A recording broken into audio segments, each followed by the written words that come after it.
the city lights, flashing bright in my eyes.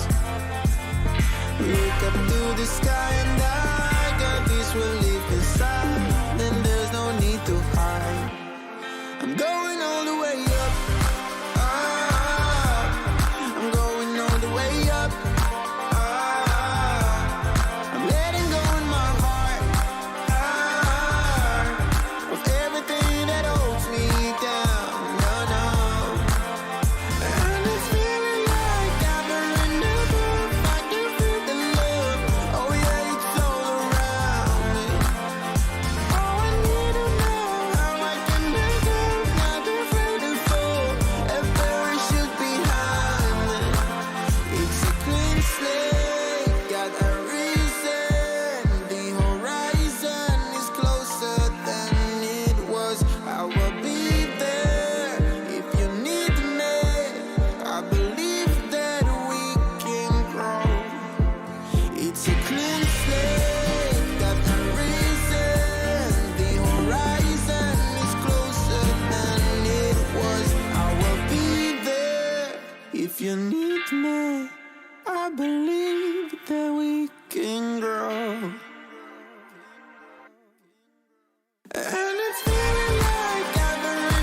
everything over there is cold. This is tropical time. Yeah.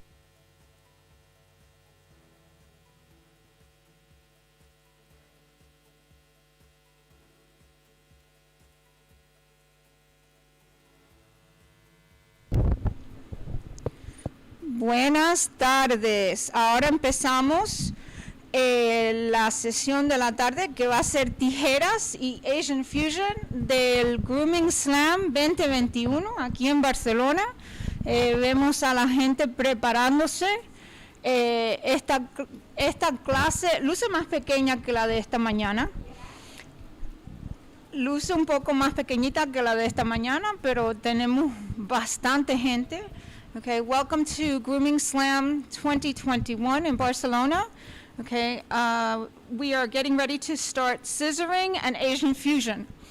And if you look at the ring, you'll see that we have, while the ring looks pretty full, I think there's less participants than there were this morning, which was hand strip and workshop. So I am joined today, okay, by Georgia. Georgia, how do you pronounce your last name?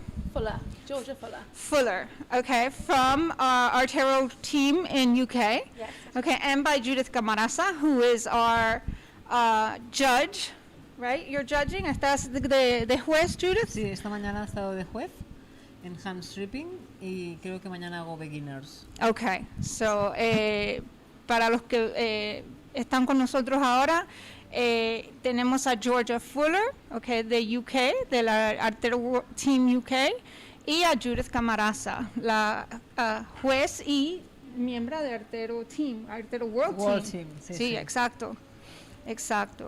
Estamos preparándonos, estaremos listos pronto. Georgia, in the meantime, tell me about yourself. Tell me what you do. How do you like being part of Artero UK? Give us some info. So, like you say, I'm Georgia. I'm from, I like to say England, but it's actually Wales, South Wales. So Okay. a bit of a different accent to the others. I'm all known for Asian fusion, so anything a bit creative. And I'm known for pure breed scissor, so bichons. I like to groom the most. Being our Artero team is absolutely amazing. It's an honour to be on it.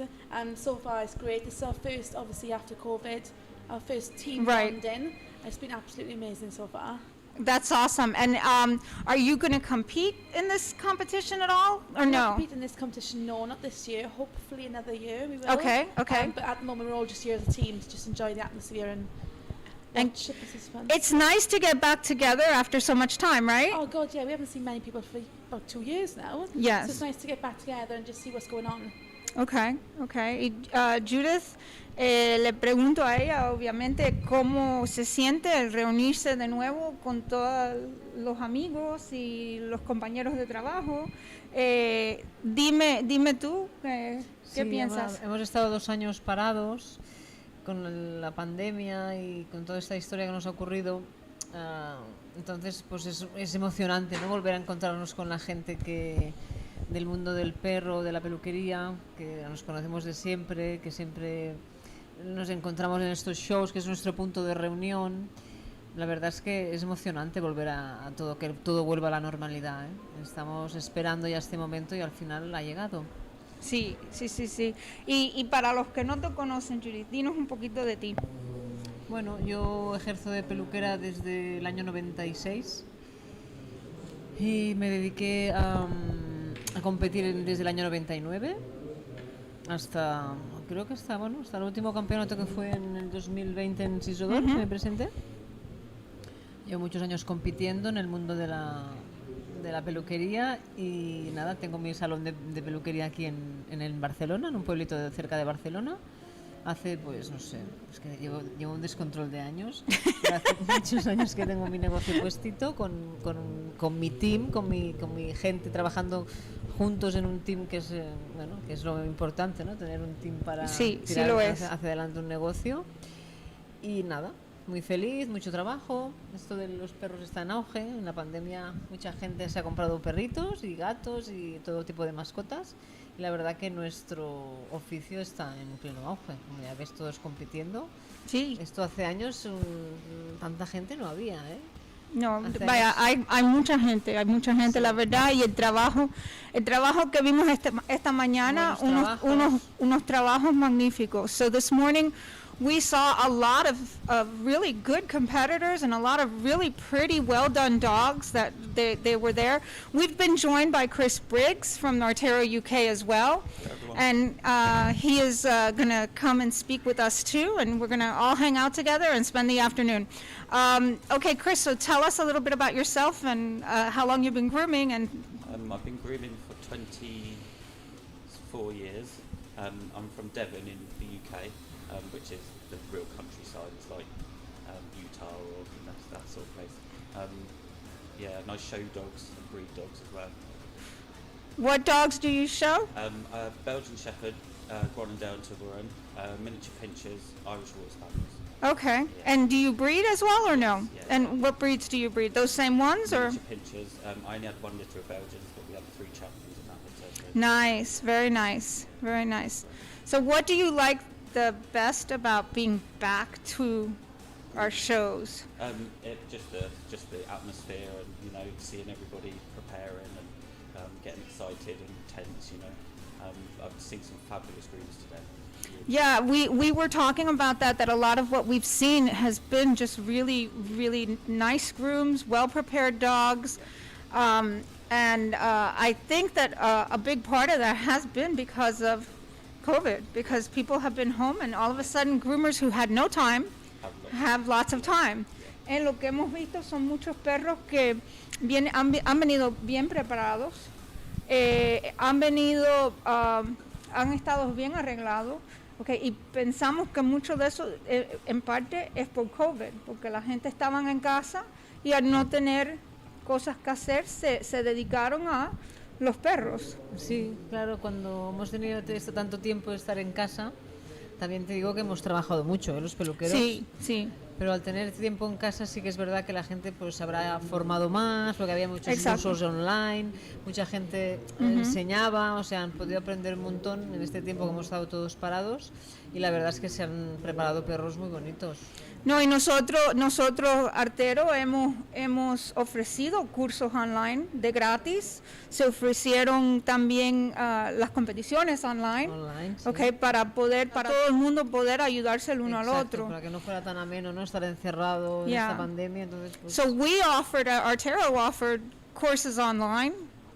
Up, wave. So Artero offered courses online and things of that nature, so that we could go ahead and at least keep ourselves up to date, because that's important for us to all keep up to date.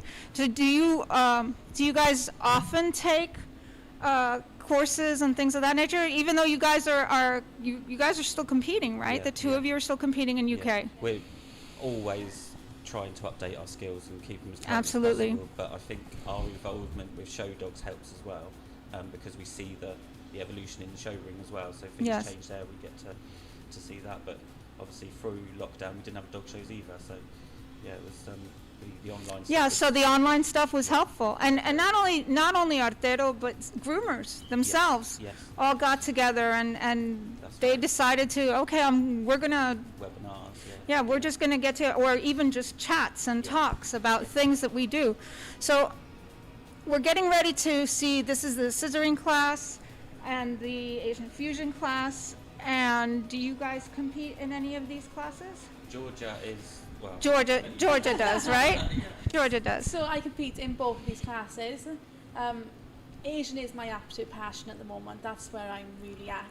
Okay. Coming back to my roots with Bichons, but like you say, it changes so much. It does. compared It to does. show grooming and then competition grooming is, even though it's very, very similar, it's completely different. And how long have you been competing?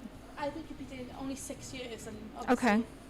nearly 2 years of that has been out because of Yes. lockdown. So Right. I'm not new into competing, but I'm also not as experienced as some of them. Okay, but here's what I want to ask you. Tell me about some of the preparation that goes into what we're seeing on these tables today. Because if you look around, you're seeing all kinds of, they're all fluffy and pretty and, ready for a haircut, but they weren't like that earlier today. No, especially not the Bichons. Trust me, I live at Bichons. They do not look like that at home. They are mud monsters. No, preparation is key. You won't get any nice finished groom without preparation. The bathing, the blow drying, the products you use to get that kind of condition on the coat is amazing.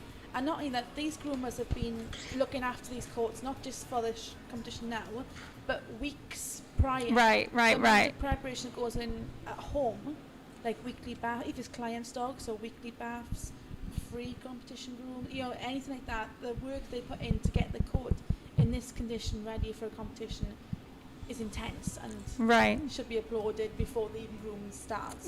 Sí, lo que ella dice, lo que explica ella es que para estos perros, estos competidores llevan tiempo, meses, preparando el manto, preparando el perro para poder venir y hacer una competición de esta manera.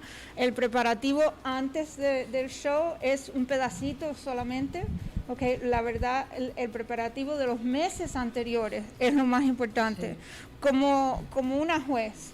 Okay, dime si le vas a explicar a un competidor lo que tienen que hacer, el proceso, lo que deben hacer para llegar a este punto. Para llegar a competir. A competir, sí. Claro. Alguien que quiere empezar, que no ha hecho, ¿qué hago? ¿Cuánto trabajo tengo que dar para...? Bueno, hay mucho trabajo detrás de todo esto, ¿eh? O sea, no es fácil, no es, me cojo un perro, vengo, bueno, que a veces ha pasado, cojo un perro, vengo y lo hago y gano, no. A ver, aquí tiene un proceso de arreglar el perro en tu casa, meses antes, para practicar, para aprender, para ensayar, digamos, ¿no? Aprender de la raza, mantener ese animal al menos con 8 o 10 semanas de pelo para poder competir en la siguiente competición, lavados semanales, o sea, estar pendiente del perro, lleva mucho trabajo detrás de todo esto, pero sí que es verdad que siempre se intenta obtener un ejemplar que sea bonito, que tenga buen pelo y empezar a practicar con él, o sea... Bueno, que no tenemos ningún ejemplar, siempre hay criadores o sitios que alquilan. Sí, ella estaba hablando incluso de clientes, perros de clientes. Perros de clientes, yo empecé compitiendo con perros de clientes. Sí. O sea, yo tenía empecé con Westie y yo me llevaba los perros de mis clientes, ellos me lo cedían, me decían, sí, tú puedes llevártelo donde quieras. Yo había viajado con perros de clientes por toda España. Sí, exacto. Empecé. Luego, cuando, por ejemplo, fui a Estados Unidos, la primera vez a Intergroom, y yo alquilé un perro. Ajá. Yo alquilé un Westie, y a ver, es muy arriesgado, pero bueno, hoy en día, o sea, los perros se preparan muy bien. Normalmente el criador que tiene los ejemplares, o tú puedes ir a casa del criador a hacerlos, exacto, y ya te los preparas para competir la siguiente vez, o el propio criadero te los arregla en condiciones para que tú puedas hacer luego un buen trabajo y te los mantiene. Exacto. ¿Vale? A ver, es empezar. Todo yo creo que empezar y tirarse a la piscina, como digo yo, porque así se aprende. Yo he aprendido un montón en mi carrera de peluquera y sigo aprendiendo, ¿eh? No os penséis que... O sea, cada día se aprenden cosas nuevas. Pues eso, tirándote a la piscina y decir, pues voy a competir. Pero ya no por nadie, ni para que me vea nadie, por mí mismo, ¿eh? Para uno mismo, para superarse el día a día, porque realmente una competición te dan un tiempo limitado a que tú hagas un perro en super condiciones. Eso que te encuentras tu día a día en tu peluquería. Sí, y es lo que uno ve de día a día. Esto que estamos viendo ahora en la pantalla, ellos están tomando fotos antes de hacer el arreglo. Sí, del arreglo. ¿Correcto? Harán la foto del después. Una vez terminen su trabajo, en las 2 horas o las hora y media, depende de cada categoría, tiene su tiempo. Luego, cuando terminan la competición y ya los han juzgado, pueden volver al sitio a que les hagan la foto del después. Okay, so what we're looking at now are before pictures, so that they're there taking photos of their pre-work. And then they'll come back and take some more photos afterwards, so that they'll have a before and after. And so... Esto es un lujo, que te hagan esto, porque yo cuando empecé, esto no pasaba, No, y lo que dice ella es que esto esto, Esto es okay. un lujo, lo que tenéis hoy en día los peluqueros montado. Esto Yeah, es- before we didn't have this. You didn't have a before and En la after época que shot or any empecé. of those things, and especially when she first started, none of this existed. So this is a luxury to have the ability to have them take before and after pictures. Lo hacías con Yeah. cámara de hacer fotos y lo tenías que ir a revelar en esa época. Yeah, she says that you used to Tu propia take the compañera. pictures and then, your friends would take you to get it developed. Okay, now it's digital. Yeah, now it's digital. Well, Carrete de fotos, in the venga. US, I'll tell you that they do before and after pictures, but you have to pay for them. Okay, you have to buy them, and they're not cheap. Before and after pictures can run anywhere between $25, $35, $45, depending on what it is. Yeah, so they're not cheap, because they pay a photographer to come in and take the photos. They pay a professional. Es So, un lujo total. yeah, so this is super nice that they do this as a service, and también ves it cómo helps you estaba. see how far you've gone. Okay, it helps you see, esto te ayuda como competidor más adelante ver el ver lo que- progreso, exacto. no, y ver el progreso que has hecho de este año. Sí, sí, porque yo miré la primera que yo hice, yo miré que la- fue un Brussels grifón, fue un grifón. Oh my God, yeah, I took a look the other day. I was looking at some old photos, and I looked at my first competition dog, which was a Brussels griffon. Holy moly, it was the worst. And I won. And I won that, yeah. Oh, I was like, oh my God. I'm like, this is not, this is not where I am today. And that's the difference. Miramos fotos de nuestros primeros arreglos y dices, Yes. madre mía. Sí, exacto. No, y Pero bueno, es que lo que había, ganamos. ¿eh? Y que ganamos. Sí, claro, pero en esa época eso, a ver, es que han pasado muchos años, Lulu. Y Yes. digo, es que esto está muy on fire, el tema de los perros y los peluqueros se pueden No, formar no, súper bien. En nuestra hemos época no venido- nos podíamos formar. Sí, O sea, hemos era venido y trabajado muy bien. Muy bien, nuestro oficio está muy trabajado. Okay, I want to ask you guys, let's ask Chris this time.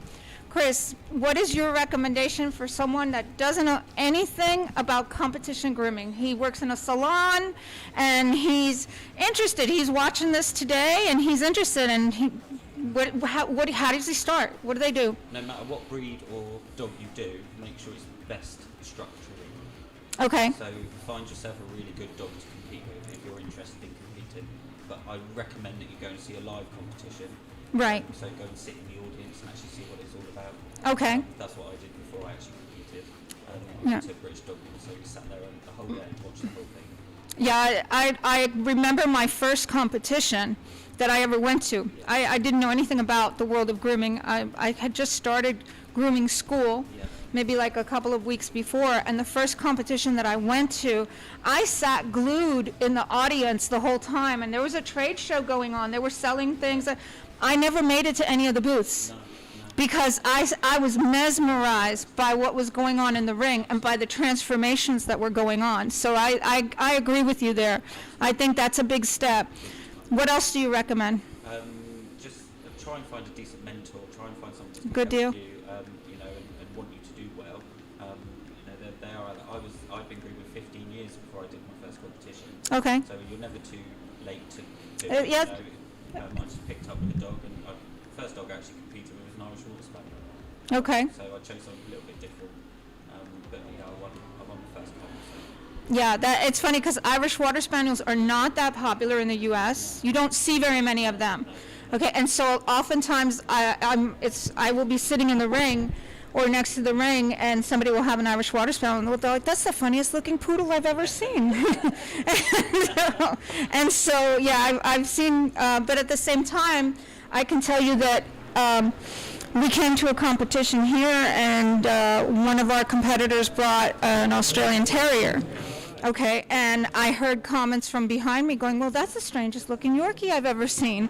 So it goes both ways. Yeah, absolutely. Okay, so I need you to hold your mic closer to you when you're speaking. Not too close, but let's get it a little closer so that they can hear you. Because they're saying that they're having audio issues. So let's get that fixed. Okay, so we're going to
Bueno, un aplauso, campeones. Decíamos esta mañana que este Artero Grooming Slam es una edición muy especial después de todo este tiempo y hacerlo en casa lo hace doblemente único. Yeah, we're saying this morning that this edition is a very special one because after all this time, obviously, being able not only to celebrate this edition, but doing it here at home, it makes it even more interesting and special. Bueno, espero que os sintáis como en casa y sobre todo disfrutar el momento. So please, yeah, do feel like at home and enjoy every single minute, okay? Hoy vamos a presentar a los jueces. Let's ese vídeo. introduce our jury.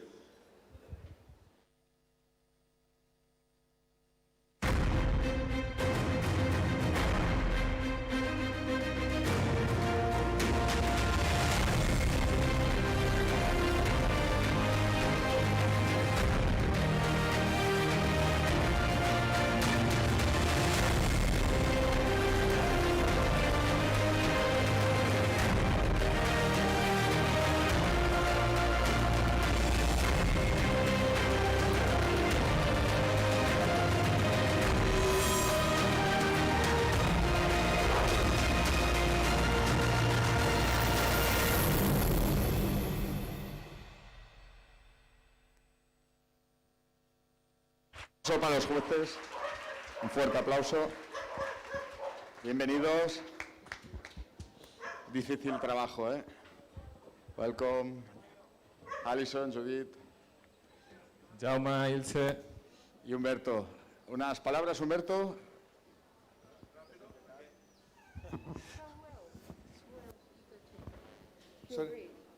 Pure breathe.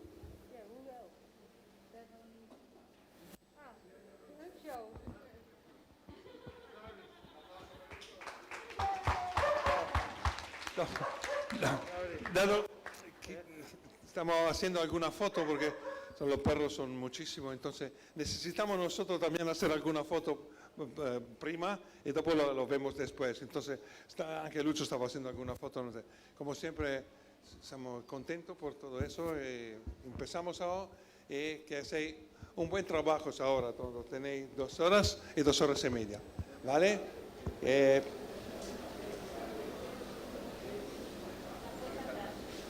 The countdown video. Ah, sí, ok.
La sesión.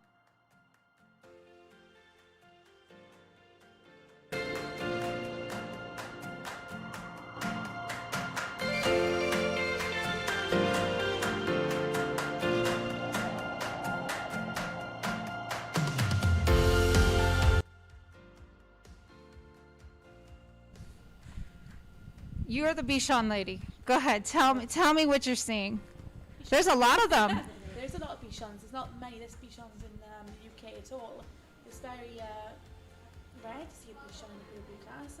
They kind of go with, like 2s to 3s. Bichons are fab, obviously. If you're into poodles as well, it's very, very similar. But yeah, Bichons are brilliant. They're obviously going to start, most of them are block work now.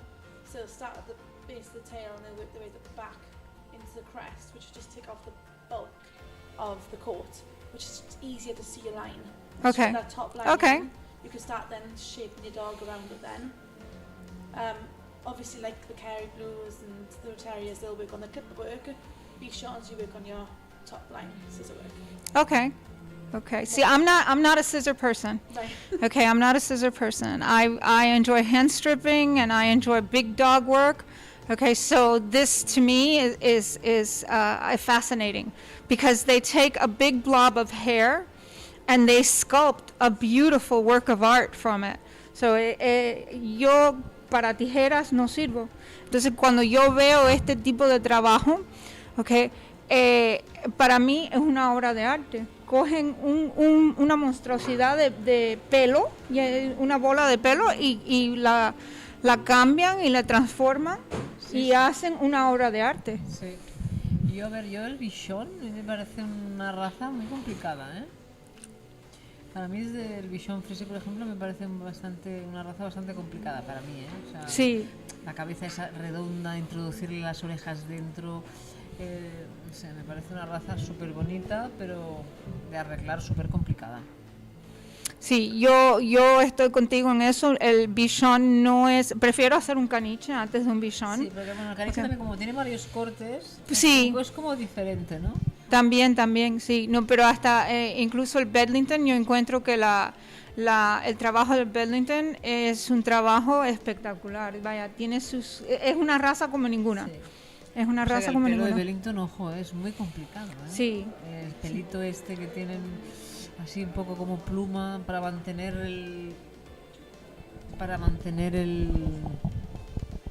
este pelo que sea un poco más con más volumen y tal, es complicado, ¿eh? Se tiene que preparar súper bien el pelo Okay. de este tipo de perro. En cambio el Kerry me parece como tiene un pelo distinto, a ver que todos los ejemplares no son iguales, ¿eh? Sí, exacto. Pero el Kerry ya es como, me parece como más fácil, ¿no? De cortar, ¿no? O sea, no es que sea más fácil para mí, desde mi punto de vista, ¿no? El pelo es distinto, es más Kerry, líneas más rectas, más terrier, ¿no? Sí, exacto. And do you guys work on Kerry blues at all, either one of you? No. See, I like a Kerry haircut. I think a Kerry implies power and strength.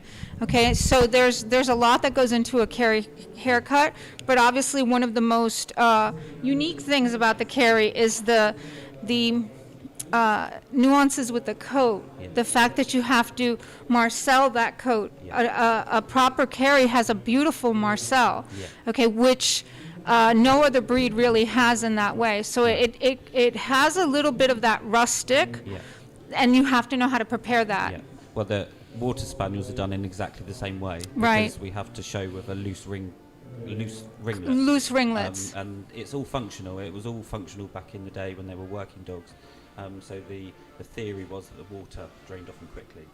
Oh, from the okay. spiral curl. Okay. The Kerrys, I believe, they leave a lot of fall to protect the eyes. And Correct. stuff like that. So I think it's really, really vital, especially in pure breed scissor, to have the breed's original function in the back of your head.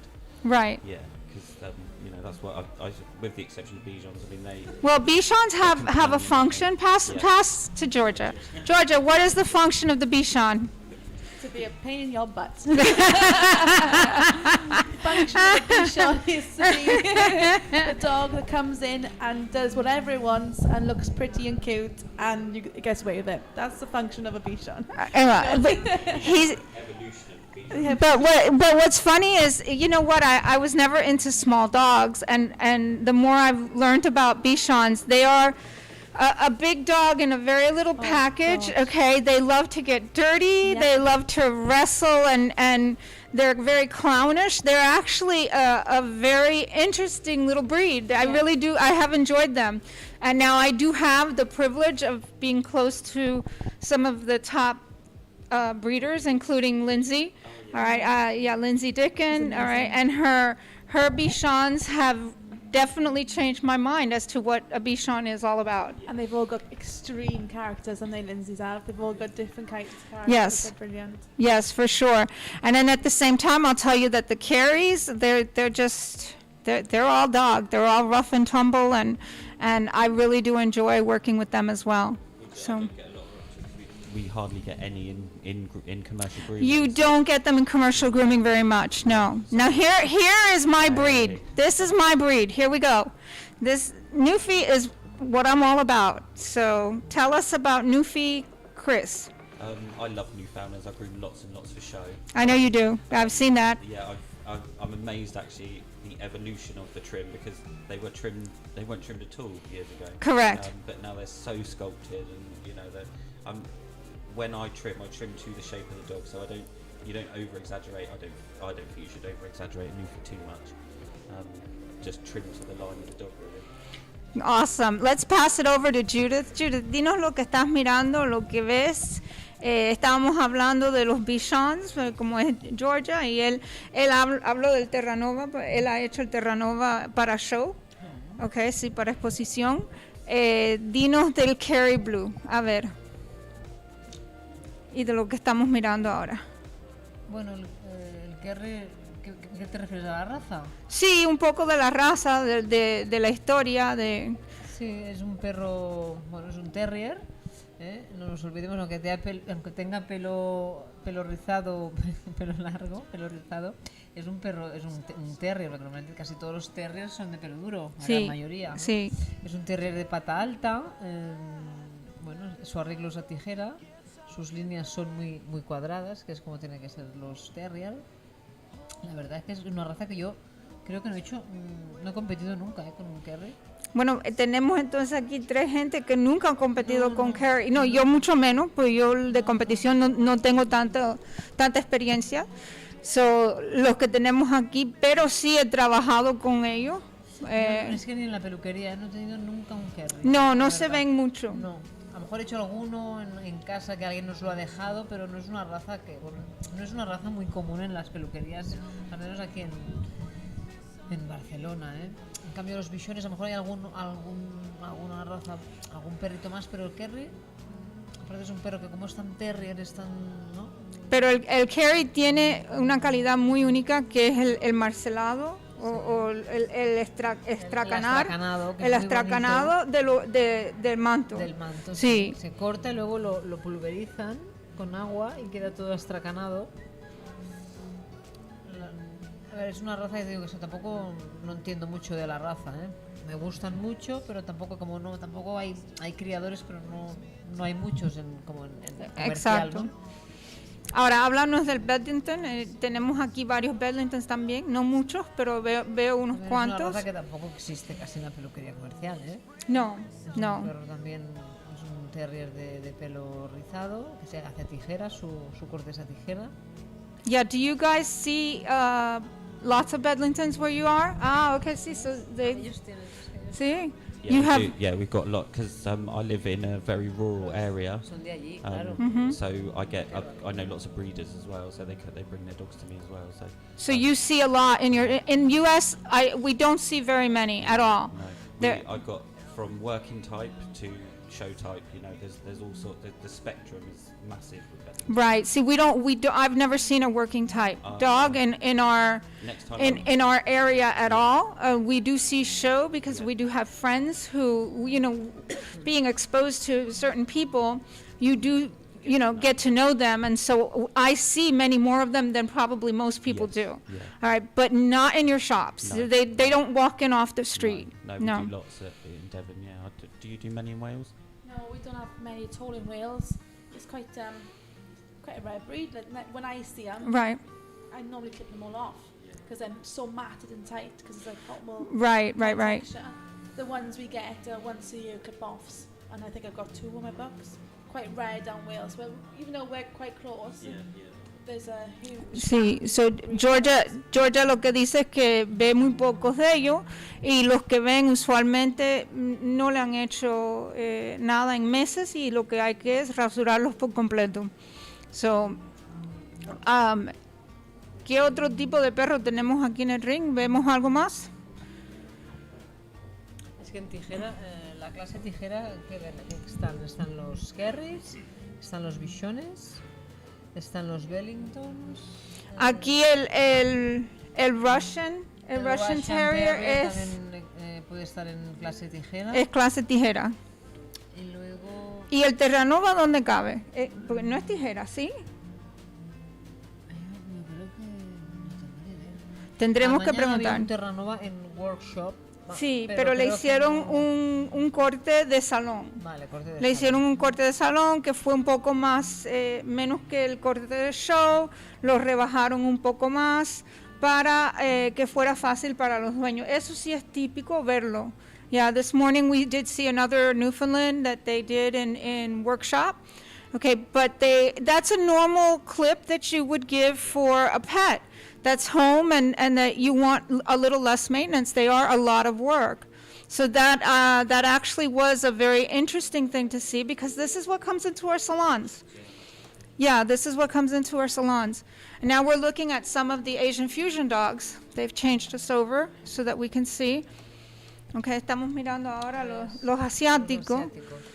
Yeah. A ver, El corte dime asiático, del corte asiático, exacto. Bueno, es un corte que, claro, se ha puesto como muy de moda, porque viene de Asia, ¿no? Pero realmente es un corte de salón. Sí. O sea, cómodo, porque cuerpito corto y con un poquito más de pelo en la pata, corto porque le podemos poner vestidos sin problema a la gente de Exacto. casa.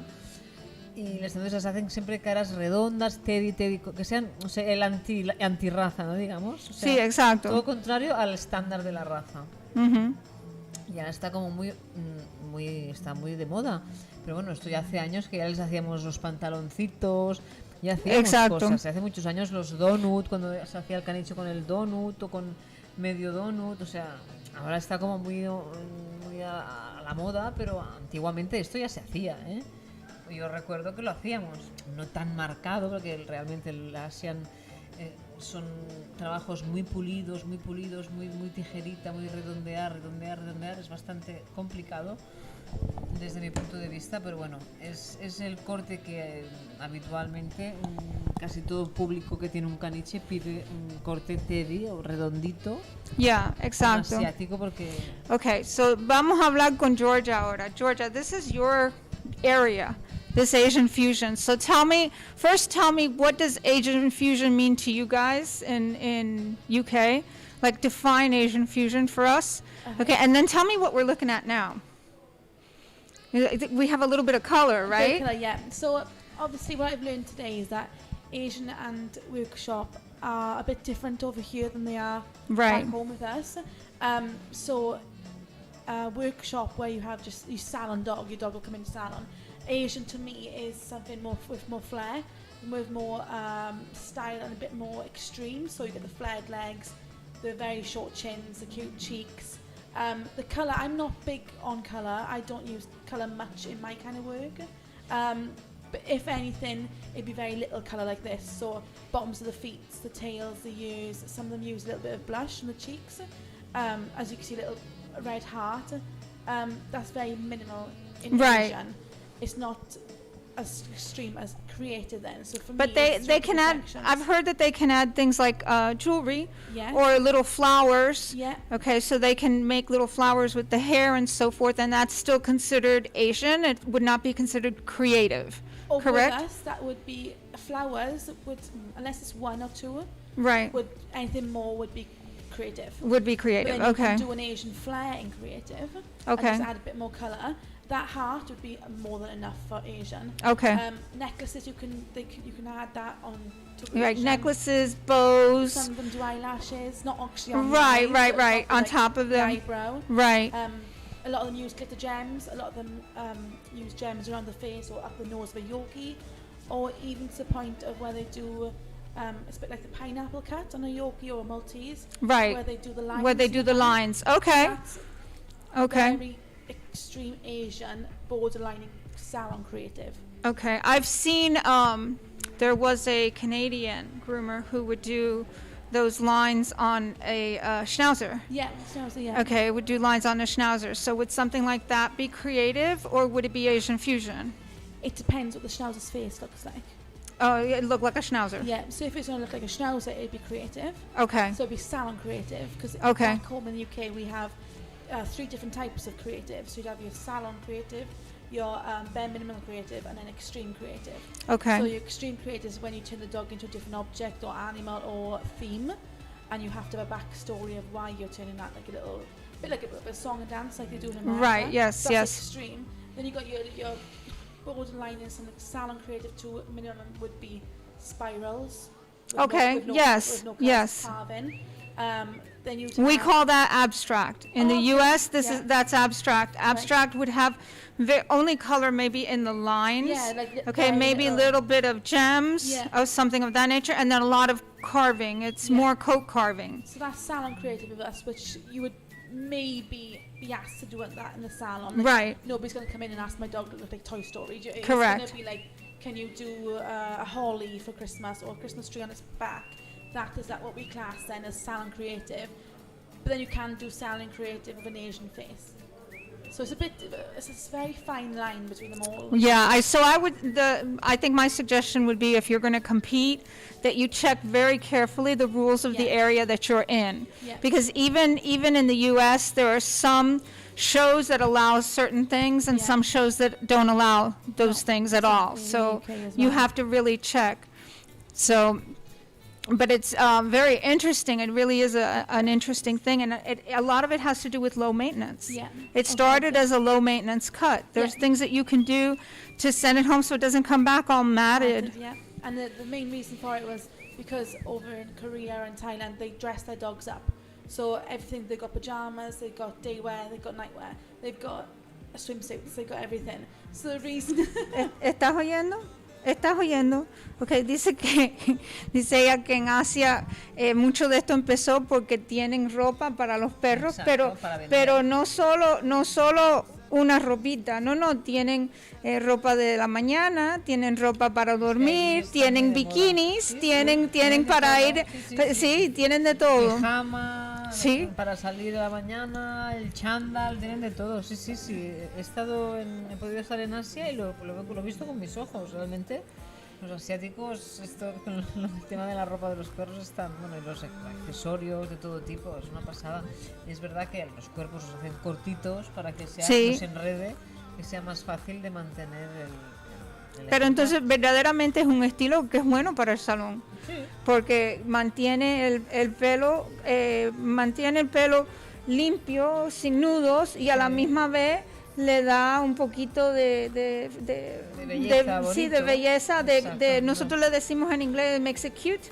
Sí. Okay, entonces para que ellos los dueños disfruten de algo diferente. Exacto. Y es algo también bueno para esa gente que vienen y te dicen, bueno, tengo un caniche, pero no quiero que luzca como un caniche, right? Exacto. Eso es súper típico. O sea, No, y eso es en todo país. El En todo 99% país. del que compra I have a poodle, but I don't want it to look like a poodle.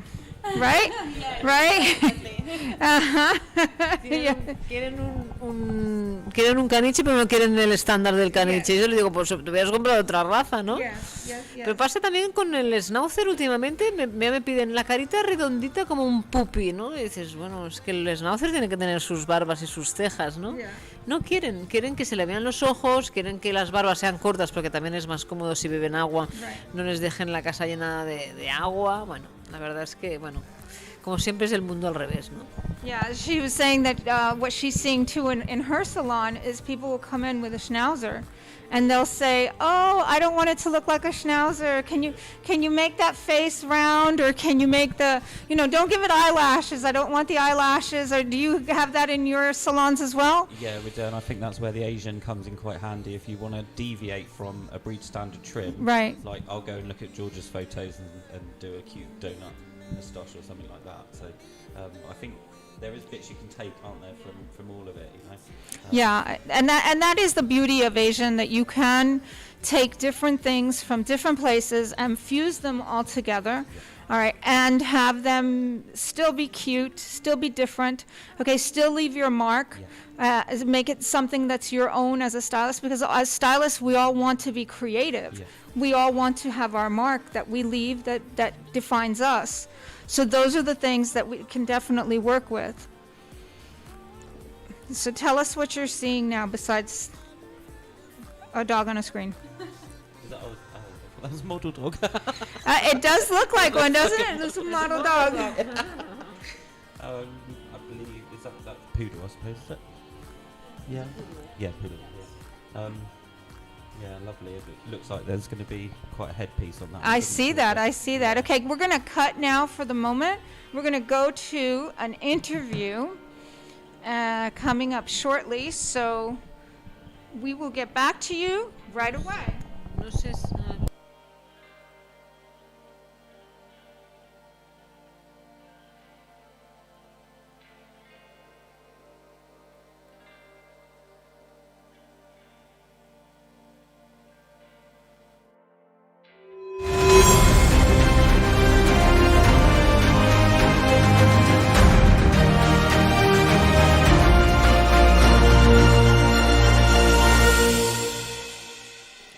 Bueno, pues ahora es el turno de entrevistar a una de esas personas que no se ven, pero que tiene un peso importantísimo en la trayectoria de Artero y en concreto en la organización de este evento. Joaquín Mora, hola, gracias por estar aquí.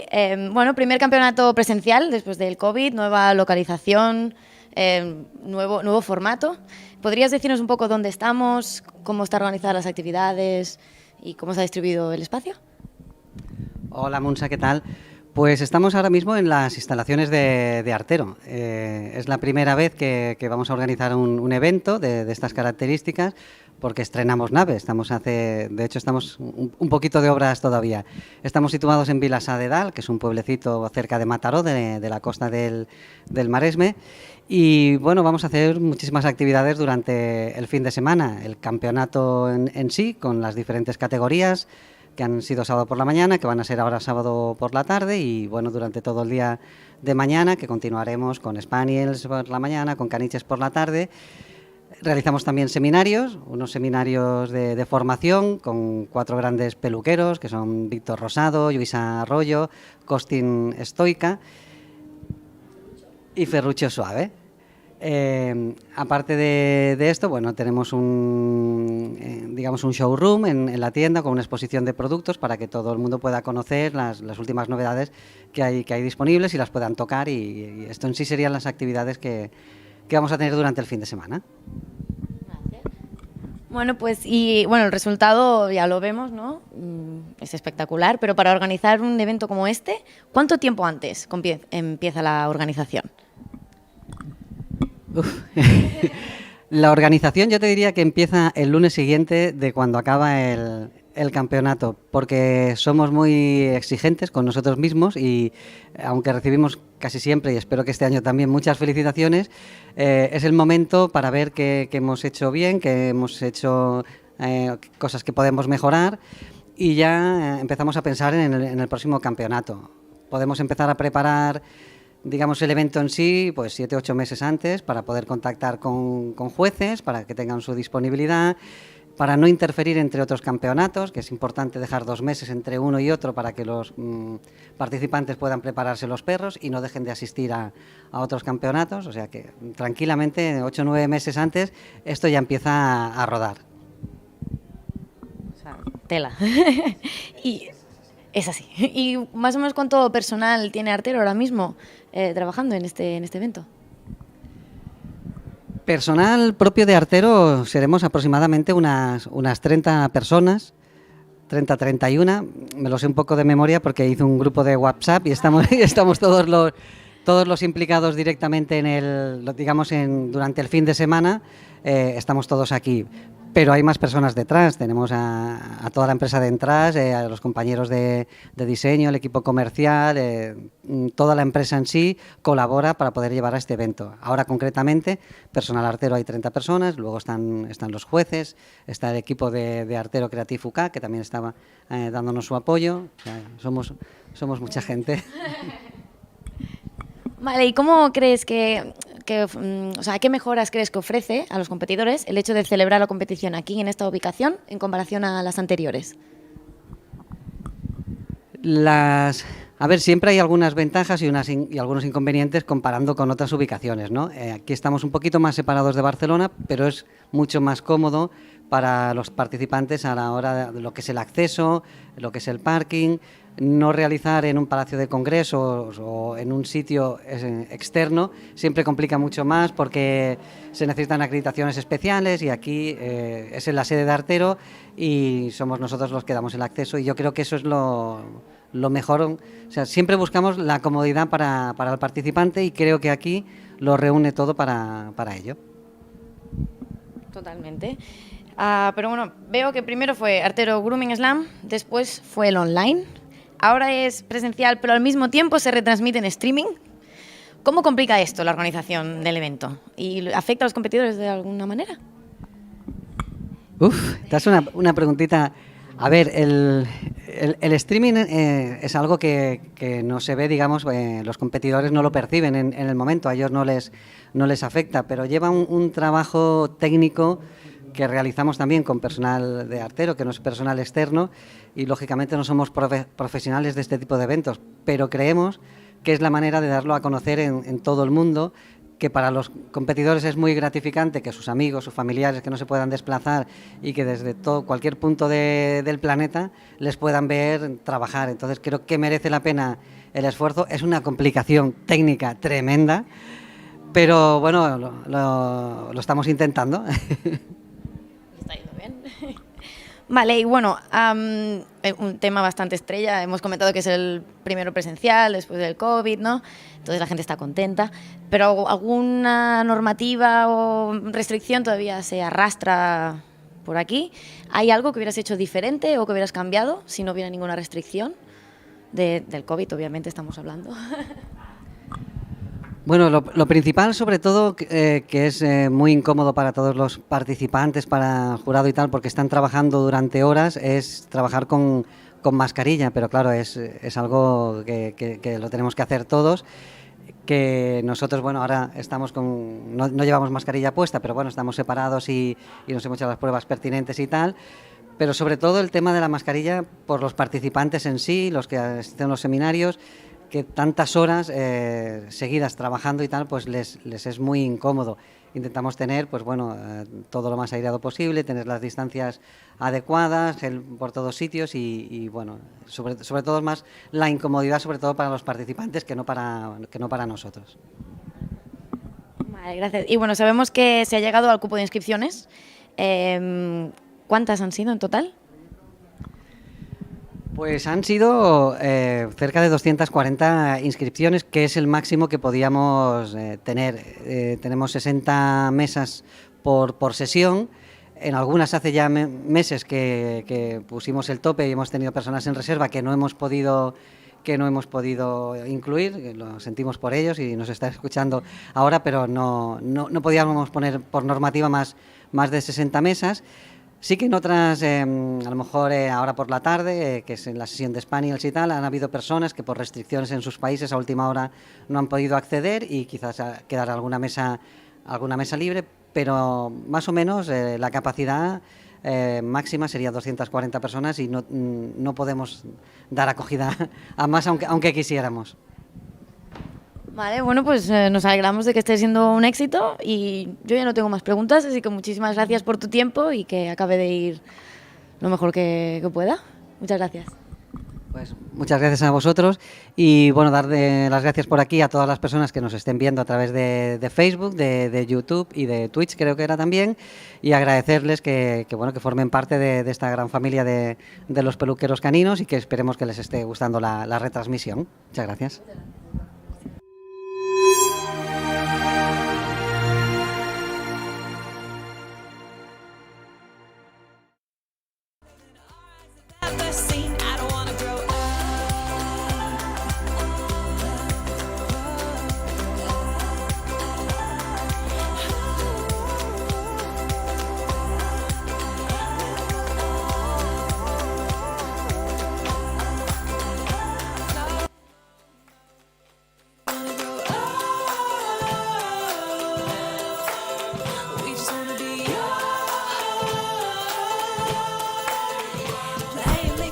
Okay, we are back at the Grooming Slam. I hope you all enjoyed the interview. We are going to be back with Georgia and Chris. Hello. All righty. So it seems that everybody's working really diligently and trying to get things done. And how much time do they have to do these trims, Chris? What is the timeline like? Tell me. These smaller dogs, I think they're 2 hours from start to finish, and the larger ones get an extra half an hour, 2.5 hours. That's the UK one. Okay, so let's take a look at what they gave us here as timeline and see how that compares to UK. Let's take a look. Okay, so Bichon Bedlington is 2 hours, and the rest is 2.5 hours. So that is correct. And then if you're an intermediate, do you guys have different classes at UK as well? Yeah, I think we do. And do they work the same as the European ones? No, I think we do beginner, open, and champion, don't we? Yeah, so 3 levels. you go into beginner, and when you win out of beginner, you go into open. Then you win out of open, you go into champion. Okay. Yeah, so it's All right. staggered like that. So we also have, in the USA, we have the 3 levels, all right, and what we have is beginner, intermediate, and open. Yeah. Are the 3 different levels that we have. And you have to gain access as you go winning. Okay, you get certain points, and then you go on up the rankings. So we have little nuances and little differences when we're doing. And in fact, there's 1 or 2 little shows that will have different rules and regulations. But I think the majority of our competitions are modelled on the US yes. type anyway, because it's really that's where it originated from, really, wasn't it? Yeah, well, we've changed a lot of things as we've gone along, so that we can adhere more to a lot of what's happening here in Europe. Yeah.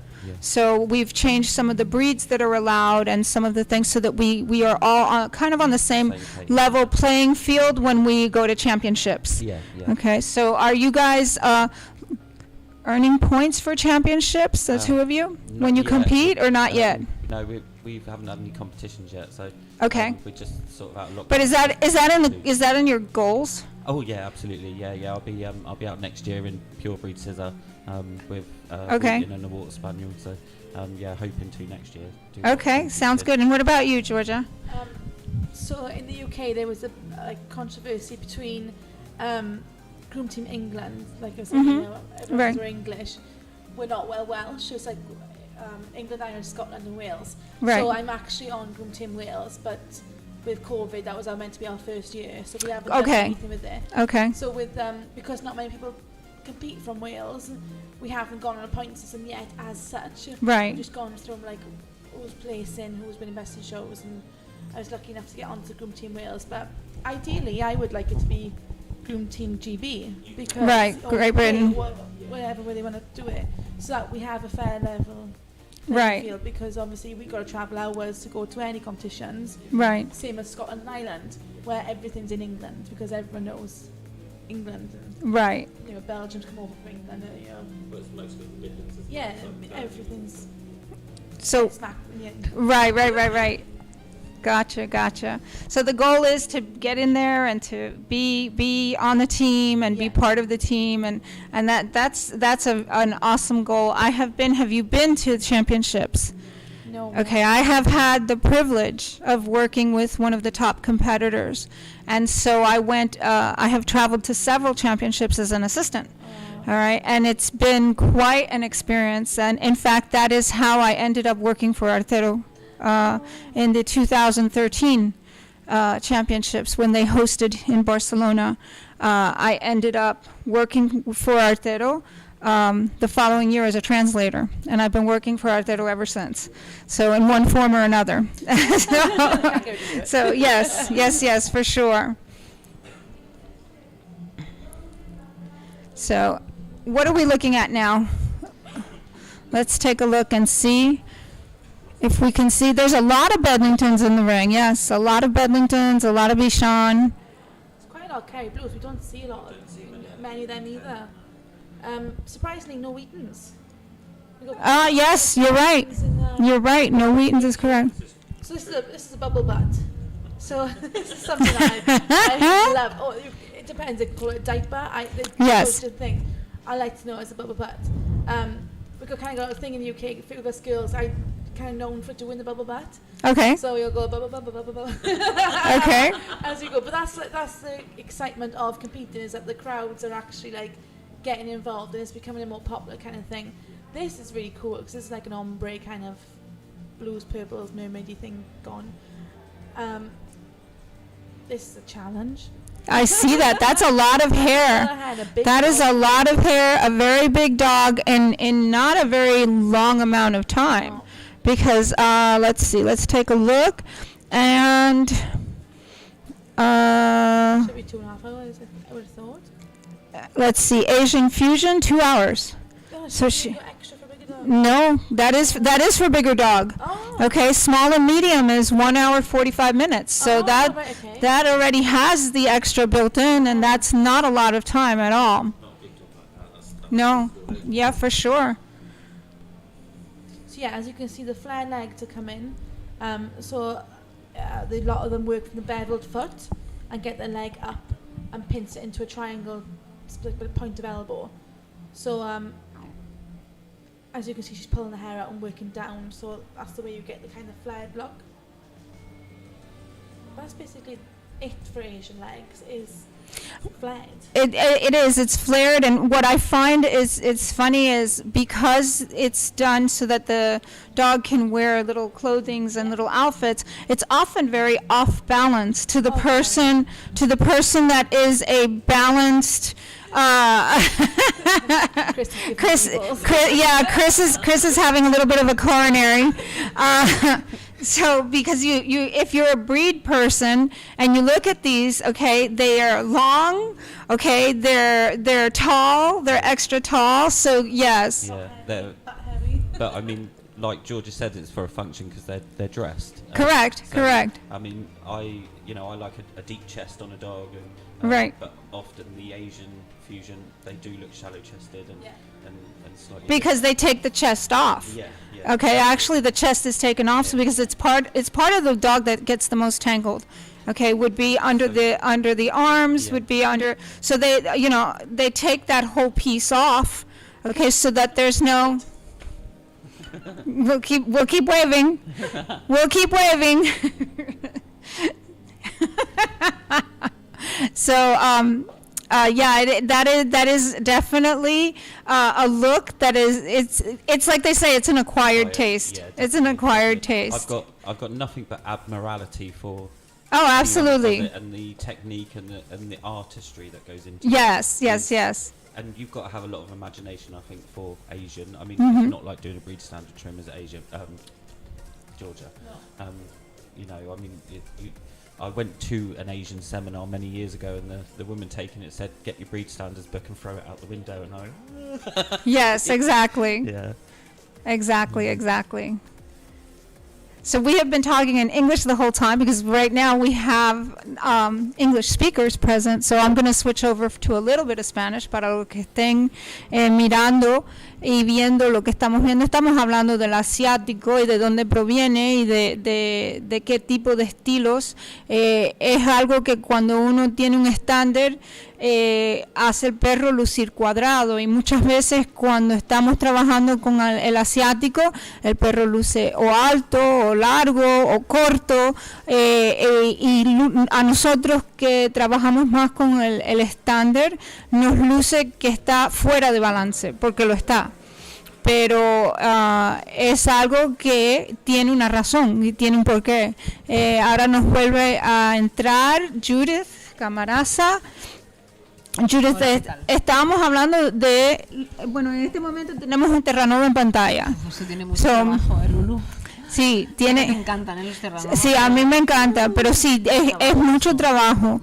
Pero lo que estábamos hablando anterior, habíamos dicho que para el peluquero que sigue el estándar, okay, el asiático, okay, es difícil. Porque es que no tiene balance. Exacto. No tiene balance, tiene. Exactamente lo contrario al Exacto, exacto. Chris dijo que él fue a tomar un curso y lo primero que la que estaba enseñando le dijo fue: coge el libro de los estándares y tíralo por la ventana. Sí, tíralo por la ventana para afuera porque no lo vas a usar.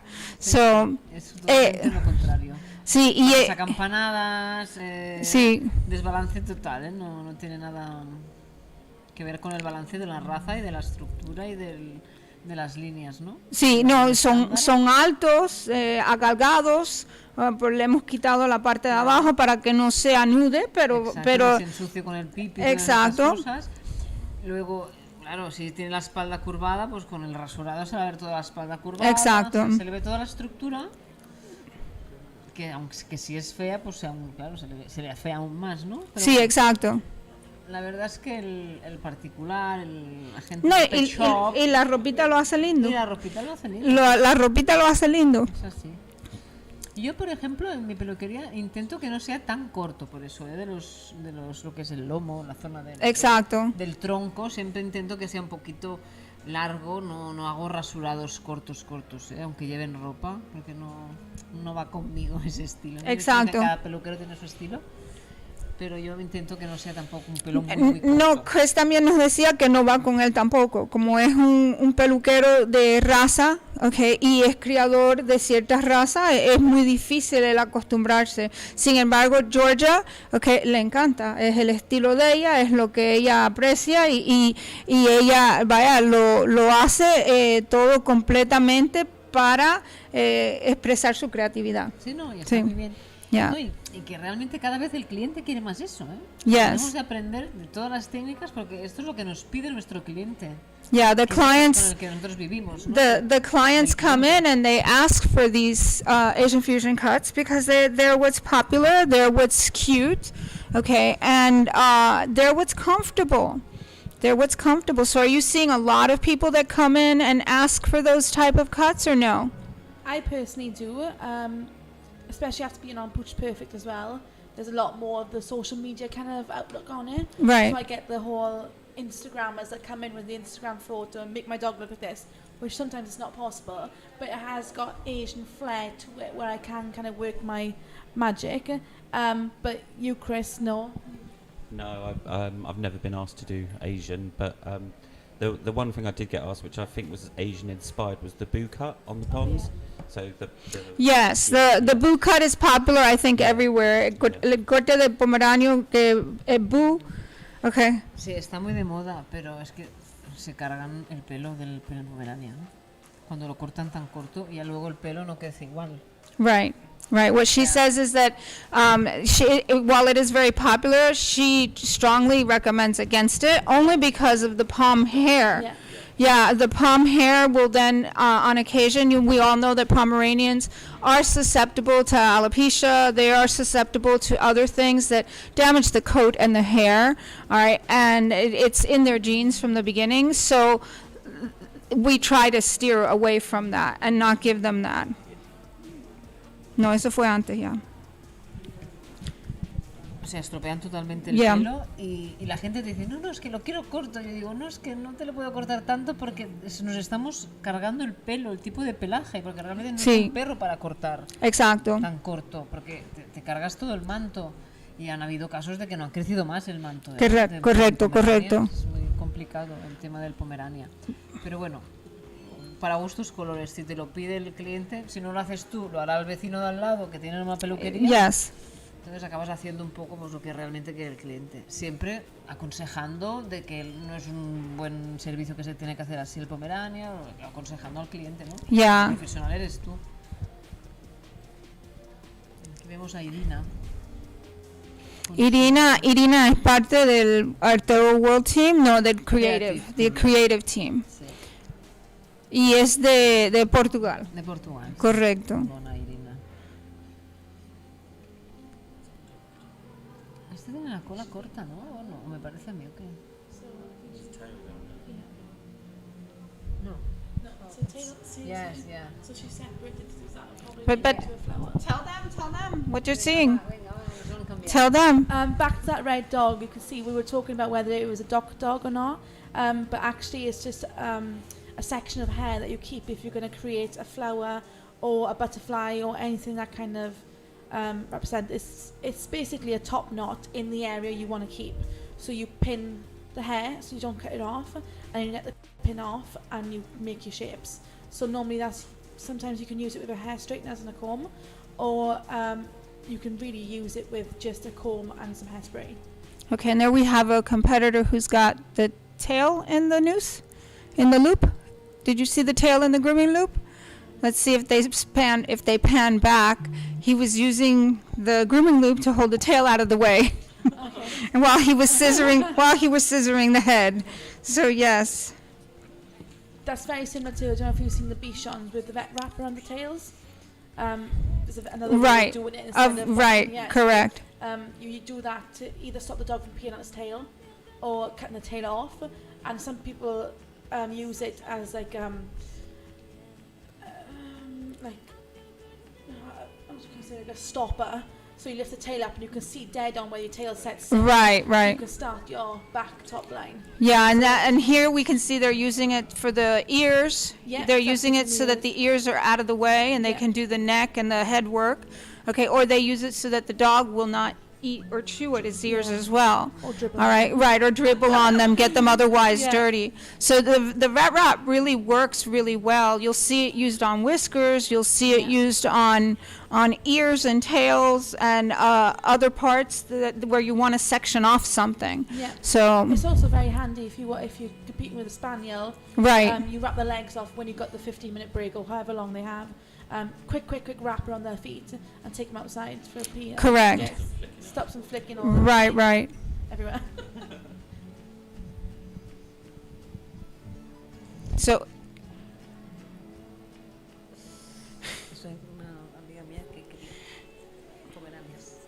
So that works really well, though, when you're doing all these little cuts that require specific sections of hair to be kept off. And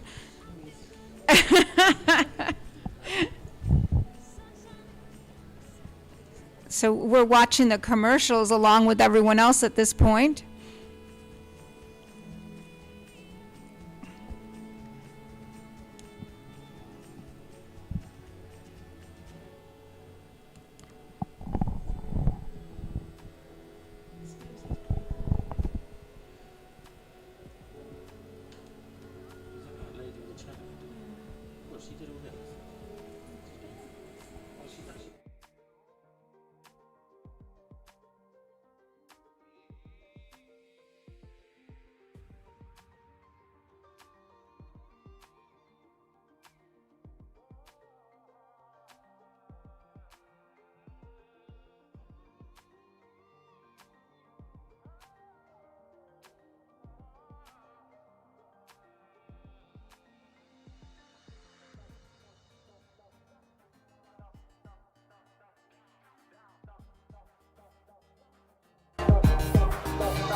Classes that are up. The groomers are diligently working to get everything done. Okay, so tell me what you see out there in this sea of groomers, besides this Newfoundland again. There's our Newfie. Beautiful Newfoundland. He is beautiful, yes. He definitely is beautiful. Yeah. Obviously that Kerry's got his beard banded, or to keep it dry. Yes, exactly. Also keeps him from chewing on it. Yeah. Because oftentimes a lot of these dogs will chew, they'll pull the hair from their beards into their mouth and chew on it. It's very hard to do a face, isn't it, when they're going... Yes, and they can ruin the whole look of the beard. You know, we already spoke about how difficult it is to keep these dogs in proper condition. So imagine just because of a little bit of vet wrap that you didn't put on, okay, you end up with a face that's damaged after so much work. Lots of Bijons. They're popular in Spain, are they? Must be. Yeah. Oh, well, I think they're popular in this class because it's a scissoring class, so they come from all over. Actually, we took a poll earlier, and we have representation of 21 different countries present at this event, which is incredible. That's amazing, considering what's gone on this last 2 years. Absolutely. It really is an amazing thing. At first, we didn't think it was that many, and we guessed, okay, maybe 10. And when they actually went and ran some numbers for me to take a look at, we have 21 different countries represented here We today. don't get any sort of international attendance like that in the UK, but it may be because of our quarantine laws, I suppose. Yeah, well, when you have quarantine laws in any country, it's very difficult because you're talking that people that come in, like you said, this is not a matter of just grooming a dog, even though just grooming a dog is wonderful. Okay, it's a matter of going ahead and maintaining the dog prior, especially on something like a hand strip dog. All right, what layers do you have there? If you are solely renting or borrowing a dog, you don't know what has gone into getting that dog prepared and ready for the competition. Mystery, isn't it? And it may not be to your standards, which is not fair to you as a groomer. I think stripping is much harder in competition because you have time limits on that coat, don't you? I mean, it's got to be ready when the competition's ready. Right. I mean, if it's not, it's not. There's nothing you can Well, and what ends up happening sometimes too, because of hormones and other things like that, when a stripping coat blows its coat, okay, you've lost months of work because in some cases it doesn't grow as fast as other coats do, and so you've lost months of prep work that you've been working on. Yeah, I think that's why I enjoy the pure breed scissor because, provided you've got the quality of coat, you could have a quality coat all year round rather than, Right.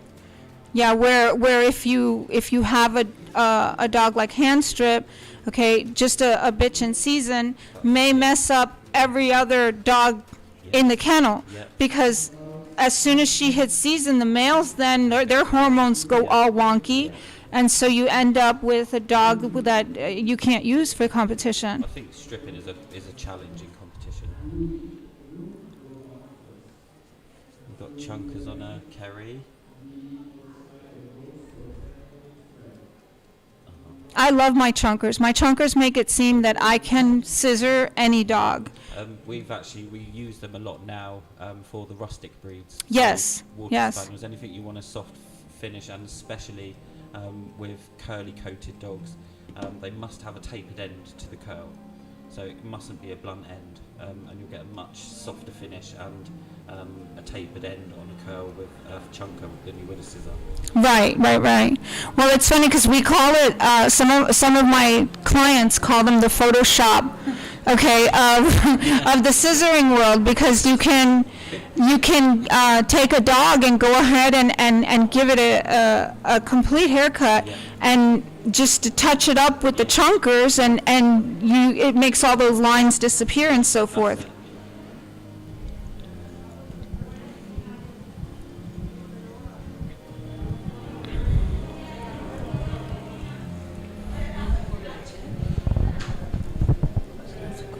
Yes, thank you.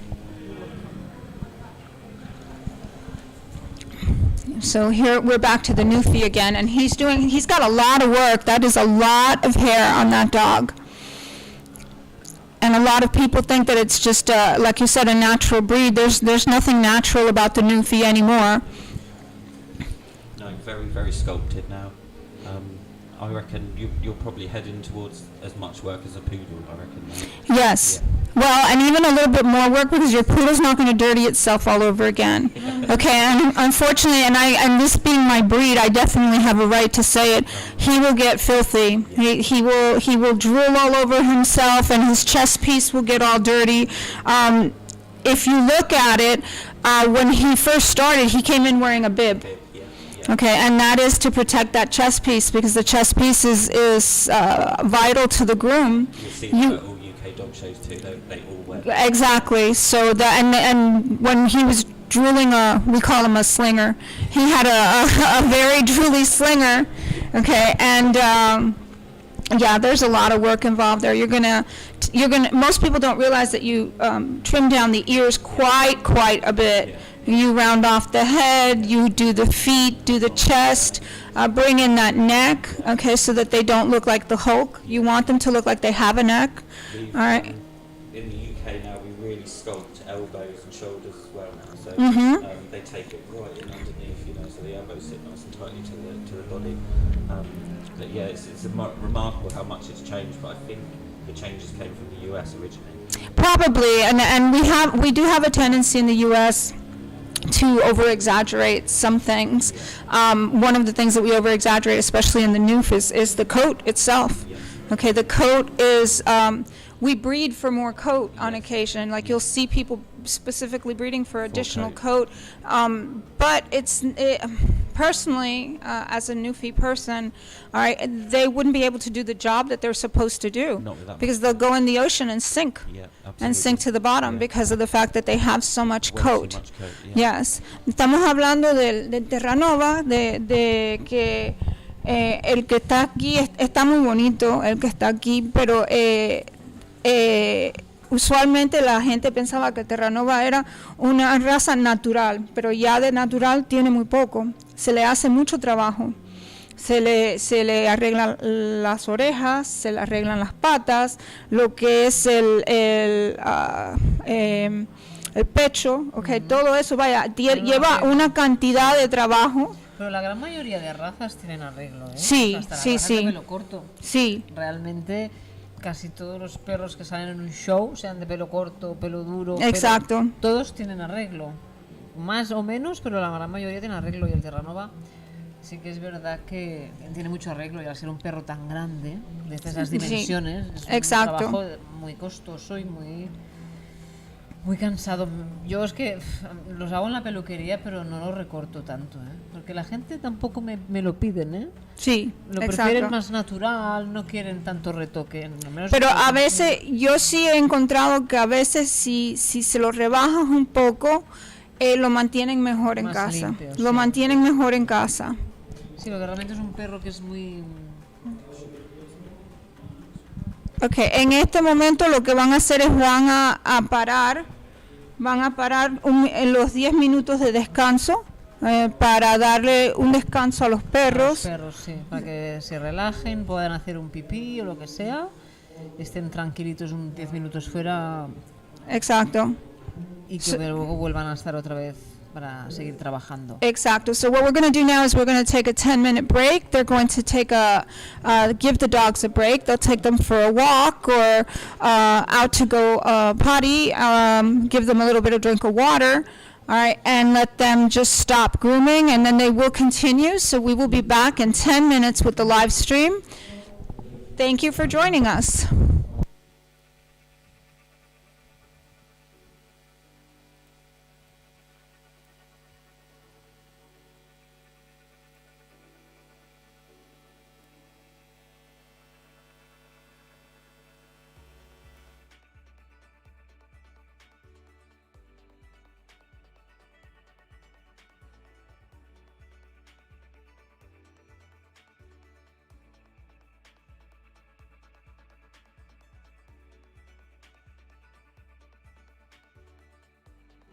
Bueno, pues como veis, Artero Grooming Slam no solo es una competición, sino que también ofrece formación.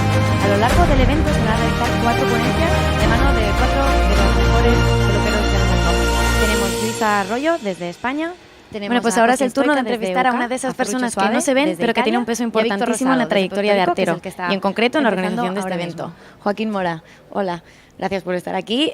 Bueno, primer campeonato presencial después del COVID, nueva localización.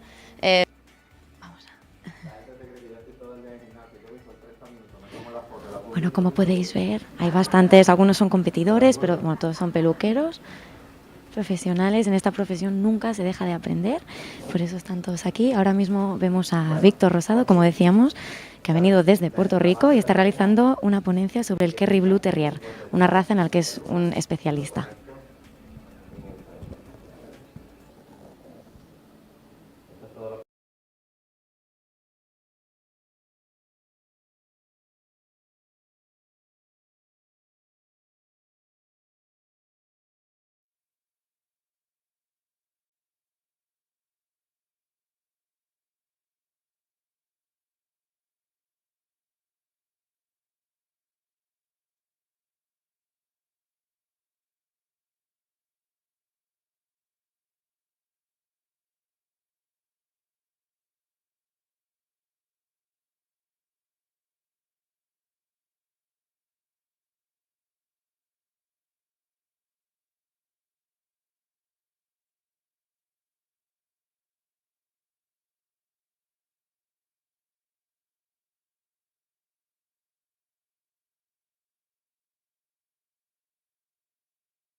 Bueno, pues como veis, Artero Grooming Slam no solo es una competición, sino que también ofrece formación.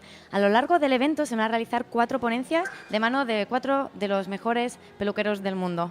Tenemos Luisa Arroyo desde España, tenemos a Costin Stoica desde UK, a Ferruccio Suave desde Italia y a Víctor Rosado desde Puerto Rico, que es el que está empezando ahora mismo.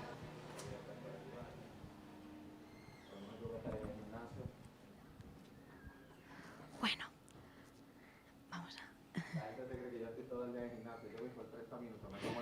Bueno, como podéis ver, hay bastantes, algunos son competidores, pero bueno, todos son peluqueros, profesionales. En esta profesión nunca se deja de aprender, por eso están todos aquí. Ahora mismo vemos a Víctor Rosado, como decíamos, que ha venido desde Puerto Rico y está realizando una ponencia sobre el Kerry Blue Terrier, una raza en la que es un especialista.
Grooming Slam cuenta con una zona de baño para que los peluqueros puedan preparar los modelos antes de la competición.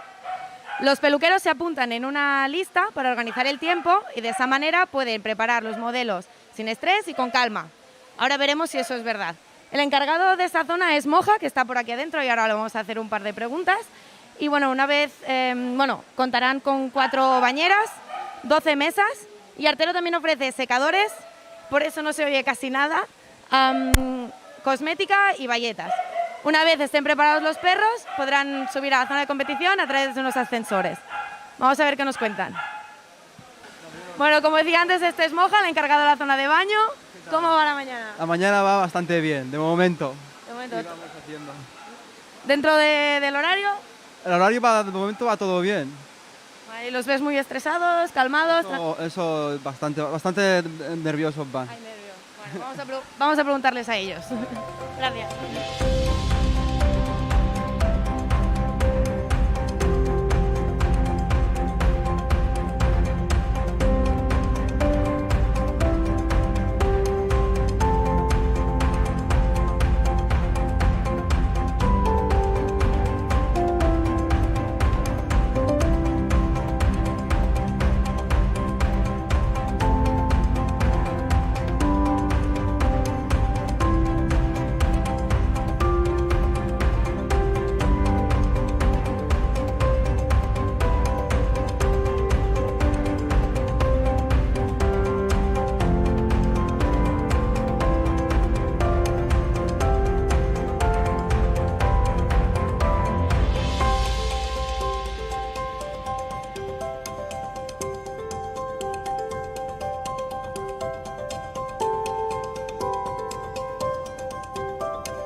Hola, buenos días. ¿Qué tal vas por aquí? Bueno, bien, preparando. ¿Ya lo tienes todo? Casi, ya lo tenemos casi. Ahora luego entiendo que pasarás aquí a la zona de secado. Sí, pasamos a la zona de secado para terminar de preparar el manto y si tenemos que poner algo para empezar la competición con un pelo óptimo.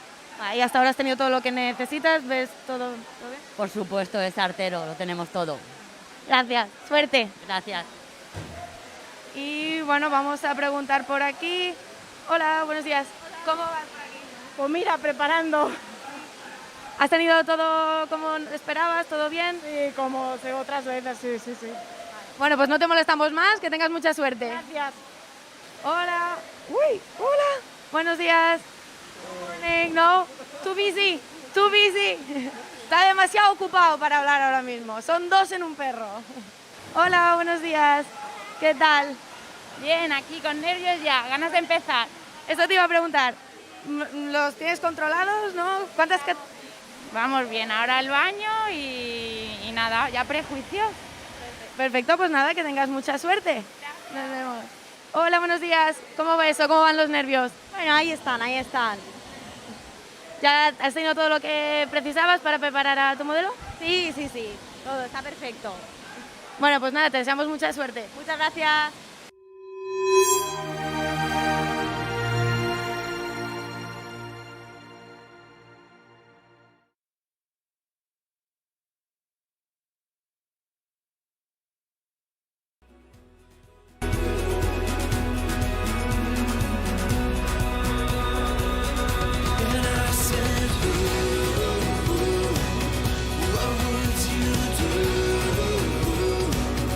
If you could lose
welcome back to the Artero Grooming Slam 2021 en Barcelona. Bienvenidos de nuevo al Artero Grooming Slam 2021 aquí en Barcelona. Estamos en la clase de Asian Fusion y tijeras. Estamos acompañados por Georgia. Georgia es de Artero UK y vamos a hablar un poquito. El estilo de ella es Asian Fusion.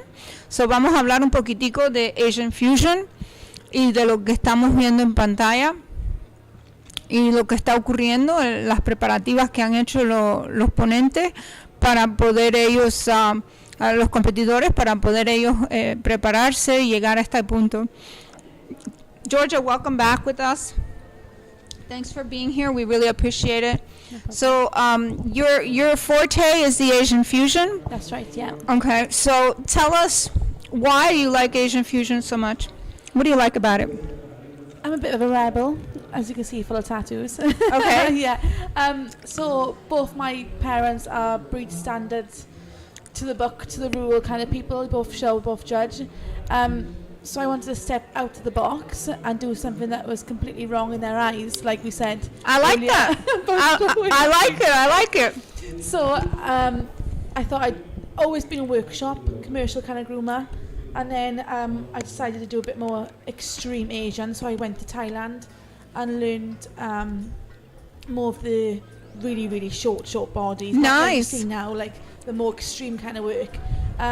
Where did you go in Thailand? I went to Starwoods. You did. Yeah. Okay. I know it well. I love it. I've heard great things about it as far as teaching and style, and I've heard that the people are really amazing and very outgoing, and you're like one of their own when you get there. Yeah, they took us in like a very odd adopted daughter. There you go. Hey, that's okay. So small.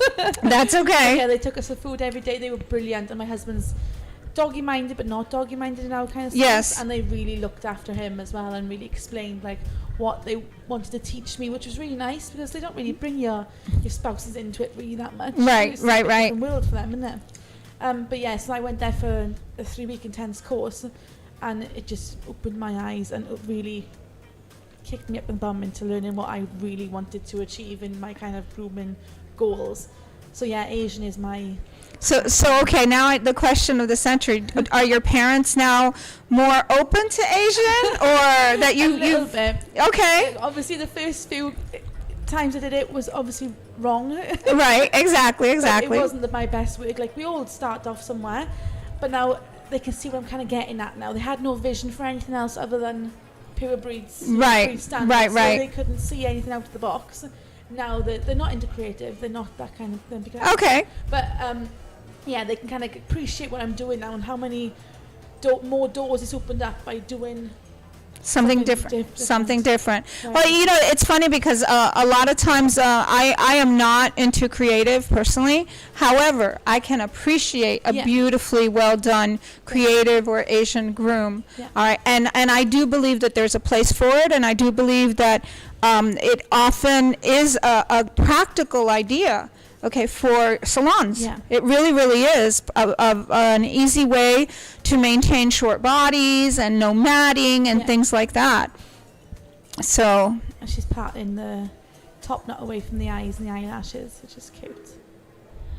This is a skill, like keeping that top knot, that length.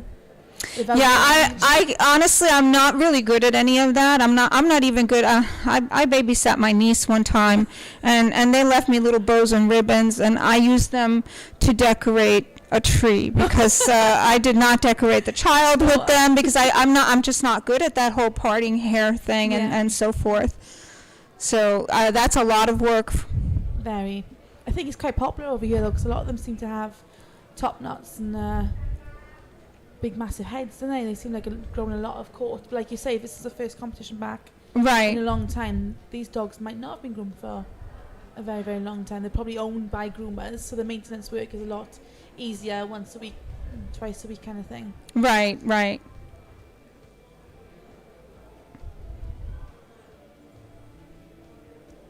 So talk to me about if I want to get a dog for a competition. Now let's go off not on Asian fusion, but just in general. I want to get a dog for competition. What makes a good dog for competition? The structure of the dog, obviously getting a dog to type. So we're going back to the beginning. If you're going to start off competing, I always say pick a breed you're interested in and something you like doing. Like, I would never go and buy a hand stripping dog. It's not something I'm interested in. Right, it's not right. something I have passion to learn. Right, like I wouldn't, even though I can appreciate a beautiful Bichon, I'd never buy one or get one because I am not a scissoring person. So that breed just doesn't fare well with me. Yeah, so I would go and go to grooming competitions, see what you like grooming, see what you enjoy doing, see if the dog fits your kind of personality. With Bichons, obviously, I've been born and bred into Bichons. That's what my mother has. So for me, going to get a dog from a top breeder with good lines and good structure and good, overall health problems, you want the correct kind of dog to suit you, but you don't have to start off with champion bloodline Bichon. You can start off lower down. But I always get the best that you can. Get the best quality that you can locate to first compete with. Yeah, and I always say stick to that breed. Don't go in and think I'll do a Bichon and then don't get the best critique or don't place and then try a different breed, because you're never going to improve. It kind of stick to the same breed and then you get this, your growth as you grow with the dog. Right. Well, it's funny because I think a lot of people are scared to get that critique if they didn't place, because it's hard. It's hard to hear that you didn't do well or that you could have done better. Some people do not accept that part of this whole function, but that's the most important part, isn't it? Definitely. Even if you place first, I've never not got critique. Okay. I want to know how to move on and how to. So Chris, when you think that the best part of the grooming is also the critique? Yeah, I think feedback is feedback, really important. Yeah. Mm-hmm. In UK dog shows, we are required to write critiques for dogs. Right. We have to do written critiques, and it's really, really helpful. If you, and the same with grooming competitions, if you, like Georgia says, don't give up on the dog that you didn't win with.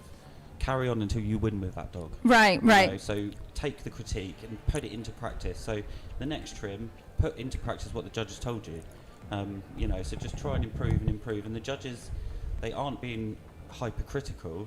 They are telling you areas you. Well, and our careers are really. I think most are, but in ours specifically, it's about continuing education. Absolutely. All the time, every day. You can't. There's so many breeds. You can't possibly know everything about all of them. No.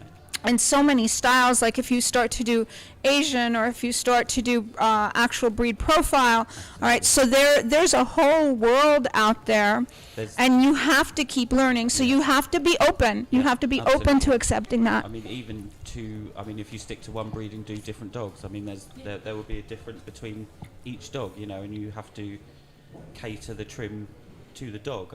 It's right. Like not every water spaniel will be the same, or so I would have to adjust certain things on certain, if one's got a slight dip back. Right. You have to adjust and modify, but the judges' critiques are crucial. Yeah, estamos hablando que la crítica o la revisa que les dan los jueces después de la competición a veces es lo más importante de la competición en sí, porque ahí es donde nosotros como peluqueros aprendemos, conocemos los errores que hemos cometido y podemos cambiar la técnica o el estilo o lo que hayamos hecho en el corte para mejorar la próxima vez. Entonces, aunque sea difícil, que a veces es difícil oír que no hemos hecho un buen trabajo, verdaderamente es lo más importante, porque la verdad que tenemos que aprender y seguir cambiando y modificando y atendiendo cursos y clases y críticas de los jueces que tenemos. So, yeah, I think that's a very important thing. Okay, tell me about this little dog's head here. This is so darn cute. Isn't it just the cutest little thing ever? It is, huh? Long ears and the flared legs is obviously. See, this is where you two should talk about balance and stuff, because this is wrong in the eye of balance. Yes, it is, and it is. Little pea brain, but that then makes the ears pop. So you've got the length of them ears are just extreme. So this to me would be extreme. But it really is a very, very cute trim. It is very fitting for this little dog. Very. Absolutely. Is Asian mainly about heads? Depends who you ask. Personally, yes, it's about heads because the first thing a client looks at is the face. Correct. They go straight into snuggle that face. Oh, give me. Right. So the as long as it's bad, but as long as the head's good, you kind of like the body and legs fall into workshop or Asian kind of groom because it's pet based. It's right. Very, very pet based. But yeah, to me, a face should look. Well, and it's funny because it's funny that you say that because when I was teaching grooming, I did teach the basic grooming, and when I was teaching grooming, I always stressed the prep of the dog because the prep is the most important part. Why? Because the head is the first thing your client's going to see, and if you left goopy eyes or you left a smelly face, okay, as soon as the owner comes in, you could have done a lousy haircut. You can get away with a lousy haircut, okay? I mean, it's not preferable, but you can get away with a lousy to mediocre haircut, all right? But if that face isn't clean, okay, the moment that mommy comes in to pick up that dog and goes, oh, little Pookie, and squishes, goes in for that face, if the face smells or if the face is dirty, you've lost the client. Yeah, okay, and the same thing inverted. If you could have done a multi-million-dollar haircut, okay, but if the head is dirty, you've lost. It doesn't matter how good the rest of the dog was. Definitely not, no. Yeah, estamos hablando de el balance, estamos enseñando el balance, pero también hablando que la preparación es muy importante, especialmente en un salón. Si la cara no está limpia, especialmente la cara. Ok, pues es lo primero que el cliente entra, claro, miro. Lo que ve, eso está claro. Sí. Pero claro, es que es muy importante el baño y secado de un perro. Yes. Es lo más sí. importante. Sí. Al menos, bueno, yo creo que en el salón, si no se lava y se seca bien, luego no puedes hacer un buen trabajo. Exacto, jamás. exacto. Yo siempre les digo a mis chicas, les digo, lo más importante es lavar y secar bien. Exacto. Sí, hay sí. muchas veces que han dejado y es así en esto también. Sin un buen lavado, un buen arreglo. Exacto, un buen arreglo y si no, vaya, es que no. Es que no puedes hacerlo. No. Yo les digo, no. Vosotros me tenéis que hacer la construcción de la casa para que yo pueda terminarla. Exacto. O sea, ellas me tienen que lavar y secar bien para que yo luego pueda cortar bien, porque si ellas no me lo hacen bien, mi trabajo no se merece. Entonces, muchos de estos perros han sido bañados aquí hoy por la mañana temprano. Hace una hora, hace una hora, exacto. Antes de empezar, seguro que han estado bañados, la gran mayoría. Exacto, el peluquero busca hacerlo al último momento para que quede lo más limpio posible, porque todo el mundo sabe que el pelo empieza a coger aceites y empieza a coger cosas del mismo ambiente enseguida. Sí. Enseguida lo caminaste por la calle. Con las manos ya se pueden... Exacto, y lo caminaste por la calle y ya te cogió el aceite de la calle, el sucio del suelo. Exacto. Entonces muchos de estos perros han sido bañados, pero hace un ratito. Sí, yo he visto algún trabajo esta mañana que es verdad que no estaban... Se veía poca preparación en los mantos, ¿sabes? Exacto. No veías bien estirados los mantos o bien lavados o dándoles volumen, que hay muchos productos que les dan volumen al pelo para que tú puedas cortar mejor. Exacto. Por ejemplo, el static que le da, es muy importante peinar con el static para que te dé también volumen y no tengas electricidad estática. O sea, es que yo he visto trabajos esta mañana que he dicho, ostras, es que esto bien lavado con una buena espuma no tiene nada que ver. Yeah. So what we're talking about is the prep that goes into it, leading in from the faces, okay, to the actual prep work. A lot of these dogs were here prepared just hours ago because the prep is key.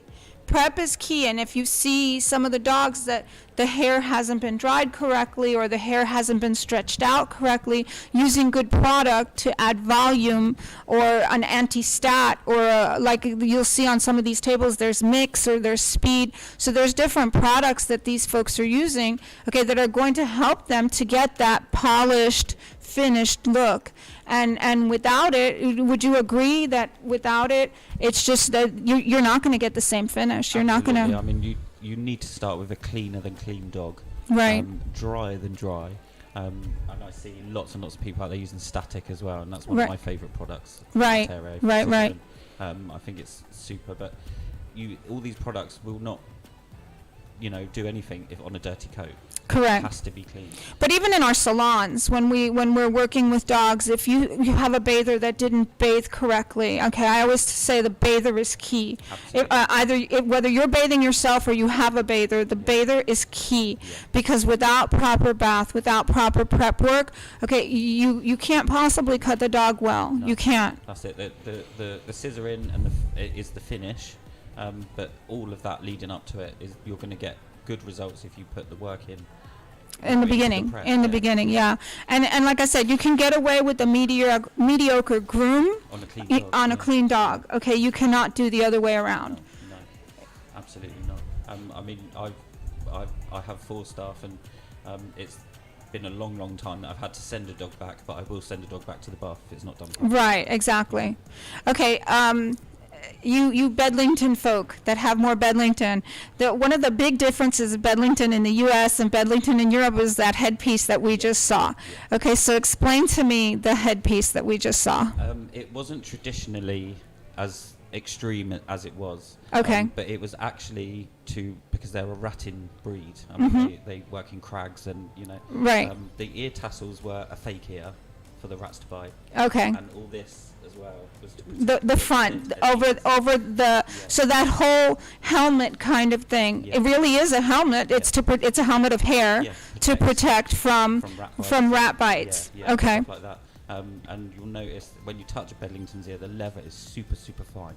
Right. And very thin. So this is why they left the tassel on the end, so that hopefully the rat would bite that instead of the ear. Okay, and why do you guys shave the neck versus us that do not shave the neck? Is there a reason for that? I believe that is to do with quarry or prey, and ease are clean. So if they dispatch a rat and they get blood all over them, it's just easily wiped off. And it's the same with gun dogs and retrievers in the UK. All of this is taken short because they're working. Okay. All right, that sounds good.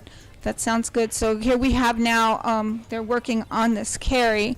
The carry's fall is a similar thing, isn't it? Yes, absolutely. So it's Okay, for for distraction, like a right. decoy. Yeah. So for people that don't know, most of these terriers were bred to go after quarry, to go after they're vermin killers. Absolutely. Okay, they're meant to go after vermin, and so going after that, a lot of times they'll put their heads in holes, or they'll put their cells in positions where their faces are often attached, and rats and so forth, and other rats, wolverine, badger, all of those animals. Okay, the first thing they're going to go for is eyes. Yes. Okay, and so the hair in the face in all of these breeds is meant so that if they do get attacked, the creature will get a handful, a clawful of hair, and not actual skin or eye or anything else. And it's also meant to protect the eyes from anything that'll fall. Yes. So, I mean, a lot of terriers. Terrier in the UK means ground. Right. To ground. So they do go in thickets and thick undergrowth and stuff like that to flush. So they need this protection. Right. So here we have. This is Sonia, isn't it? Working on this dog? Yes. Yes, this is Sonia working on her carry. That's a beautiful coloured carry as well. That's a really That is the blue. That is the color that we want it to be. That is the lovely blue color that we expect and want our carries to be. And when they're born black, and then they fade into this beautiful color. And we're going to go over to, in a couple of minutes, we're going to go over to an interview with Judith and Jaume and Luisa. So yes, we're going to go over into that in a couple of minutes as soon as they let me know that we're going to swap over to that. Bedlingtons are born pure black as well. Yes, yes, Bedlingtons. It is very interesting, actually. And also, with these type of coats, what a lot of people don't know is if the Bedlington gets a cut or a wound of any kind, okay, or some kind of damage to the skin, okay, then the coat will come in black again and we'll have to clear again. So. Yeah, it's all about new follicles and Exactly. So if you see that in your salon, that's usually what that is. They shouldn't ever be white either. They should always have a slight tinge of blue or brown. Right. Yeah. It's like a sand color. It's a sand color. You don't see very many of those colors though. No. Like even here, I don't see any at all. Yeah, well, I've got, because the working are slightly different, so I've got a jet black working one, and we go all the way down to the coppery colour, the browny colour.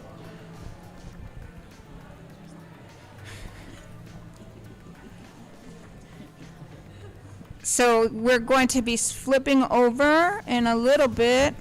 There we see Mr. Leman, who is the head of the EGA.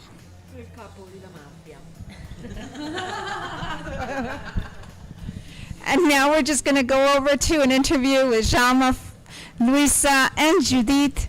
Okay, vamos a ir a una entrevista momentáneamente con Jama, Luisa y Judith, donde hablarán ellos ¿de qué hablaron, Judith?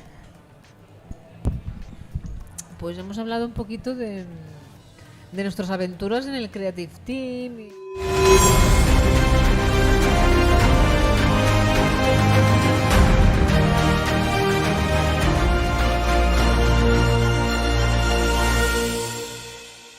Ahora contamos no con uno, sino con 3 de los grandes competidores del circuito mundial de la peluquería. Pero en esta ocasión están aquí dentro del panel de jueces. Tenemos a Lluís Arroyo, Jaume Fauria y Judith Camarasa. 3 de los componentes del primer equipo del Artero Creative Team, ¿verdad? Bueno, chicos, primero de todo decidme, ahora cuando estaba llegando el momento, ¿a quién le han venido ganas de competir y de volver al ruedo y de salirte de la silla del juez y saltar a la mesa?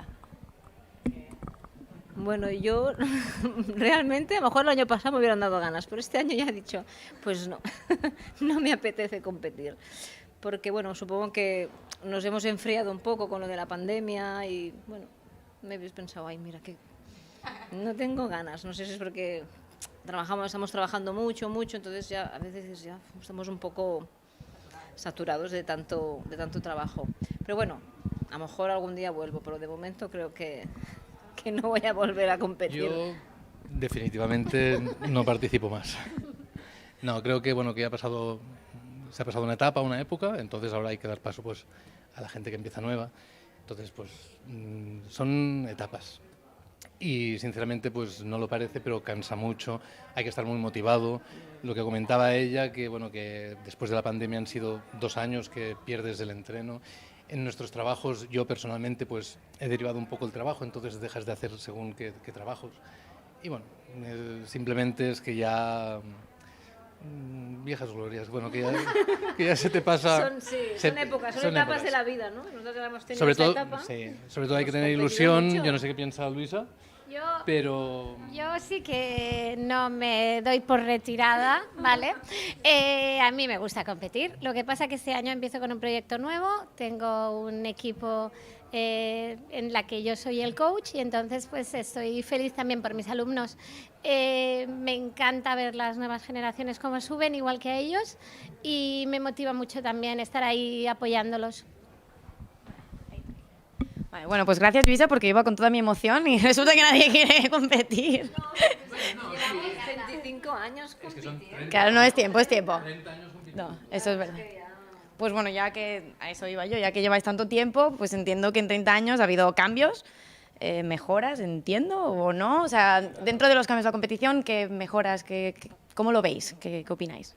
Bueno, no, yo creo que está... Y hay una cosa que me maravilla y es que tengan mesas eléctricas ahí. Sí, claro. O sea, eso es todo Ay, perdón. A mí eso me alucina. O sea, sí, claro, que tengan esas luces, todo el montaje es maravilloso ahora mismo. Nosotros cuando empezamos a competir íbamos con unas mesas que no ayudaban nada, ¿no? O sea, yo creo que sí que ha evolucionado todo, que ha mejorado. Por ejemplo, que tengan, parece una tontería, pero que tengan el tiempo puesto en la pantalla y que giren la cabeza y vean el tiempo. O sea, yo había momentos que estaba tan metida en la competición que ni sabía cuánto me quedaba. ellos lo tienen muy fácil, se giran y Sí. dicen, mira, me queda tanto. Y sobre todo, también en parte ha sido ya, aparte de eso, la preparación. Cuando nosotros empezábamos, pues no era la cantidad de gente que está participando ahora. No es que no tuviéramos calidad, teníamos la calidad del trabajo de la época, del tiempo. Si tú ahora ves los trabajos que se hacían en aquella época y ves los que se hace ahora, no tiene nada que ver. Ha influido mucho las redes sociales, tú puedes contactar con un ruso y te hacen vía online una clase. Exacto. Entonces, en nuestra Son época... privilegiados los que están Sí, ahora realmente es un subiendo. privilegio. Es muy privilegiado. Nosotros pues nos teníamos que buscar la vida Nos íbamos a y competir, mirábamos las revistas, nos íbamos a competir a ver qué pasaba en Estados La- Unidos, la evol- decíamos a ver sí. qué hay, a ver qué nos encontramos. La evolución ha No sido... había móviles, no había nada, o sea, éramos como La evolución muy ha sido abismal. retro, O sea, no claro. tiene nada que ver. No, nada, o sea, era como... Todo ha Todo ha cambiado cambiado. mucho. O sea, yo he estado juzgando, incluso es decir, ¿puedes subir la mesa? Porque es que no sé, creo que no se dan ni cuenta de que realmente eso es para tu comodidad, subir y bajar la mesa. Le pedí, ¿puedes subir, por favor? Pero bueno, muy privilegiados. Yo los admiro que todo este mundo ya ha sido tan... Que esté este mundo tan avanzado y es que está muy on fire, que digo yo, ¿no? El mundo del perro está Y todo a gracias tope. también a empresas, Sí, claro, empresas como como Artero, Artero. como otras más que hay. Perdón, no, sí, mucho más que ha habido mucho apoyo por parte de empresas, las organizaciones han sido muy buenas, ha evolucionado muchísimo para comodidad para el competidor, dando pues la máxima facilidad en todos los aspectos de mesas, luz, material. Hay muchos factores que importan mucho y que desde fuera no se ven, pero que para el participante es muy importante. Sí. No estás en tu casa, estás en un sitio diferente, entonces... Peleándonos todos por el micro. No sé, que antes no sé si había escuchado que Luis hablaba de las mesas eléctricas. Pues no sé si había quedado dentro del micro o no, porque había mucha emoción y digo, a lo mejor no saben de qué está hablando, ¿no? Pero sí, la verdad es que las nuevas generaciones a veces damos por hecho que las mesas se suben y se bajan solas, ¿no? Y claro, no, y eso pues es importante. Te dejabas ahí el riñón porque no subía ni bajaba la mesa. Yo iba con un alzador. Yo iba con un alzador porque cuando hacía un perro grande no llegaba, entonces igual por eso lo valoro tanto, ¿no? Porque iba con un alzador normalmente. Los chiquitos tenían que poner el alzador y los altos teníamos que levantar las patas de la mesa con tacos de madera. Así, ¿no? o con tiestos, ¿eh? Con lo que había. O latas también. De todo un poco. Bueno, pues tantas anécdotas que tenéis, la competición es una parte muy importante, esto sí que lo vamos viendo con todos. ¿Podéis decirme qué le aporta tanto a la profesión como personalmente también el hecho de todas estas competiciones old school a lo mejor?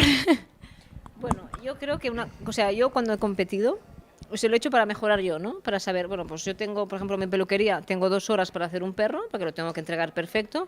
Pues una competición para mí me va a dar perlas. ¿Por qué? Porque en 2 horas tengo que hacer el perro súper bonito para que el juez venga y me peine y vea que no está un trabajo perfecto. Entonces, es una mejora para mí, ¿no? Para mi trabajo y para mi peluquería y para mi cliente. Y la opinión del juez, puedes preguntar, o sea, es todo un conjunto, pero yo creo que personalmente... Para ser un buen peluquero se tiene que competir para ver que realmente puedes hacer buenos trabajos en un tiempo muy limitado, que es lo que realmente te encuentras en el día a día en tu peluquería. Jaime, tú. Sí, casi, ¿me podrías repetir la pregunta? Que tienes pérdidas de memoria. No, a ver, ¿Qué te aporta la profesión? Sí. ¿Qué aporta la Sí. competición? No, pues en realidad pues lo que ella comenta. Que, bueno, aparte de que es muy motivante, ¿eh? No lo parece, pero claro, normalmente las competiciones cuando entras en el rol, claro, cada 2 meses hay una. Entonces, claro, de alguna forma el día a día te preparas para competir, ¿no? Y bueno, sí, la aportación es eso, también el contacto con compañeros. Realmente, igual nosotros, por ejemplo, no nos hubiéramos iniciado en el mundo de la competición si no hubiera sido porque siempre hemos ido juntos. Sí. Y hace 25 años que competimos juntos. Sí. Y estamos juntos. Entonces, claro, de alguna forma aporta mucho en todos los aspectos, o sea, personalmente y profesionalmente, ¿no? Pero lo habíamos pasado muy bien. Yo casi que lo que iba a decir es eso, que a mí personalmente pues lo que me aporta es ver a compañeros de todo el mundo que ya son amigos, el viajar con mi equipo, que ha sido pues maravilloso. Y aparte de eso, pues un reto personal de mejorar cada día, porque claro, tú quieres ganar. O sea, nadie de los que hay aquí no viene a ganar. Eso no es verdad. O sea, todos... Pero hay que saber perder. Sí, por supuesto, hay que saber perder, pero todos venimos a ganar, si no, no vienes. O sea, a ver, vamos, yo toda mi vida he ido a ganar, pero bueno, pero sí, a nivel personal, pues el poder estar con mis compañeros. Vale, pues bueno, me han dicho que habéis viajado juntos, como comentáis ahora en las competiciones, por toda Europa, habéis ido a Estados Unidos, que no habéis hecho juntos. Entonces, a riesgo de que estemos aquí hasta no sé cuándo, ¿podríais contarnos cada uno una anécdota? La más... Una. Un libro. Bueno, un libro. Bueno, pues, o podéis debatir entre ustedes una, o... Bueno, mira, ya... Venga, el pinchazo en Inglaterra, con todos ustedes. Venga, Luisa, explícalo. Bueno, a ver. Bueno, lo primero fue que era un viaje que teníamos programado para ir muy bien de tiempo. O sea, eso yo creo que es lo mejor. O sea, salíamos por la mañana y competíamos al día siguiente. Y bueno, al llegar allí habíamos alquilado un coche y en Coventry tuvimos un pinchazo, no, un reventón. No, pero todo hay que decir que bueno. Se conducía por la... Eso hay que tenerlo en cuenta. Y conducía Jaume. Eso. Jaume fue el que se acercó mucho al bordillo y reventó la rueda. Y claro, dijimos, bueno, esto es un momentín porque ahora... Pondremos la espuma. No, primero pensábamos que habría una rueda de repuesto que no estaba. Es decir, que esto se cuenta ahora, pero eso fue... Era desesperante. Era desesperante. Estuvimos, me parece que 10 horas. 10 horas esperando. En un pueblecito. Que viniera una grúa, que nunca vino. Llamábamos con los móviles, que en esa época las llamadas eran que nos vino unas facturas. Pero es que nadie nos venía a rescatar.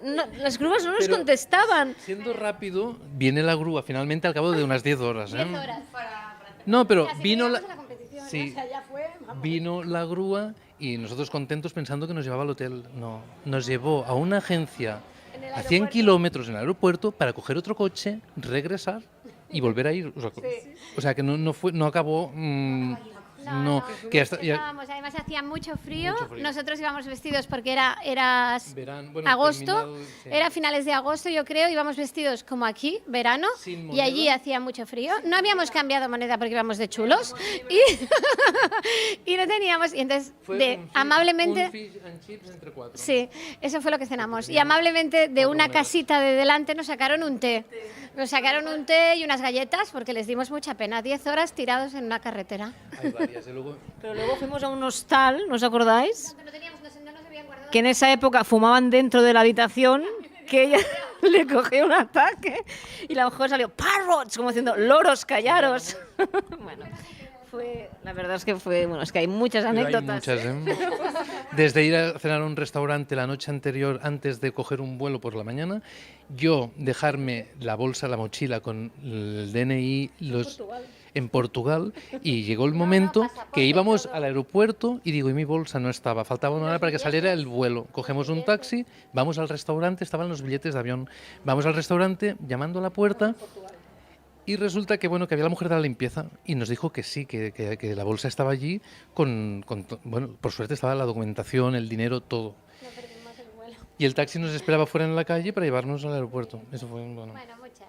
O en Las Vegas. Pero también muy buenas, ¿eh? También tengo que decirte que todos los viajes han sido divertidos y que cuando hemos llegado aquí, casi siempre con medalla, alguno de nosotros o incluso todos. Yo recuerdo una competición en Praga que ganamos todos, que eso fue maravilloso. Y otra para recordar, cuando ganamos el mejor team en Bélgica, la primera vez que ganamos el mejor team, que nosotros gritábamos Portaventura, porque nos íbamos a ir con el dinero a Portaventura, pero allí nadie nos entendía, ¿no? Nosotros gritamos. Sí, con el dinero que ganamos, nos fuimos todos a Portaventura. La verdad es que hemos sido y buenos compañeros siempre, nos hemos querido un montón, que eso es muy básico, ¿no? Quererse primero para luego poder... Hay que agradecer que hemos tenido un buen sponsor. Un sponsor que nos apoyaba, que es Artero, ¿eh? Eso que quede claro, ¿eh? Sí, es verdad. La verdad es que confiaron en nosotros y nosotros, pues aportamos todo lo que pudimos y más, ¿eh? A ver, sí, yo creo que estadísticamente, después de tantos viajes, tantas cosas, alguno tenía que salir un poco, ¿no? Pero bueno. ¿Todos ha habido algún...? Sí, yo de hecho nos quedaríamos aquí horas y horas porque me está encantando, ¿no? Pero bueno, os hago la última pregunta y ¿qué sería, aquí una afirmación, todos tenemos algún sueño sin cumplir, o no, no sé, en el caso de que sí, hay algo, alguna meta, algún logro, algo que os quede pendiente, que queráis hacer dentro del mundo este de... Os veo a todos pensar, a ver quién va a coger el micro primero. Bueno, Gise dice que no, está todo ya... ¿Tú ya lo tienes? Pues venga. Sí, yo creo que mi meta ahora mismo es seguir siendo coach y formar a gente para que compita. Creo que es la evolución de un competidor que lleva muchos años compitiendo, formar a otro competidor y ayudarlo. Y que pues el equipo español le llegue lo más arriba posible dentro de la peluquería mundial. Para mí esa es mi meta. Sí, es que es la meta, yo creo, de todos, el poder pues seguir preparando a gente, porque es que ayudando a la gente. En realidad pues ya has llegado al, bueno, no por ser mejor o peor, pero que bueno, que es lo que te comentaba antes, que ya se pasa el arroz, ya hay que dejar paso a nuevas generaciones y bueno, y luego pues ya lo único que te queda es intentar ayudar, pues como dice ella, pues y es muy gratificante, ver que tienes, bueno, alumnos que van con ilusión, incluso ya ha participado alguno que los ves con ilusión, con ganas, y es gratificante. Yo creo que sí, que realmente es lo que te puede quedar ya. Sí, estoy con ellos. Yo creo que, bueno, he llevado muchos años haciendo esto, estoy bien, tengo mi peluquería, hemos llegado todos a un punto que lo hemos pasado muy bien, hemos visto evolucionar la peluquería canina, que empezamos, que era muy... Entonces, pues yo estoy feliz de estar aquí, de haberlo visto. Sinceramente, por mi parte, piensas en el pasado y jamás hubiera imaginado que pudiera estar aquí. O sea, es algo que a veces uno mismo no valora el momento donde estás, ¿no? Pero si piensas atrás, igual si tienes la autoestima baja o ves que pues te la sube porque ves que estás haciendo lo que te gusta además. Hemos sido privilegiados de tener lo que hemos tenido y hemos sido muy felices, lo hemos pasado súper bien y lo hemos disfrutado. Con mucho esfuerzo, aunque no lo parezca. Sí, claro, nadie nos ha regalado nada, Aquí nadie ni regala nada ni compra nada, Simplemente hemos estado trabajando duro para poder llegar donde hemos estado. Por eso da mucha pereza ahora. Yo ahora no me levanto a las 3 de la mañana a lavar un perro. Yo de verdad que no. Ni viajar 14 horas para llegar al lugar y a las 5 horas tener que competir y pasarte un día compitiendo. Es que es muy sacrificado. No se ve lo que hay detrás. De verdad que yo cuando veo a esta gente los admiro, porque a veces incluso ves que no hay una posibilidad quizá de hacer podium o de entrada, ya ves que y te sabe mal porque dices, ahí hay una preparación muy grande y la ilusión con que van, pero bueno, todos hemos pasado por ahí. Todos tenemos que empezar. No siempre se gana y si se pierde, se pierde y te vuelves a presentar y esto es así, o sea, aprendes de los errores que uno comete. Bueno, pues chicos, ya me he quedado sin preguntas, aunque yo me lo he pasado genial, os haría 5 más o 10 más, pero muchísimas gracias. Perdón, seguimos nosotros. ¿Qué digo yo?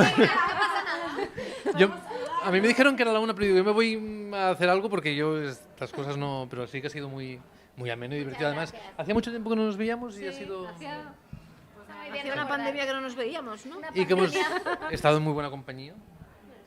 Yo veo que acabará la entrevista como estás, que se va bajando. Además que es cierto que lo facilitas mucho, mucho. Muchas gracias. De verdad que... Hasta la próxima, Munsa. ¿Nos quieres volver a entrevistar? No, tenemos mañana aún y esta tarde. Tiempo hay, Podemos explicarte muchas cosas. Vale, bueno, pues ya si quieres cortamos y aquí seguimos, ¿no? Bueno, gracias.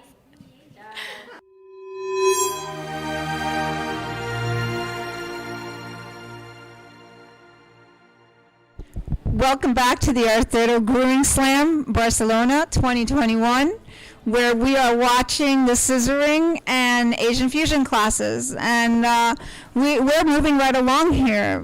Bienvenidos de nuevo al Grooming Slam Artero 2021 en Barcelona, donde estamos mirando la competición de tijeras y de Asian Fusion.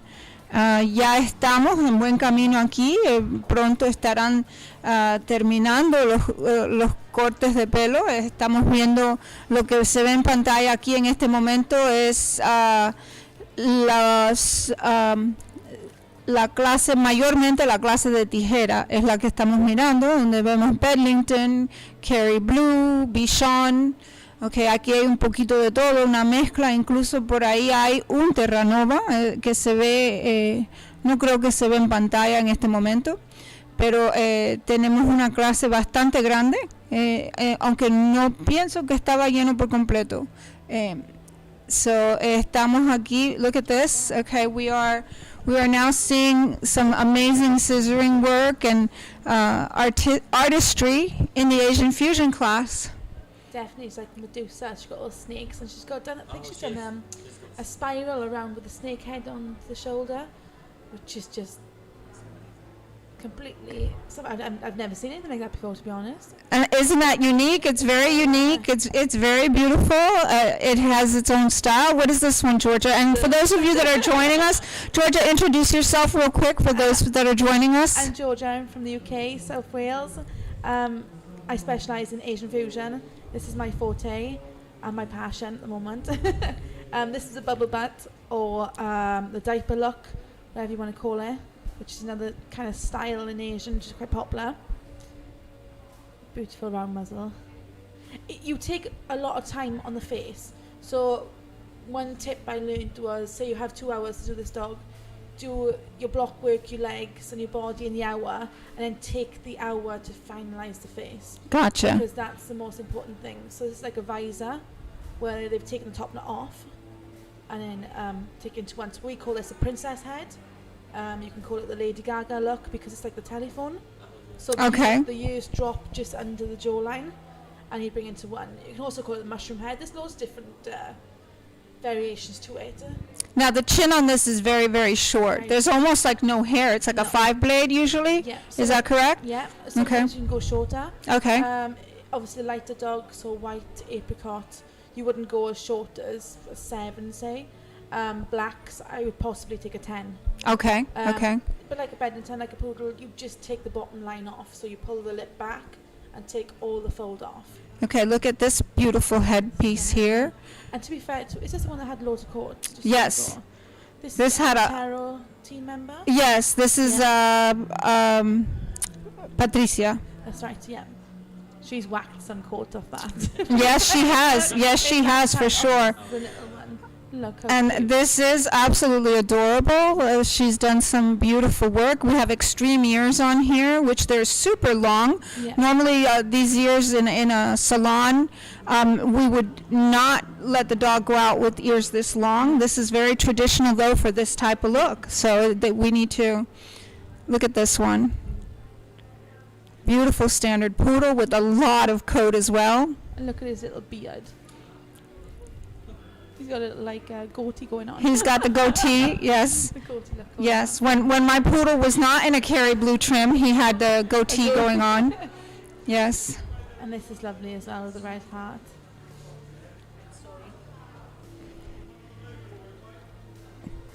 See the speckles of glitter, which how beautiful.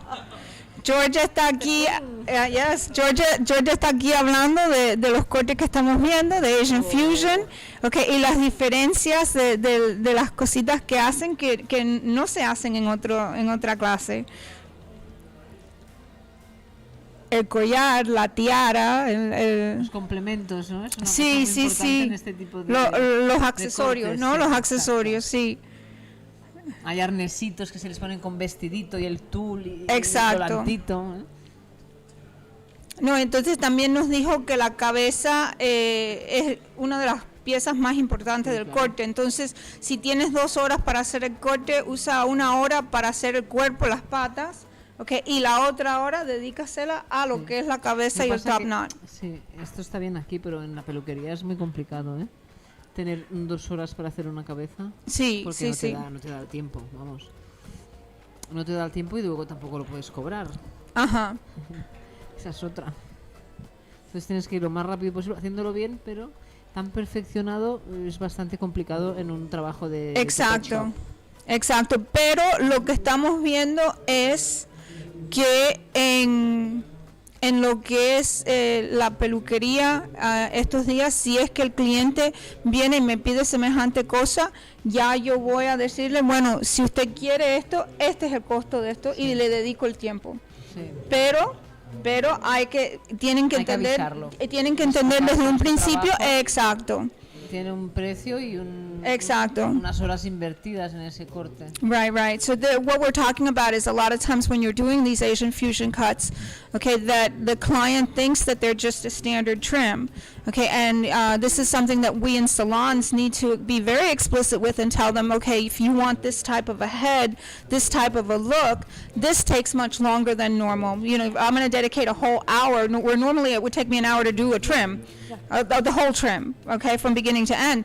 Well, if you're asking me for an hour on the head, you need to pay for an hour on the head. It's like a specialty. Okay. It's like hand stripping. Correct. You clip a schnauzer off in an hour. Hand strip is going to take a lot longer. So like hand strips and even like certain show cuts you do, Asians the same. It's a specialty. You should take the extra time and you should get paid for the extra time. Absolutely. I mean, if I've got a show dog, that is almost always more money because I have to put more time in. How important are eye shape in Asian? Would you choose a dog for a pretty eye? So this is gonna kill a lot of people. With the poodles, I'd go for a rounder eye, which is not really what you'd ask for. So like I've just bought a silver poodle with the wrong eye set for a poodle, but I know she's gonna be perfect for Asian with the big eyes and the long eyelashes. So yeah, you again just throw in the breed book out.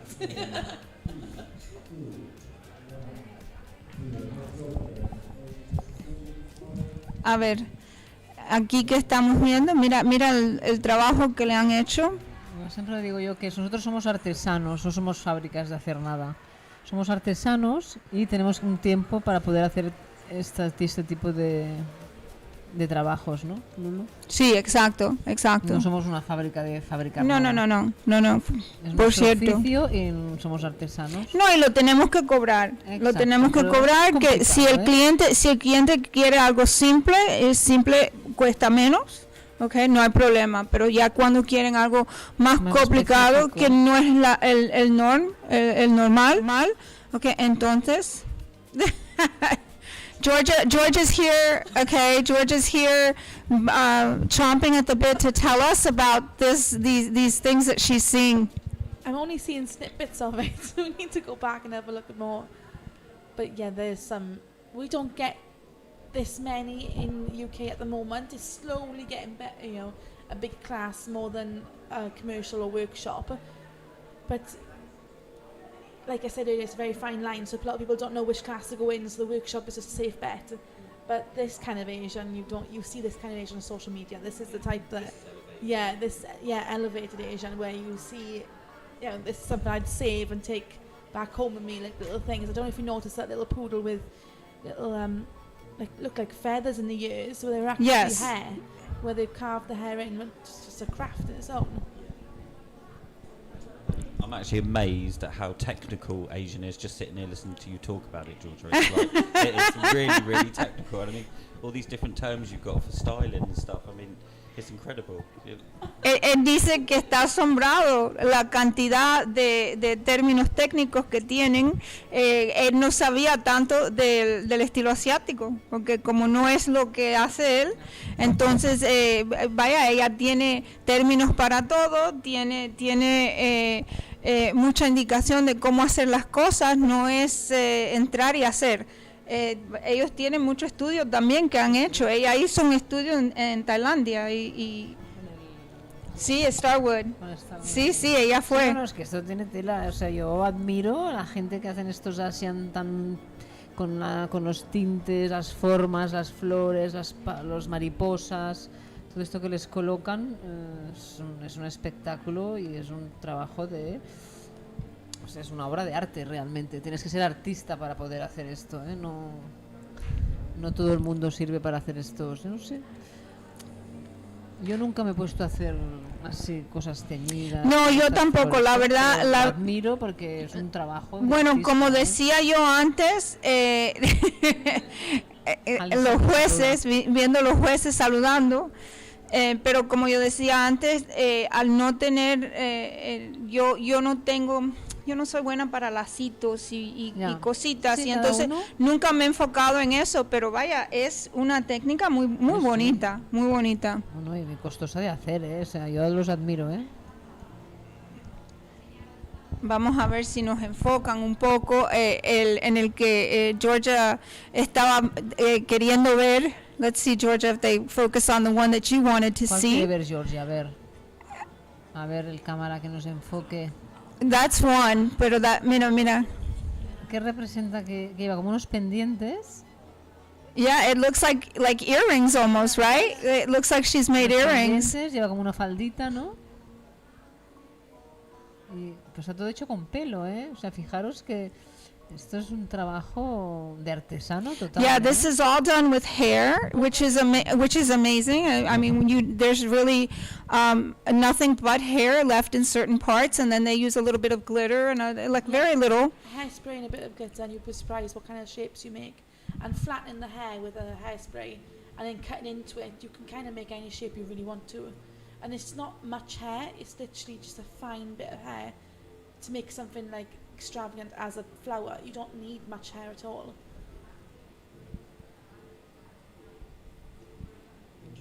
Now, as a judge, Judith, cuando tú estás juzgando, okay, ahora mira esto del enfoque de un juez. Cuando estás juzgando, ¿qué es lo que tú estás mirando en Asian? Si vas a juzgar el asiático. Claro, tienes que mirar la cara que esté súper pulida, súper bien hecha, súper redondeada, o sea, que sea como un muñeco. Que realmente lo que buscamos es un muñeco en el perro, ¿no? Right. Y luego, bueno, que esté bastante, o sea, eso, que esté muy pulido, porque es lo primero que ves, por ejemplo, la cabeza, ¿no? Que es lo primero que uno mira, que tiene que estar súper So you look for a polished head. She's saying as a judge, you're going to look for a polished head. You're going to look for a really good finishing. You're going to make sure that the technical portion of that head is perfect and spot on. Y luego, pues estas patas de elefante, bueno, que sea así como todo, como Asian, ¿no? Es todo... And then the flare on the legs and things of that nature would be the next thing. O sea, no hay un balance, pero tiene que ser así como que esté todo bien pulido y bien hecho también, ¿no? Right. O sea, You no quiere want decir que no pulas unas patas porque sean Asian, tienen que estar pulidas. Right, and they need to be the same size. They need to be so she's not just looking at just because there's no balance doesn't mean that there isn't a style. Exactly. Okay, so that is adorable. It really is cute. It really is cute. Factor, isn't it? So everything's just, yeah, it's just Yes. Yes, yes. factor and what pet people like.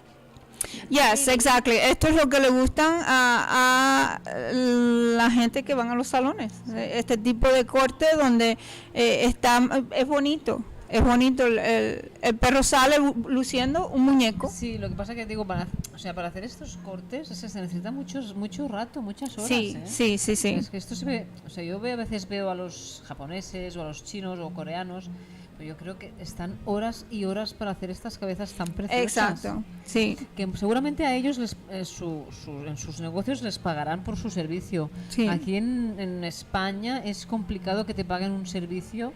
Si tienes que Ya estar más tantas horas, más adelantado, sí. Sí, yo sé, supongo que en América debe ser distinto igual que en Inglaterra. No, vaya, hay gente que lo pagan y hay gente que no. There's people that are willing to pay and there's people that are not understanding that this type of work takes a lot of time. En China, entonces ellos emplean muchas horas. Yeah, in China and other offices and other areas, it takes a lot of time to do that. You know what I mean? But they're willing to pay for it. Yeah. So, because that's the look that they want. What's your rotation on these dogs? So do you do them every 4 weeks or? Client's dog, yeah, every 4 to 6 weeks. Obviously, my own dogs grow out to extreme and then be cut in a competition. So it's like if these groomers own their own dogs, you want to get the extreme of taking from one length to a. And with Asian and some workshop, you can just. This is, look at this. Mira para allá. Es una chisca. Esta es de aquí, Spain. It's made in Spain. It matches her hair. Yes, it matches her hair. It's an amazing class. I honestly. It's really quality. Lovely. I think they've got about half hour left, have they? Or they're really finished? Or I think they're already being judged, yeah. They're being judged at this point. So ya terminaron con el Asian, todo el Asian ya? Creo que sí. Yes. A lo mejor algún grande. So we were talking about that long top knot earlier. So she's kept that long top knot and turned it into a bow. Okay, and that's made with hair. All hair. Okay, and that's made with hair. Entonces el lazo ese que ella hizo es todo hecho de pelo.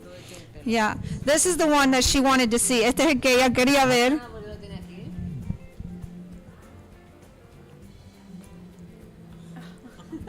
A ver, dile al cámara. A ver, cámara, ponnos el de color marrón, hay el de color apricot, el canichito apricot, a ver si nos lo puedes enseñar. Esa es Alba Doga, hecho su Asian Fusion, las chicas de Gerona. La deja también muy bonito. No, es que han hecho unos trabajos. There you go. Déjanos aquí. There you go. Wow. Wow. From Mallorca, creo. Obviously, we're only looking from like a screen. We're not looking at photos, so we don't know what Alison and the other judges are looking for. Right. No es pelo, No, this is esto es un. It's a collar. Yeah. Yeah, it's This obviously is hair pieces. Yeah. It's Yeah. It's hair pieces. It looks like a Hessian kind of material, like a tutu material, but the tutu on the belly is hair. Right. So she's probably just added it in. That is hair, Yes. and it's fine, like a layer of hair, which will probably just grow out, or even if you snip back off into the face, you would never notice it was gone. And the tutu on its belly, that is hair. Right. That, wow. Just screams Disney, doesn't it? Yes, it does. It does. Yeah, Minnie Mouse. So like, that was the one with the long top knot. Right. And obviously now we know why she was keeping it so long. It's because she's turned it completely into hair. Yeah, they've really done an amazing job. And with Asian, it's not like, I know it's the groom as well, but the way they do their accessories and to match the tabletop, it all blends into one and it becomes like a story. So that's why Asian is quite getting very popular. Like Right. So now we'll let Chris comment on the purebred. We'll go back to our purebreds. Well, you're the standard man. Yeah, So let's go back to the purebreds, I and feel we'll slightly boring now. You've got this massive variety. Dice ahora, yo le digo que pase a él a que nos hable de los perros de estándar, los perros de raza pura. Dice, pero ahora estoy un poco aburrido, ¿no? Eso, después de todas esas, sí, después de toda esa belleza, imagínate, estamos un poco aburridos con lo demás. Pero no. El Carrie Blue, Carrie's never boring. Carrie's never boring. Well, I can see the grooms are all done with exact breed standard in mind. Right. And most of them wouldn't look out of place in the UK show ring, which is always good because many of the pure breed scissors actually come from the UK. So the Kerry is an Irish breed, Right. Bedlington. Right. So country of origin for me is quite important. Okay. You'll notice, you'll know, Lulu, from the States, how different the grooming is in the States to the UK. Yes. Actually, I find that in Europe and in UK, well, I think Europe more so, has a little bit more extreme. Yes, yeah. Okay, they have a little bit more flair. They may have a little bit tighter on the waist. Okay, where in UK they do not, No, and in the USA we're somewhere in between. Yeah. We're not to one end and we're not to the other. We're kind of in the middle. We try to give a little more neck. Okay, the power of the carry is in the neck and chest, and so we try to give a little bit more neck. We try to give a little bit more arch to show off that elegance and power. Now, when you think carry, you think power. Exactly. So you want the initial look of the dog to exude that power. Absolutely. So, and similar, believe it or not, similar with the Bedlington. You want a Bedlington to look like a terrier, like it's not supposed to look, like a poodle in any way. It's supposed to be a racy dog, okay, that is going to go out there and that is going to do a job.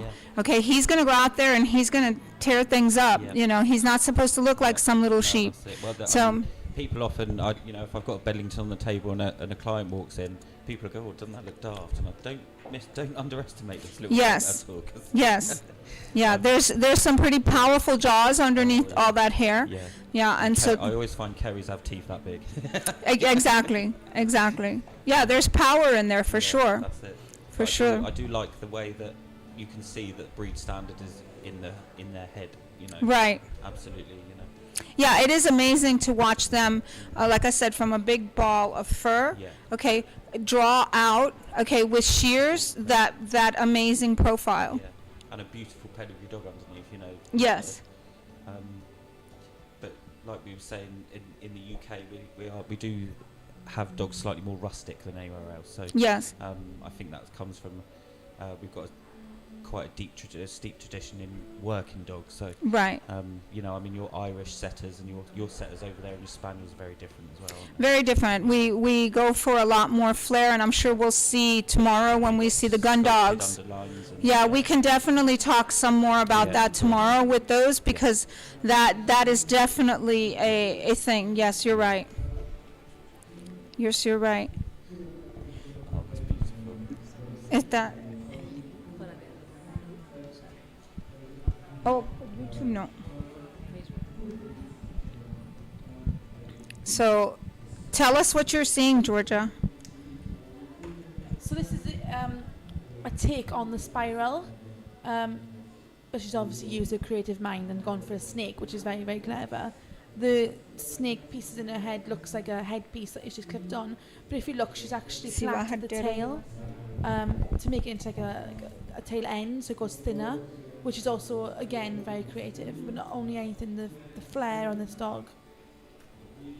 It's just, yeah, it's balanced, yeah, it's balanced.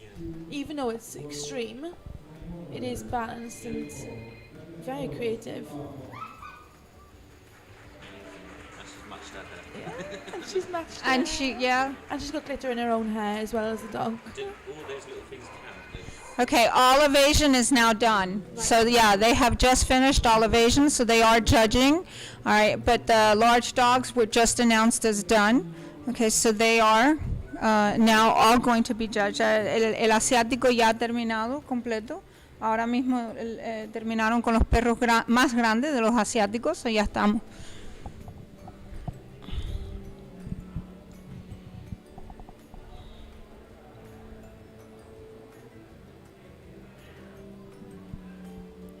And we're looking at some amazing work. There's some beautiful work out there today. I don't envy the judges at all in their judging, because this is not going to be easy. And I guess every judge is going to have a different kind of eye. Yes. So every judge is going to be looking at this. Some might not like it. Right. Some Of might course, love this it. is, yes. This is everything in Asian is a personal choice. And it's very subjective, Yeah. absolutely. Well, except that the only thing is that they do look at technical. Yeah. They look at, Yeah. they look, and technical is all the same. They're going to look at the cleanliness of the dog. They're going to look at, did they shave pads? Did they clean ears? Did they, so the technical portion is going to be the same, but everything else is very subjective. So absolutely.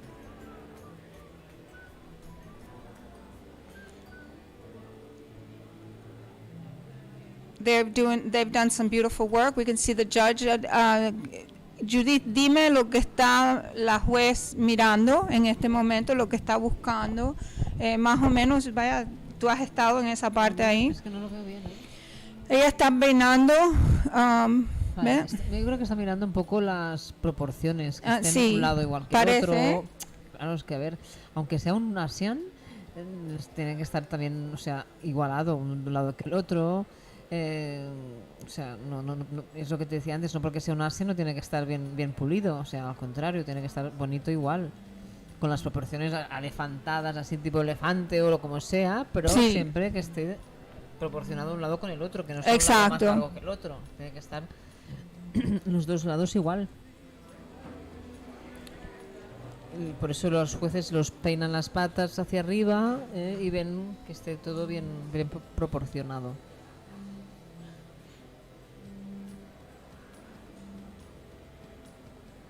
¿Ves la carita?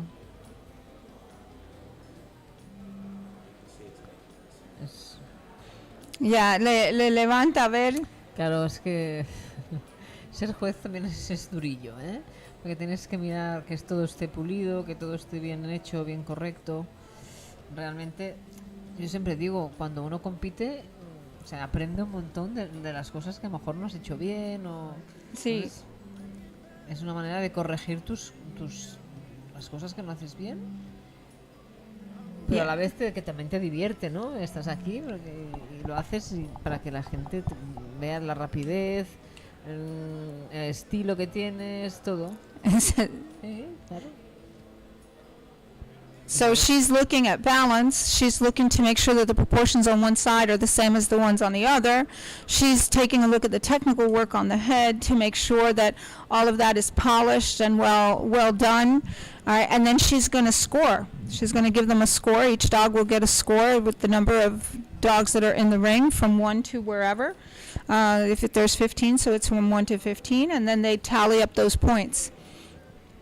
And they do a little bit at a time, taking their time with each dog, because each dog should have, whether you like the style or not, each dog gets a full and complete look over. And here we have Luisa is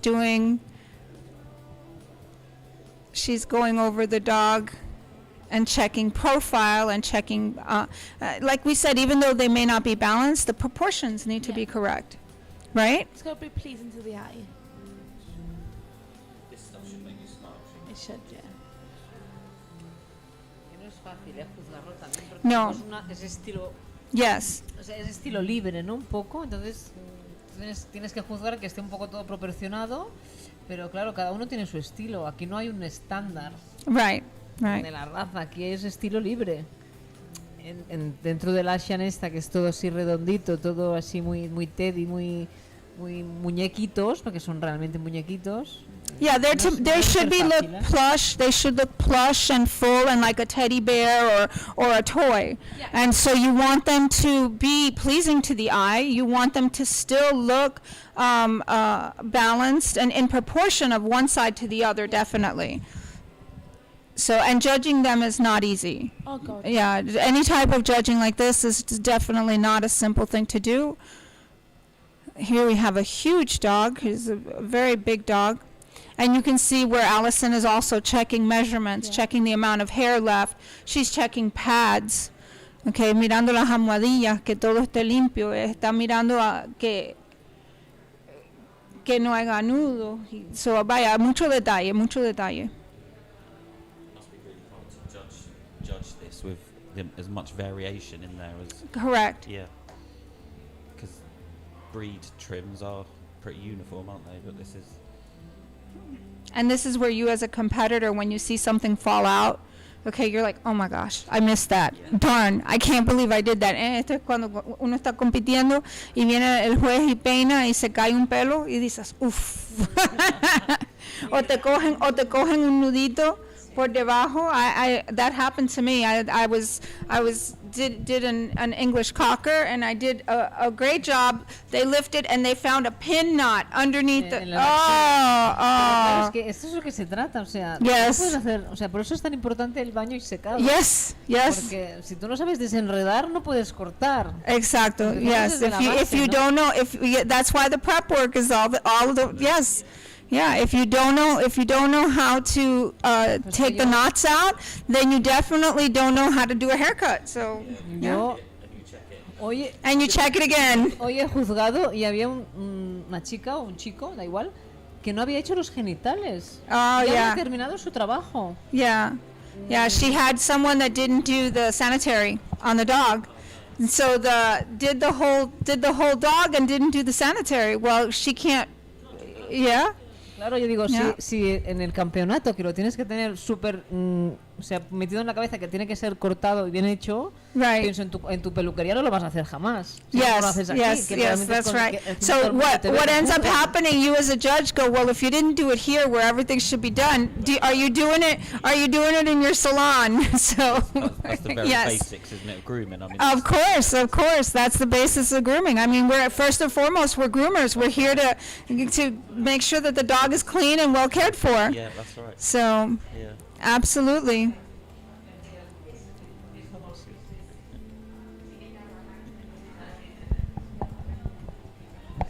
So he's checking all the details on the dog.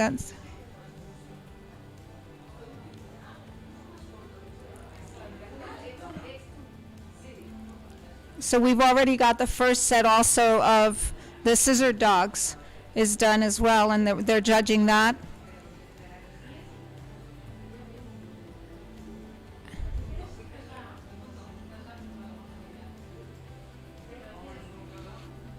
And here they're going to look at breed standard. Balance, overall Absolutely. balance is key in this sort of thing, especially with regions. Yeah. Okay, and we are going to switch over to an interview with Artero, one of the owners, co-owner of Artero. And en breve momento vamos a cambiar a una entrevista con Artero.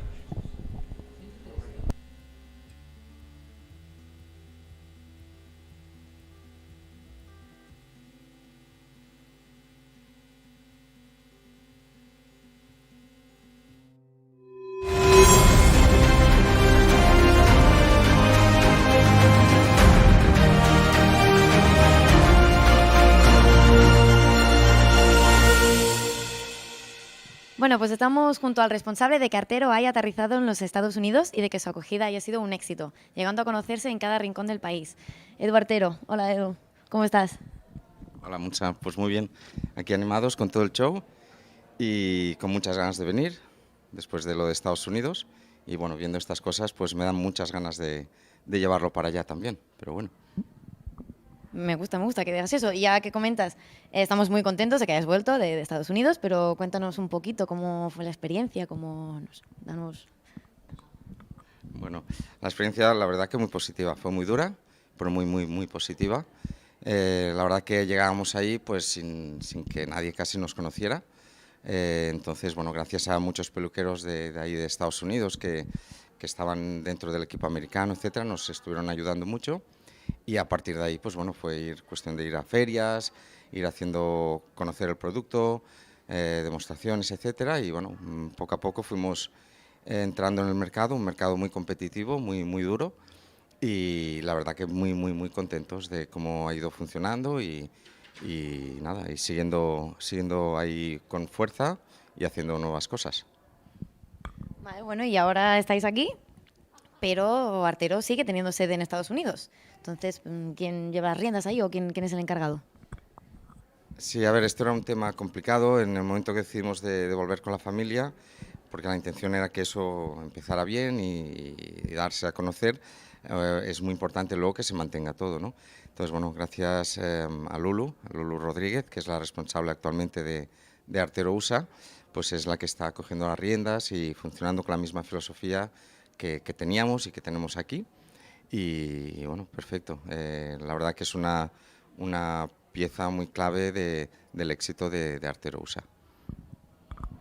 Bueno, vemos que es el tercer año consecutivo que conseguís el galardón Barclay a Mejor Empresa del Sector. ¿Cómo sienta este reconocimiento? ¿Por qué piensas que habéis tenido tan buena acogida en un mercado tan competitivo que estamos comentando ahora mismo? Sí, es muy curioso. Ahí realmente están todas las marcas, todas las grandes empresas del sector y el hecho de poder hacernos ahí un rinconcito y poco a poco que nos fueran conociendo ha sido increíble, ¿no?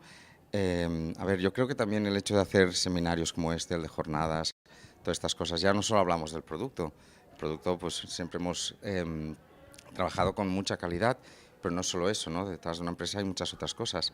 Creemos que todo el tema este de las jornadas, del Grooming Slam que vamos organizando, nos da mucho empujón en el mercado y nos ayuda a que la gente nos reconozca que no solo nuestra filosofía es vender productos, sino también ayudar a la industria a crecer, a darles apoyo. Y esto, pues bueno, cuando se hacen estos premios, la gente piensa en nosotros. Entonces, bueno, ya solo estar nombrado es algo increíble. Pero luego encima poder ganar ya ni te cuento, ¿no? También recordarte, bueno, que habíamos ganado el premio a Mejor Producto en el 2018, que también fue una gran cosa, ¿no? Para nosotros. O sea que muy contentos y muy agradecidos por los clientes. Vale, bueno, vemos también que las cosas, bueno, la normalidad, digamos, se va recuperando poco a poco y vuelve jornadas Atlanta el año que viene, ¿no? ¿Podrías decirnos fecha, algún detalle de la...? ¿Sí? A ti sí, a ti sí, a ti sí. No, bueno, hace 2 años, bueno, ya empezamos hace 4 años a hacerlo, debido a lo del COVID, pues tuvimos que anular estos 2 últimos años. Y ahora pues ya sí, este mayo del 2022 pues ya salimos con las jornadas, ya empezamos otra vez con las jornadas y en Atlanta, como cada año. Entonces, bueno, tenemos muchas ganas de hacerlo, de poder mover toda la industria un poco, que nos venga a ver y vea todos los shows. Y bueno, ahora parece que no, pero después de 2 años de parón, parece que cueste, pero la verdad que estamos muy motivados, con muchas sorpresas, muchas cosas nuevas y bueno, ojalá que nos pueda venir a ver mucha gente, o sea que muy bien.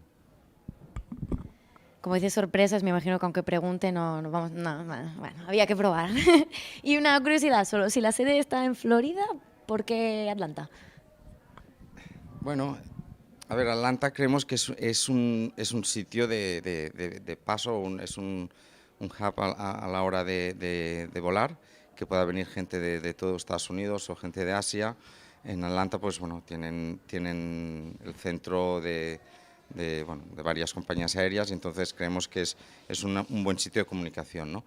De todas formas, bueno, nunca descartamos que pueda ser más adelante en otros sitios. Pero seguro que en el 2022 estará hecho en Atlanta.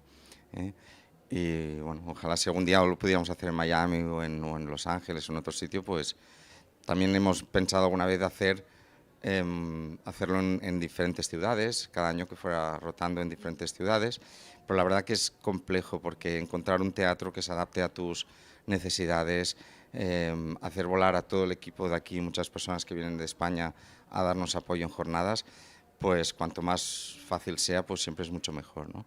Pero bueno, ahí queda. De momento Atlanta y ya veremos qué pasa. Vale, no me has convencido, sí. ¿Si puedo? Bueno, siendo conocedor de la industria como eres ya desde hace años, sobre todo pues, antes de empezar en Estados Unidos, y ahora que conoces también el sector en este país, ¿qué destacarías de los peluqueros de ahí y de la peluquería? Y si nos podrías decir, bueno, ¿qué características les ves? ¿Por qué son tan admirados en todo el mundo? ¿Cómo lo ves? Mira, una de las cosas que más me sorprendió de los peluqueros de Estados Unidos es que igual eso lo echaba en falta, no sé, cada uno tiene sus culturas, que aquí tal vez no pasa tanto, pero en Estados Unidos, cuando algo funciona o algo les gusta, te lo dicen, ¿sabes? Te agradecen el hecho que estés ahí, que estés apoyando a la industria, que hayas traído productos nuevos, ¿no? Y esto para mí al principio era un poco chocante, la verdad que sí. Entonces, también te digo lo mismo al revés, que si hay algo que no les gusta, te lo dicen, ¿no? Entonces, bueno, es una parte importante. Yo creo que es bueno que te digan la verdad, porque al final los productos que vas a hacer o las ideas que tienes es gracias a su feedback y a todos los comentarios que te dicen. Entonces, a veces pues te dicen, mira, pues el sector necesita este tipo de producto o lo otro, y te los has de escuchar, ¿no? Porque al final es gracias a ellos, pues puedes poner un producto en el mercado que es necesario. A veces si estás en un despacho, esto no lo sabes. Entonces es muy importante asistir a las ferias, estar siempre en contacto continuo con el cliente, con lo que está pasando en el sector, en el mercado. Y aparte de esto, nada. O sea, al final viene a ser lo mismo, pero bueno, también se hacen muchos shows en Estados Unidos. Cada mes, una cosa así, hay diferentes shows. Y bueno, hay mucha gente pues que va haciendo toda la ruta de todos los shows que van habiendo, para luego alcanzar los puntos para llegar a ser dentro del equipo americano, ¿no? Y ¿no? La gente, yo creo que todos estamos igual, ¿no? Con la misma inquietud, con ganas de hacer demostraciones. La gente quiere aprender, los peluqueros quieren aprender, y eso es lo bueno, es lo que mueve la industria. Vale, pues ya que me hablas de estas ganas y vemos que está siendo un éxito este Grooming Slam, habiendo ya jornadas Atlanta, ¿para cuándo un Grooming Slam, no sé, Nueva York? Bueno, esto es una pasada. La verdad que No lo parece, visto en las cámaras, no lo sé, pero sabemos todos los que estamos en Artero el gran trabajo que hemos hecho estos últimos meses con todas las preparaciones. La verdad que sería un reto muy bonito hacerlo, pero es un reto muy complicado. Pero no me pongas fecha, no te la voy a decir, pero nunca se sabe. O sea, puede estar ahí en el cesto y algún día, pues, si creemos conveniente o necesario hacerlo, pues ahí nos lanzamos, y si lo hiciéramos, pues seguro que intentaríamos hacerlo con la misma idea que aquí, con la misma filosofía y todo. Bueno, pues no ha dicho que sí, pero tampoco ha dicho que no, así que neutral. Bueno, pues nada, ya no tengo más preguntas, Edu, muchísimas gracias por estar aquí y que acabe de ser un éxito. Mucha suerte. Gracias. Hasta pronto, gracias.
Tablecloth or a nice mat, something that will contrast your dog. We also recommend that you wear a different color smock to accentuate. If your dog is black, don't wear a black smock. Absolutely. Okay, wear something with pinks or blues that are going to show off your groom. Yeah, you want to contrast, and we do that in the show world as well, of course, correct? Yeah, but if I'm showing a Groenendael, which is black, I have to wear white trousers. Right. Because it does make the dog stand out. Correct. If you had a dippy top line, you might wear black trousers to hide it, but no. Yeah, no. but it's true. Yeah, exactly. You if you want to hide the fault, then you wear the same color. But what you're seeing here is 2.5 hours but weeks and weeks and weeks of preparation have gone into these dogs, and you must never ever present a dog on a dirty table. Right. Yeah. You owe it. You owe it to yourself and the dog to present the whole picture. Yeah. No, for sure. That's absolutely true. That's a classic head, isn't it? Beautiful. Absolutely beautiful. Just done a quick run around, and the standard of grooms, not even Asian, everything. They're just flawless. They're stunning, right? I mean, the amount of work that's gone into all of this. I mean, I'm looking at these pure breeds now. Most of these could go in the showroom. Yeah, easily. A little palm. So cute. He knows we're talking about him. Oh my goodness. Oh, bless his heart. So cute. So cute. Oh, I gotta pay attention now. Up. Time to show. So cute. And there's a lot of work that goes into a palm. People don't realize. They think it's just a matter of, do a little de-shedding and that's it. And there's a whole lot of work that goes into doing a proper palm. In the UK, they're a lot rounder. In Europe now, they're becoming much more sculpted and sort of triangular. But in our standard in the UK, they have to be a ball. Right. So they have to be round. Another Kerry. Ya, estamos viendo los trabajos a tijera, una calidad de trabajo magnífica. Hemos visto tijera en Kerry, en Bedlington, Bishon y una calidad de trabajo tremenda. No le envidio nada al juez el tener que escoger los 3 mejores trabajos de lo que está aquí presente en este momento. Faltan 5 minutos para terminar la competición y ya. We've got 5 minutes to the end of the competition where time will be called on all dogs. And that will be it for today as far as the actual competition. And then we start the judging. Looks like Alison's going over another Asian dog. When you judge, Georgia, do you give feedback as you're going over? This is a new thing they've started since COVID, is doing the feedback there and then.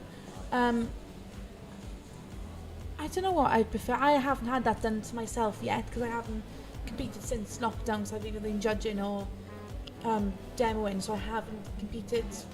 I don't know what I would prefer, whether I'd like to be done privately, but I know I can see why they do it, because it's you're doing it right there and then, it's fresh in your mind, and when somebody sends you a photo at the end of the day and you ask for critique, it doesn't always look the same.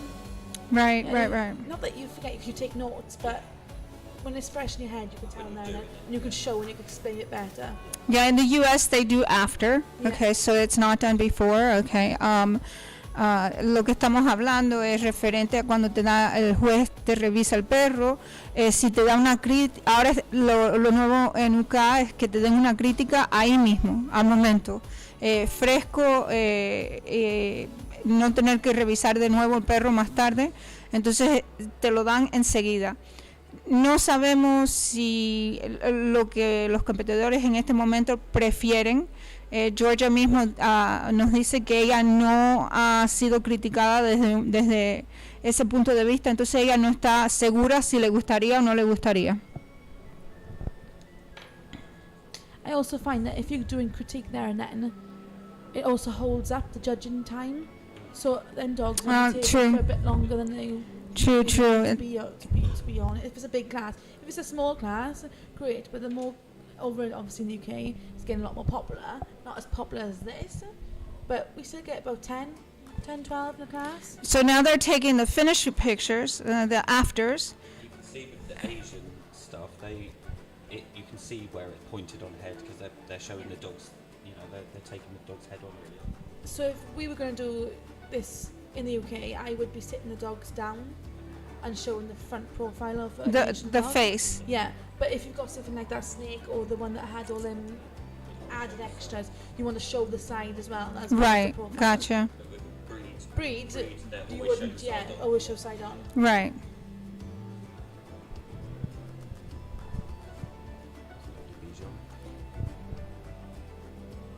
All these beautiful afters of people bringing their...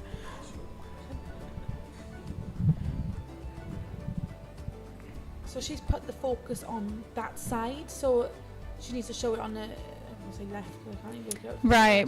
Entonces, cuando están tomando las fotos, sería mejor que pusieran el perro, especialmente los asiáticos, con la cara al frente, para que se pueda ver mejor y para ver la expresión del perro. Pero la cara en un asiático siempre es la parte más importante. You would lose that complete style if the dog was the other way.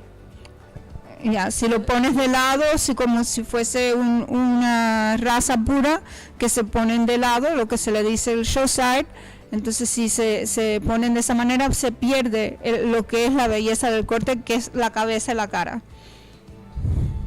But that's also with pure breed scissor as well, because every dog's got a good side and a not so good side.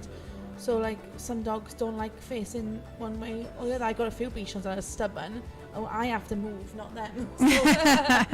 So yeah, it works.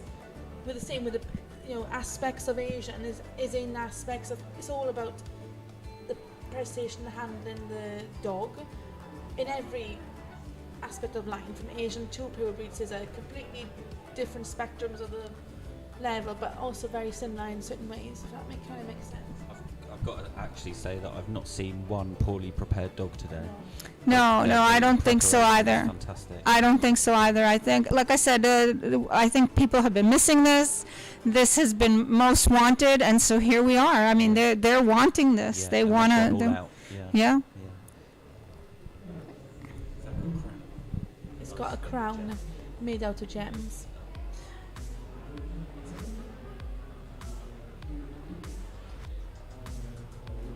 Beautiful work all the way around. Beautiful work. I don't envy these judges at all, not one little bit, because this has to be so hard for a judge. And the black poodle is so nice to work with on Asian. Yes. But it never comes up lovely on photo. No. Well, all black dogs. That's one thing with black dogs. Having black dogs, I don't know, in my house, all my dogs are black. So, and they're black or black and white. So, every time that I go to take photos, it's really difficult to get good photos of them because they're so dark that you need just a proper amount of lighting, and it's not easy to get. Especially if one is white. So with the Sealy, the Newfie, and the Poodle, it was always very difficult.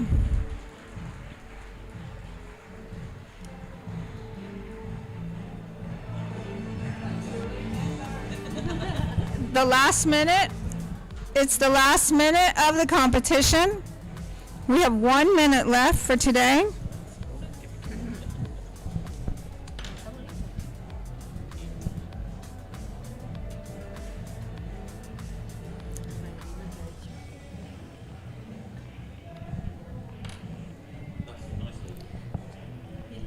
The last minute of the competition, and we are almost done. We're counting it down.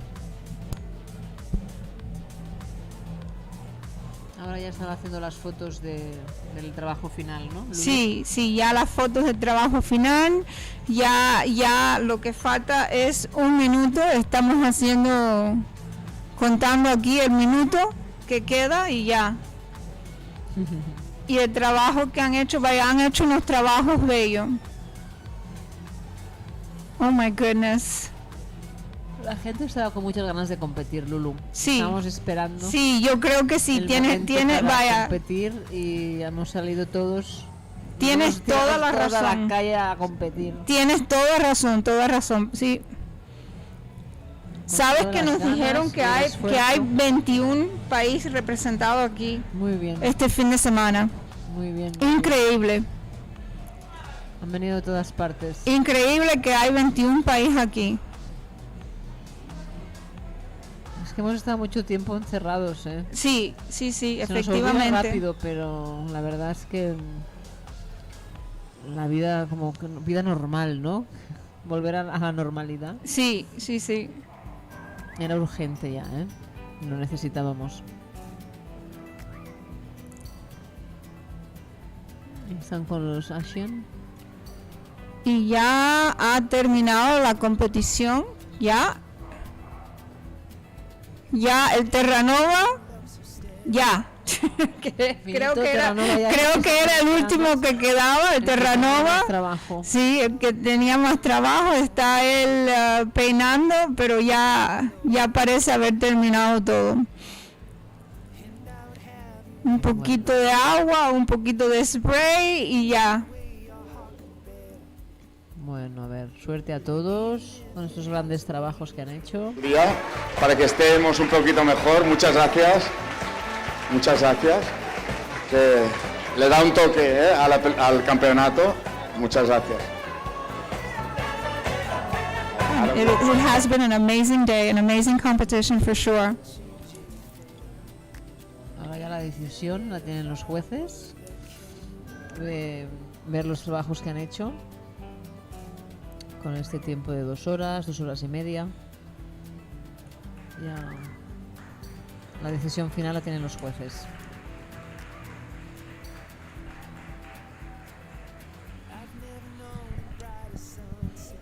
Siguen tomando las fotos.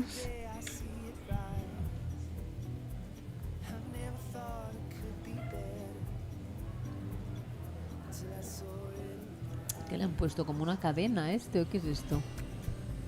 Yeah, what is that?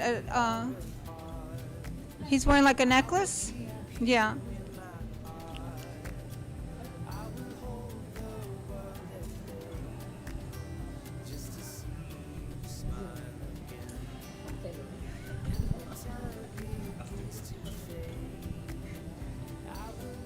El Shih Tzu. El Shih Tzu ese ha quedado, vaya, que está graciosísimo. Muy bueno.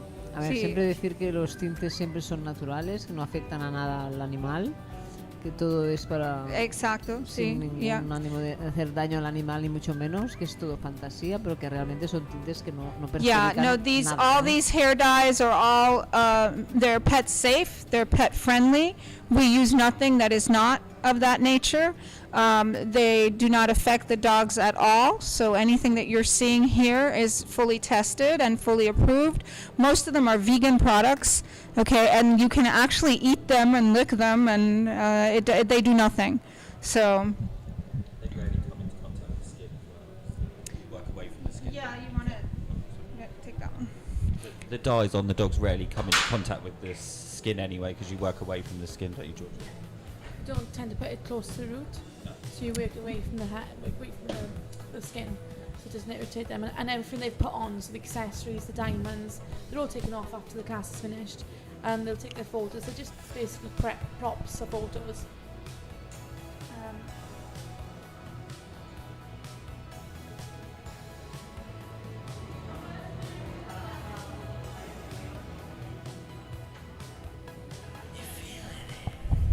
So now they have finished everything and they are reviewing everything at this point.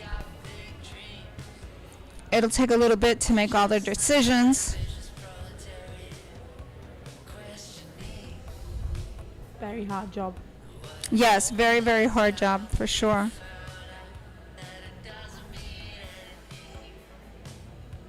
It must come down to the tiniest bit of hair. Usually I think that's what happens. Especially with the amount of this quality. They're all very level. The dogs are actually quality as well. You can see that people chose really carefully selected these dogs.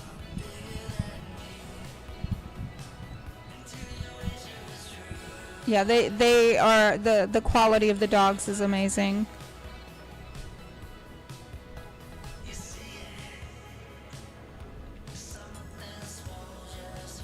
And remember that there's 3 judges for every dog, so all 3 judges have to review every dog that they're seeing and go over each and every dog. I think he's done a great job on that new feed. Yeah, it looks like it. It sure does look like it. We haven't gotten a very good head-on photo of the Newfoundland, okay, but it does look like he's done a brilliant job on it from what we can see. Maybe we can get that camera over to the Newfoundland. There we go. Pretty head on that boy. No, that's not a Newfoundland. That's a Bichon. That's a Bichon for sure. But a pretty head on that boy, or a girl. I'm not sure if it's a boy or girl. But a pretty headpiece. There he goes. Look at that head. That is a pretty head. Yeah, he's got a very pretty head. Padded muzzle as well. Yeah. Pretty. Oh, and this lady here is from the UK as well. Yes. Yeah. She's living in Spain now, but she's come over. So here's the other color that we were talking about, that sand color. Eh? El color hígado. Yes, yes. This is the other color that we were talking about, the liver. Yeah. Yes. They would be brawn, solid brown. Right, right. And they fade into that other color. They've actually got the same greying gene as a Cafe au lait poodle. That's what it Oh, is. okay. Yeah. I did not know that. Yeah. Okay. I believe the Kerries are the same if they're the right colour as well. Yes.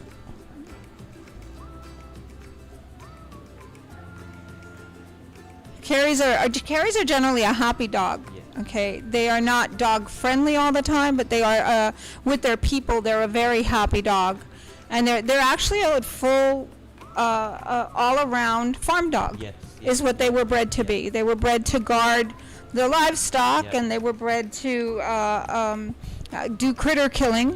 Yeah. Okay, to make sure nothing gets in and Yeah. gets your chickens or gets your rabbits or anything else that you might be having.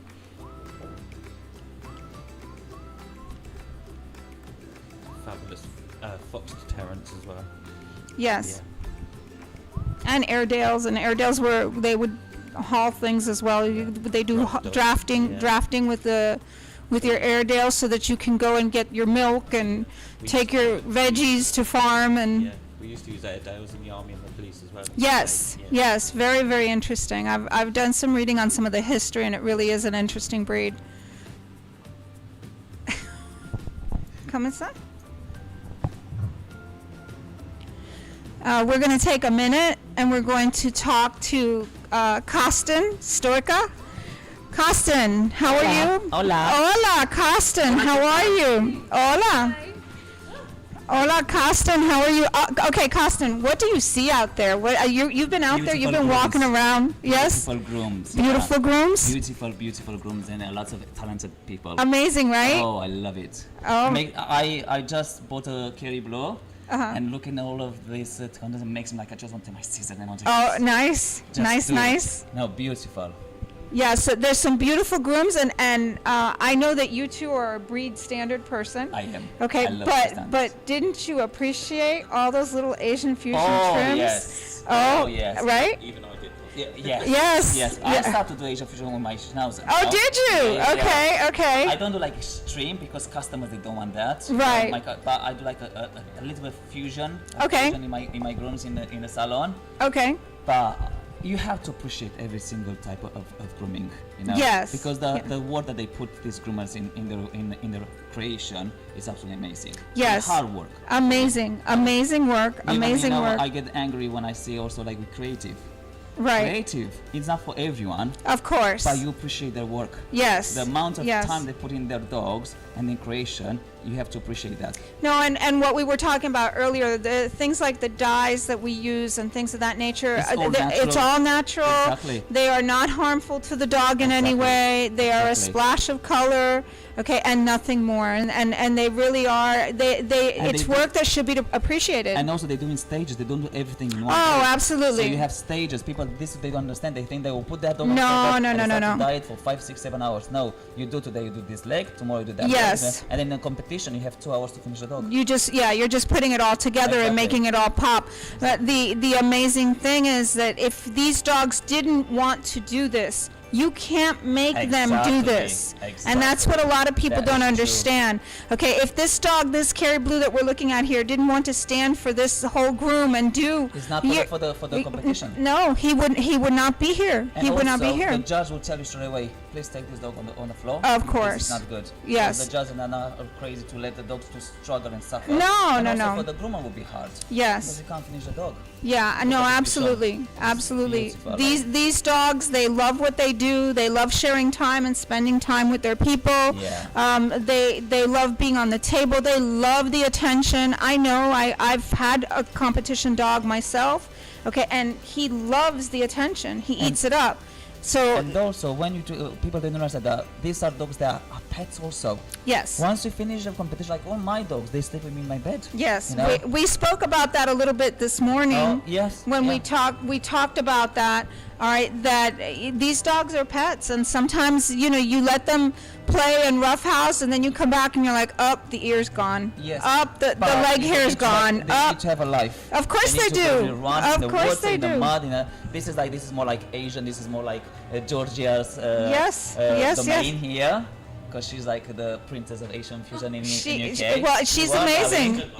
you don't like that? Well, it's the truth. Her work is amazing, like really, really amazing. So this is like her domain. But look at this. This is pretty. It's Really amazing. pretty. They've done amazing work. Yeah, and put like a splash of color. I like a splash of color.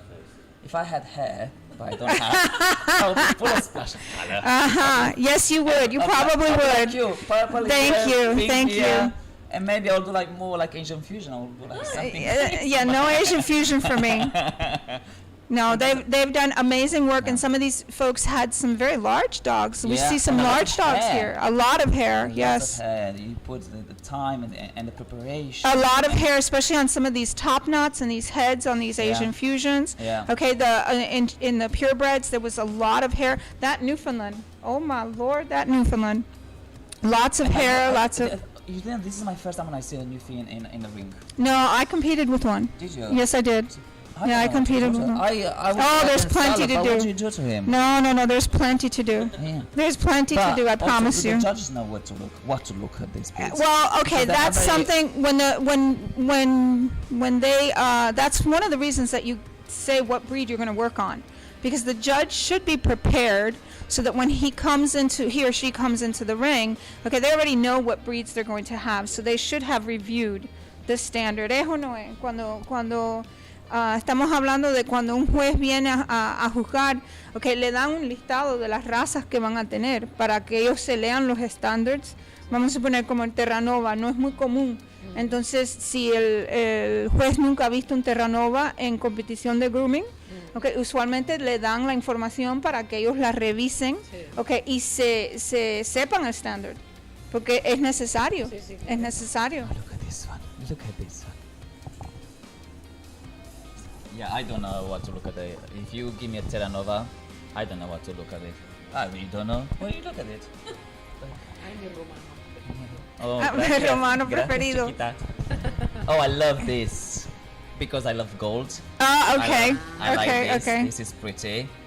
Oh, this is Patricia. This is Patty. Patricia. Yeah, Patty. Oh, she's like what? It's like a Roman. Yes, style. Roman style. Yeah. No, es que los trabajos están divinos, la verdad. I have this top. I love this top. It's very funny.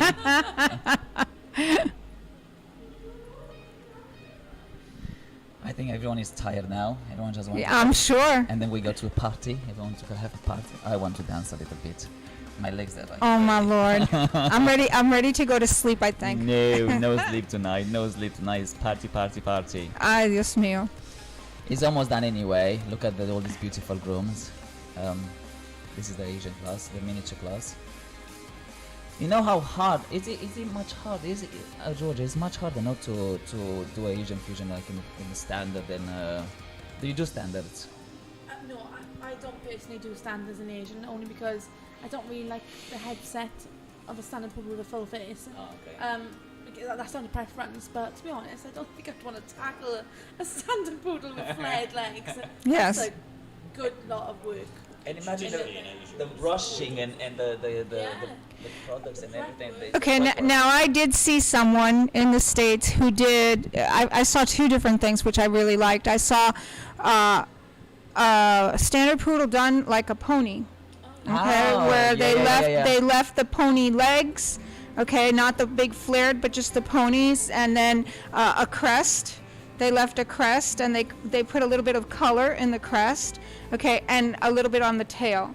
Okay, and the rest was short and tight and actually very cute. And then they did something similar on a giant schnauzer. So when it was pushed perfect in UK, when they had the creative episode, was a guy that did Lucky. He did a horse from a poodle. Nice. You know, with the satin, nice. No?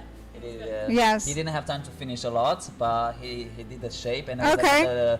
Kelly, she did a gorilla. Oh, okay.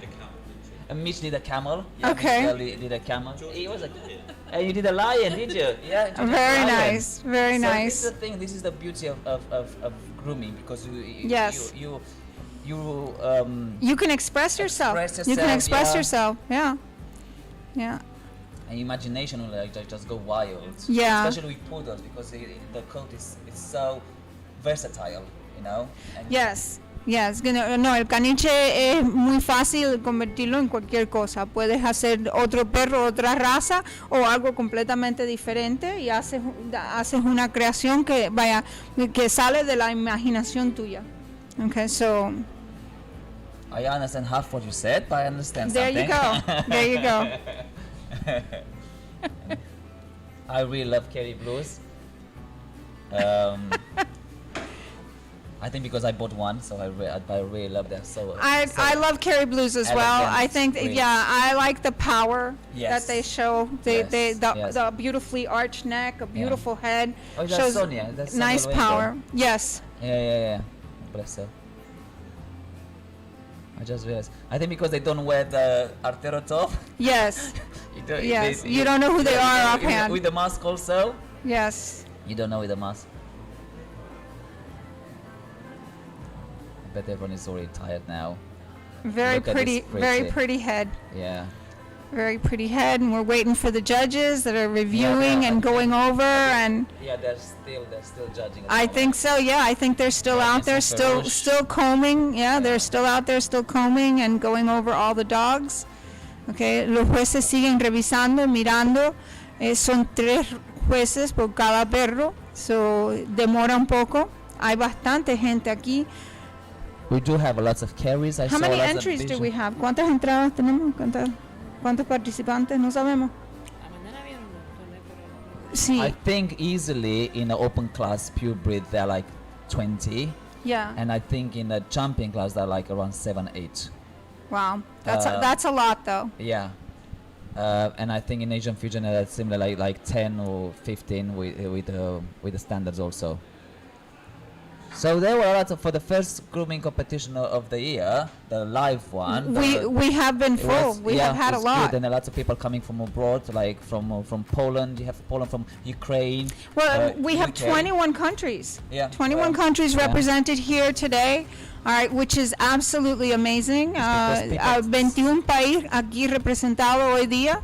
Okay, espectacular la cantidad de gentes y participantes que han venido ya están cansados de estar en sus casas. People get bored of the online one. Yes. You want to feel and you want to touch. You want your judge to be there and give you a feedback instead, because when you are online you can't actually give a good feedback because you don't see the dog. You can touch the dog, you can look at the angulation. Sí, eso es verdad. Lo que dice Carsten es que la gente ya quieren estar fuera, quieren que los jueces le miren los perros, les den la crítica que se la den en persona, no online.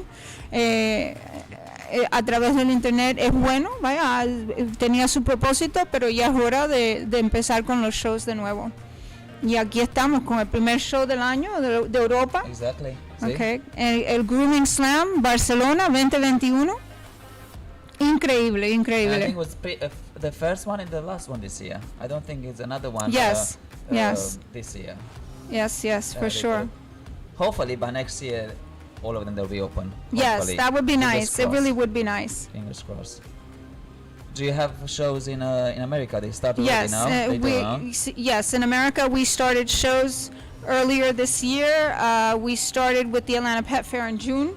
All right, they moved it. Normally it's an event that takes place in March. They moved it to June. Yeah. All right, and we started with that one, and since then we have done several. Some have been more well represented than others. Yeah. Okay, but it depends on what state you're in the United States. So we've had depending on the state, more or less. So, but it's been an amazing year there too. Oh, that's good. People have they've been well attended. They've been well attended for sure. We have to go back to normality, to be honest. I think they finished judging the Asian Fusion class now, and I think they tell them to relax their dogs at the moment. Competition, please, you can rest.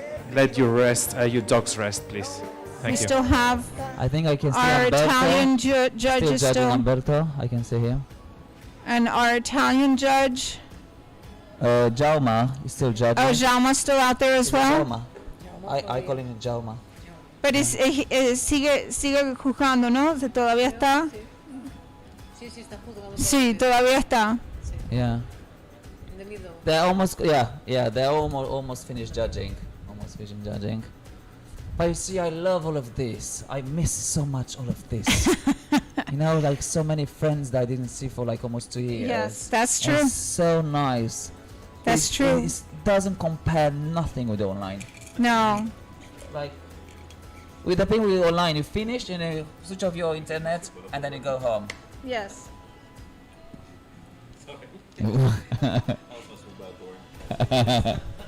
We have here Alison with Victor and another competitor. So I said, oh, it's Luisa is judging. Yeah. She looks like a child over there with this mask. You don't know who they are. Yeah, you don't know. You don't. You I have don't. people coming to me and like, oh, hello, Kostas. I don't know who you are. Take the mask off.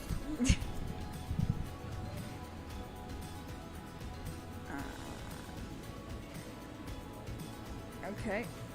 And let me try. I'm really bad at this game. Is- Huh? Look at this Bichon. This is pretty. Wait, photo first. Pretty. If I can get you squishing a little. You have to put your hands here. Wait. Un poquito más para allá. Ah, entonces no sales. And do you? I'm bad at this. Here, you do it. We're trying to take a selfie here trying in to take a the live stream booth. We're trying to take a selfie. Hold this. Hold this. Hold that. Sit there. And you have to move here. We're taking a selfie in the live stream booth. Good job. Thank you. It's good when you have long hands. There you go. Este es muy listo, por eso vive en España. En la avenida Sí, de sí. Sí, yo vivo ahora en Mijas Pueblo, Mijas Pueblo Yes. en Málaga. Yes, soon, Costin. ¿Serían mijas? Do you open the groomer place? Quiero con Claudia Con Claudia. to make una academia. Abrir una academia. Yeah. Muy bien.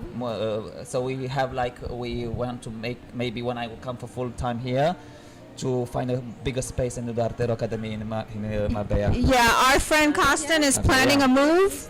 He's planning a move down here to Spain. We move. But he's not here full time yet. he's not yet. Soon. We're hoping that he'll be here full time. Yes. All right, and then he will be doing the live stream. Okay, more often because he'll be speaking more Spanish. Sí. Right? Entonces puede hacer el live stream en vivo porque en español. Exacto. Que ya podría hablarlo, ¿eh? Exacto. El catalán, que es el... Es parecido. En Rumanía hay muchas palabras... Que son parecidas. Similar con catalán. Exacto. Yes. No, parecidas o iguales, te podría decir, ¿eh? Sí. No sé, pero... No lo sé. No, I never speak Catalan, so I didn't know till today that Barcelona have a Catalan language. Oh, well, see, now you know. Now you know. We learn something new every day. They look the door. Yeah. Please, the door open.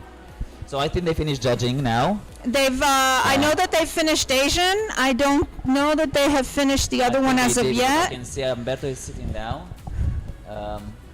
Do we still have any judges out there? I think there is. I can see Jauma. Yeah, I think there's 1 or 2 judges still out there.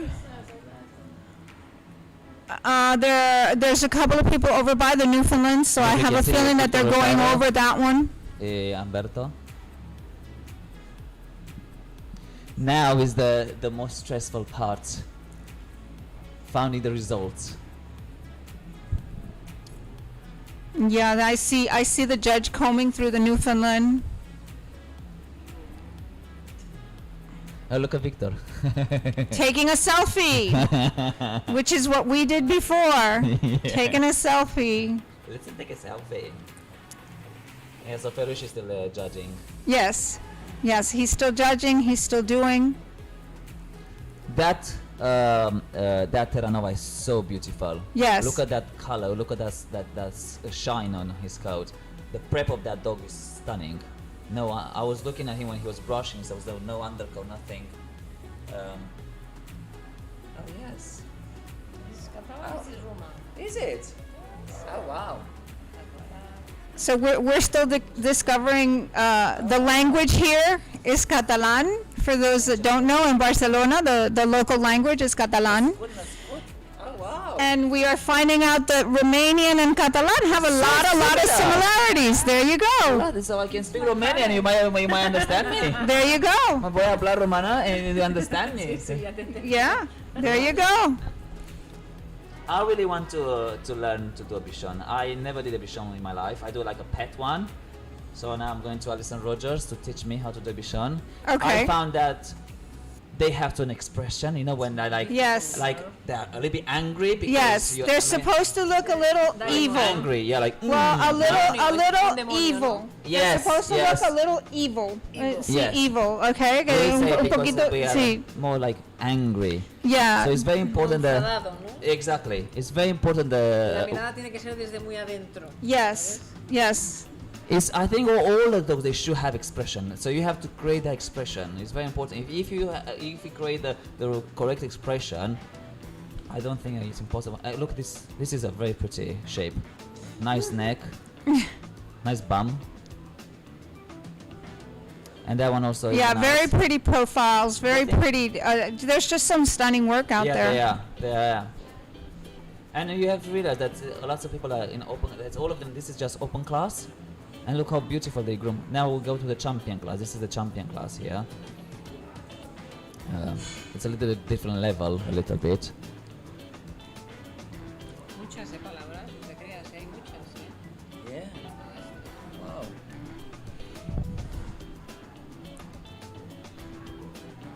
It's more common with Catalan than Spanish or Italian. Sí. Wow. So I'll move. Oh, I love this. Yeah. Pardon? Es una lengua. Sí, yeah. I like how Jose Tucupita grooms. It's really beautiful. I think they finished. I think they're. It looks like it, but do I see a judge in the back still? I think they finished the Asian class because I can see. The Asian class is definitely finished, yes. The Asian class is finished. I think everyone is relaxing their dogs. Some of them they already put the dogs on the floor. Yeah, so now we're just just a few waiting minutes the before the last end. ones. Oh, Jama still. I can see Jama. I can still see him. Yes. Judging. Purebreds. So is Jama EG judge? Yes. Yes. No. And Yes, Luisa? Yes. Okay. So now we're back to the photo call. All around or? And stripping setters and spaniels, no? Oh, no? Okay. Yeah.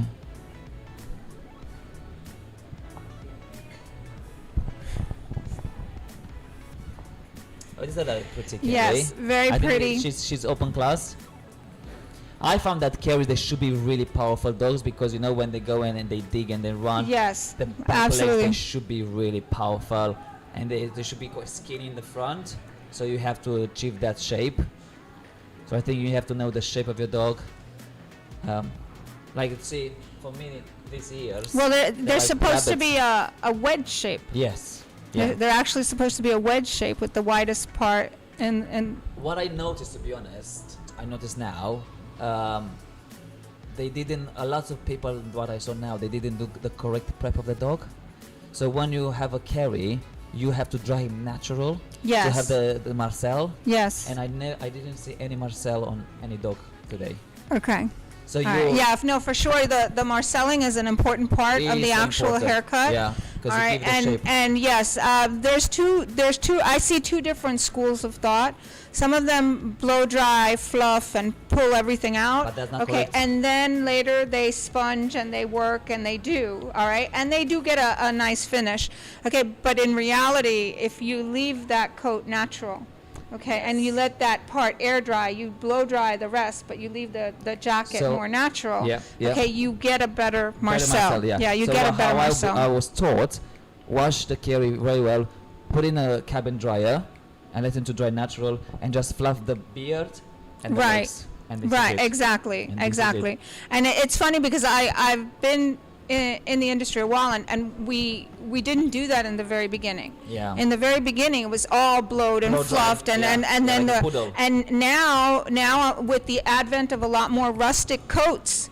Okay, because Pumi and things like that, Lagoro, Pumi, and those type of coats, especially in the U.S., we're seeing more of that. But also, I think I always say, because where do you look for perfection?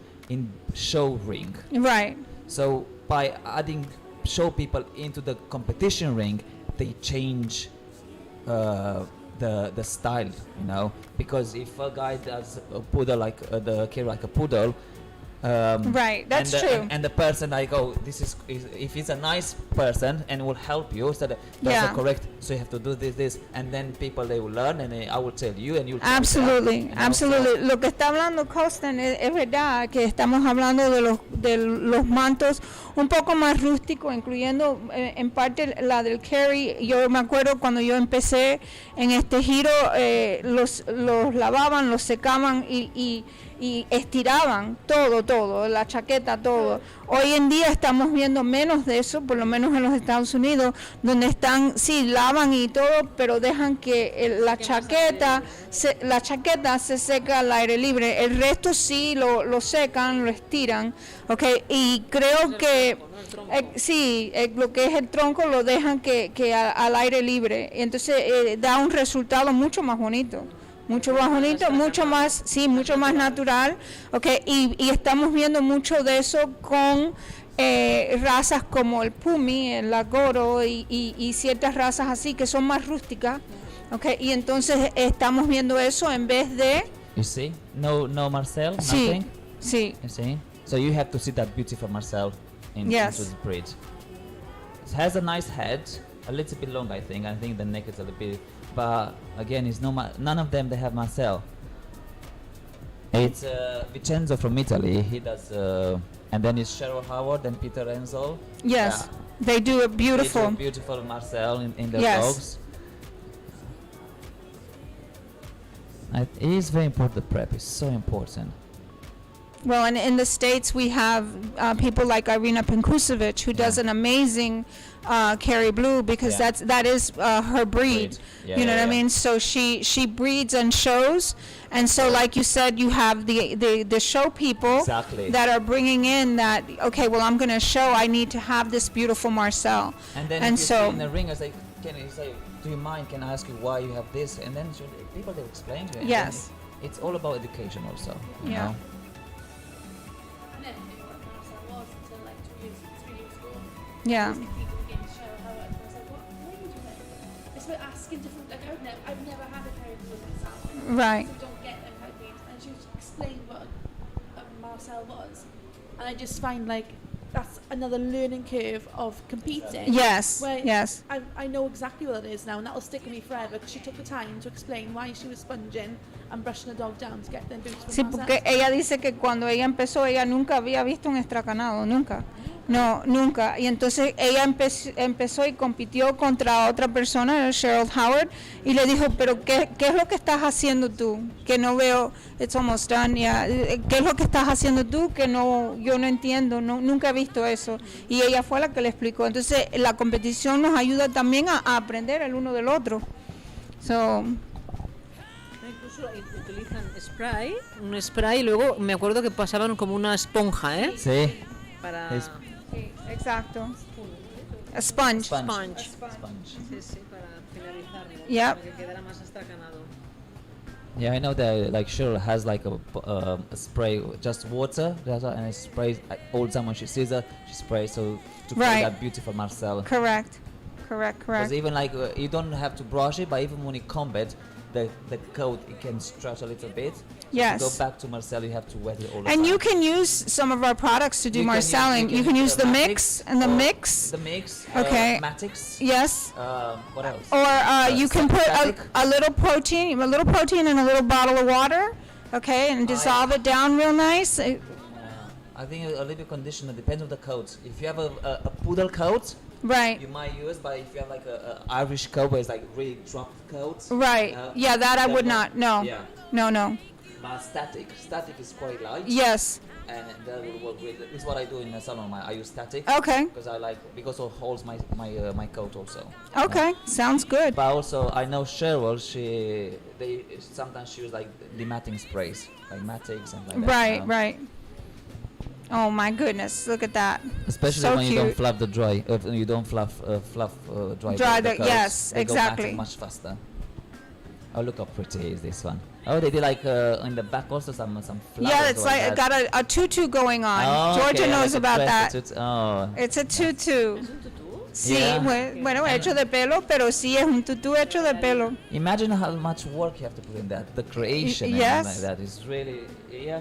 It's No, really and hard, the isn't it? thought and the ideas. I Yeah. mean, it's a really it's a stretch for creative, being creative. And now you see more and more people doing creative, doing Asian fusion workshop, because I don't think was it before very popular workshop in Spain or not. Que si antes era tan popular el workshop en España, como una clase, haciéndolo como un... Yo creo que siempre ha sido una Yeah. Sí, pero se Very llena powerful. bien, es Trabajo de popular. salón. Sí, pero se llena bien o... Sí, Like ya, in sí, England. No como un stripping, pero Sí. se llena. Yeah. Oh, look at That this. is- Porque realmente es el trabajo que haces en tu salón diariamente. Exacto. Like in England, you'll see 25, 30 people in a workshop. And now they start to be more in Asian fusion. Now. They start to be a lot of 25 a lo people. mejor no. Right. Es tan popular como una tijera o un stripping. Yeah, it's not as popular as a hand strip class or It's the opposite. It's way popular. Mhm. The workshop also in full compared with the hair. Right. We don't have a lot of dogs anymore because everything is cockapoo, labradoodles, all these mixed breeds. More mixed Right. Mixed breeds, and it's really hard to find dogs to go and compete. Compare where in Europe you have more pure breeds. Right. And it's easier. You have more people showing the dogs and like that. A show person in England, they will not give you their show dog to go to your competition. Right, right, right. You know. Because also grooming competition, grooming style, it's a little bit different than show style. Yes. It's- And that's true in a lot of things. It's just like the working dogs and you know But versus even based on the pure breed, I think also grooming we can create more flair to the dogs. In all like Bichon, you see if you go to a ring, the Bichon is not like it can be dirty a little bit and it's fine, but here you lose points. So here the dog has to be quite perfect. yes, that's true. It's a beautiful Bichon. Yeah, I do like Artero Detox. It's a very good shampoo and a very good conditioner. I love it, especially for Labradors. It's brilliant. That's what I use on my Newfoundland. Do you? Yeah, the detox. That's what I use I on use him. now everything, conditioner in all my double coats. Yes. The undercoat like just Comes right out, so yep. quickly. But I didn't know that before. Look, this is so pretty, really pretty. And he's so well behaved, so he didn't use any neck nose, nothing, and the dog didn't move at all. Yeah. And that shows that the dog was trained. And Yeah, and exactly. enjoys to be Exactly. on the table. Yeah, you would not get a Newfoundland up there if he Definitely didn't. He'd be laying down. He'd be Exactly. leaning He on didn't sit down you. at all. Yeah. And he didn't have to make him to stand up. Because Right. I watched him. Another like Pomeranian. They start to be also very popular in pure breeds classes. Yes. Like I think in America there are like classes just for No, we don't have or just a maybe palm. It's part of the South scissor America. class. In South America. In South America, in Brazil, I believe we've yeah, I see seen. classes of Pomeranians, class of golden retrievers. Yes. I see just golden retrievers. Yes. And it's really amazing. I was shocked. America, it's very big. Yes. Yes. Yeah. Oh. No. I was quite shocked when I was like, oh my god, this is a Pomeranian in a pure breed class. Because you'll see a Pomeranian, but you don't realize like actually it can be scissor all over.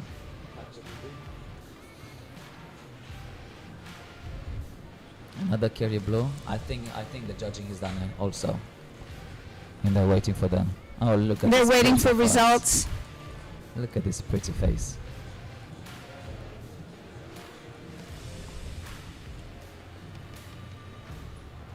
It was a very long day.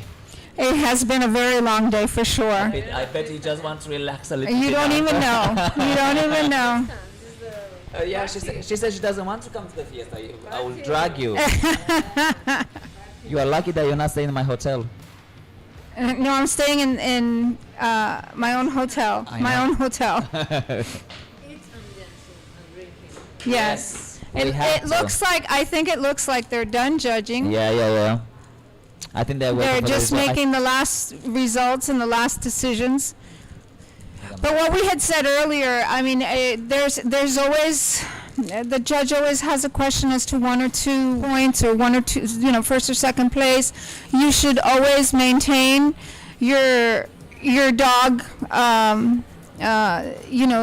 if the judge is looking, be alert. Yes. Be alert to your judge. Yes. If the judge is looking, Stack your okay, dog. then stack your dog. Stack your yes. dog, yeah. When he doesn't Yeah. look, just let him relax. Exactly. Because the more you stack him, if the judge Exactly. doesn't look and he relax, that he can go tired. And when the judge actually go and look at you, the dog will move. Yeah. So See, relax your dog when the judge doesn't look at you. And yeah. stack your dog Eso when es the algo judge. que en los Estados Unidos también le decimos a los competidores que mantengan los perros, que se mantengan ellos alertos, okay, a si el juez ha terminado o si el juez quiere ver otra cosa, un momento, porque a veces es una decisión que todavía falta un punto aquí, un punto allí, okay, y si tienes el perro acostado en la mesa y... Hay mucha gente que no se fija, ¿eh? No, hay muchos que no, y no es mantener el perro de pie el tiempo entero, es mantenerte tú como competidor alerta a lo que está haciendo el juez. I think Okay. also it's good when you have a mentor. It's really hard when you don't Yes. have a mentor. So when I Yes. go in a grooming competition and I'm competing and I see people like beginner class, open class, I always educate them how to stack your dog, because you see them, the judge comes and they leave the dog to do whatever they want. You know? Right. So I would say you have to, your groom, it's your art. It's how you Yes. present yourself. Yeah. Yeah. This is like when I used to compete before, I used to have my top, I used to be very dirty. And then I have some judges like, you have to be presentable. That's your art. Right, that you exactly, So exactly. now you'll never see me with a dirty top. I'll have like a nice jacket. I'll have a Yes. nice t-shirt. No, and again, we talked about it before, contrasting. You don't Yes. you don't want the dog to disappear into your clothing. Exactly. You want, uno quiere que el perro resalte. Okay, si el perro es negro, no te pongas una casaca negra. Okay, pon algo en la mesa, limpia la mesa, no le dejes pelo en la mesa. I think also it's the duty of all groomers, like champion groomers, to educate the new groomers. Yes. You know, if Yes. you see, it doesn't cost you nothing to help him with some advice. Of course, You know? of course. And this is what I do. I always try to help everyone.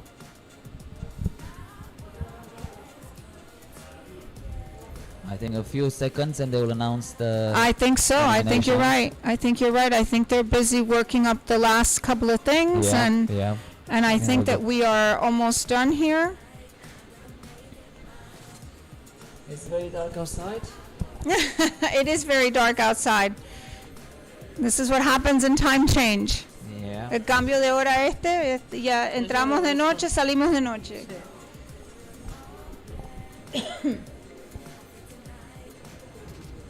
I love these tops.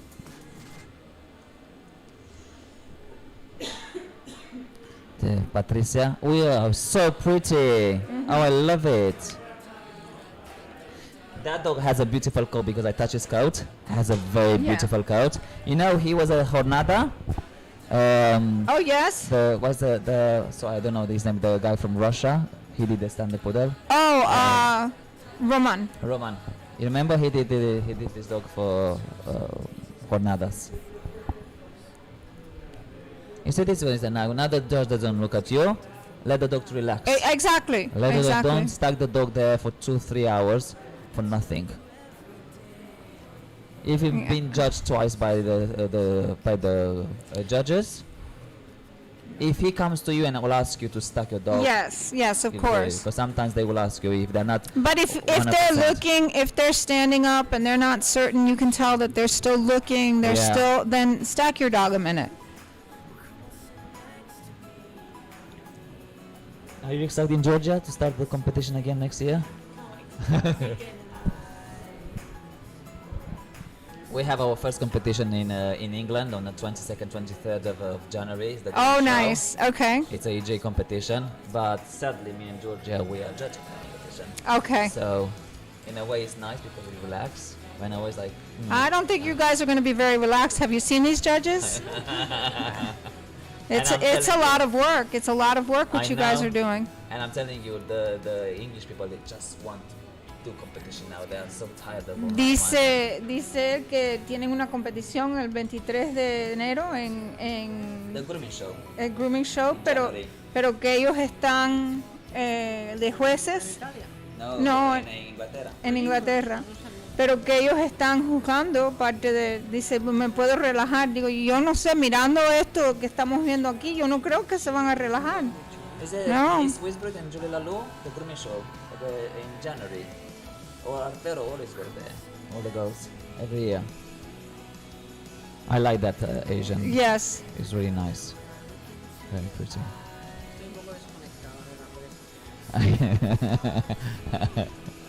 Sometimes it's good. They've already relaxed all their dogs. They already gave the signal to relax all their dogs. So at this point, the decision is made. Yeah, they've already given them the. So now we're just waiting for tabulation, and we should be knowing something soon. So ya han dado la noticia que se pueden descansar todos los perros. Okay, así que ya han terminado. Ahora estamos esperando que cuenten los puntos, que hagan la documentación, sí, la documentación que tienen que hacer, y entonces nos darán los clasificados de hoy. They'll give us those that have been classified as winners. Oh, look at this one. That's so pretty. You see, this is love. Yes. This is really love. And this is for all people that watch. This is nice to see this. The dog do the job, and now it's time for relaxing. Yes, and it's nice. So when I competed with my dogs, it was really nice to share that time with them, and the connection that you make with your dog on the table. All right, it's nothing like anything else. It You really have to have isn't. the connection, because there's no connection. Your dog will just go crazy on the table. Yeah, You have sí, to la everything. conexión que uno hace con el perro en la mesa es muy importante, y cómo uno trata al perro es muy importante. Vaya, sí, esto es de los perros, es lo más importante, los perros. Hay que estar como relajado, ¿no? Para trabajar con ellos, para que ellos no se sientan presionados, porque realmente es como energía, ¿no? Yeah, No, exactly. They eso can feel your mismo. energy. That's Sí, true. They can eso feel your mismo, energy. es la energía de uno. If you are stressed and you're panicking, he will feel you. Tú le transmites al animal, Exactly. probablemente. That is true. So you have to be confident in what you do. Oh, I would love a Bennington. It's really hard to find in England now. Even they come from England, the English breed. Yeah. The sheep? Yes, sheep. Yeah, sheepdog. Sheep. Sometimes I say the wrong word. Uh, You know, Look, see, this is what it's about. yeah, isn't it? yeah, love. Yes, it's true. She says it's a wolf in sheep's clothing. Yeah, yeah. Okay? Definitely a wolf in sheep's clothing. But I love this type of coat on the. I really struggle with the. This is more like a European texture compared with the English. The English is more softer and more. It's very cottony. It's very soft and cottony. Yeah. Yes, the English one. Yes. The European one is more like poodleish. Well, because it's supposed to have guard hairs. Okay, the coat should have guard But hairs. the correct texture is the English one. Is the cottony, that soft- The cottony, the one that is so hard to scissor, but for styling, this is a beautiful coat. Yeah. It's really. Hay pelos y pelos, pero el Wellington es muy difícil. Sí, el Bellington tiene. Tiene un pelaje muy difícil. Es como un algodón. Es como un algodón que enseguida que cortas se chafa, es como... Le tienes que texturizar. Incluso yo me acuerdo de haber puesto hasta polvos de stripping para dar textura al pelo, ¿eh? Exacto. Yeah, and some competitors will put a little bit of texturizing spray in order to be able to correctly, including some chalk, some stripping powder, some stripping powder, so that you can scissor correctly and get a nice finish on it. It kills your shears though, but I had one in a salon, and I used to bath him with Vitality because give them texture, and I used to put Zoom all over, Yes. and it gives some texture, and I brush them and fluff them with the brush, and Right. I give some, and it's the code stands for scissoring. Okay, And well, it looks like we may have some winners. It looks like we're getting ready. Yeah, then the finalists. The finalists 3 in each Es de deliberar y de sumar puntos y tal, y de pasarlo mal. Vamos a pedirles un aplauso, ¿no? Que se lo merecen. Applause for our judges, the jury. They're working really hard, finalizing. Y nos gustaría compartir con vosotros un poco una pincelada de cómo hemos hecho estos premios, porque han cambiado, son nuevos este año.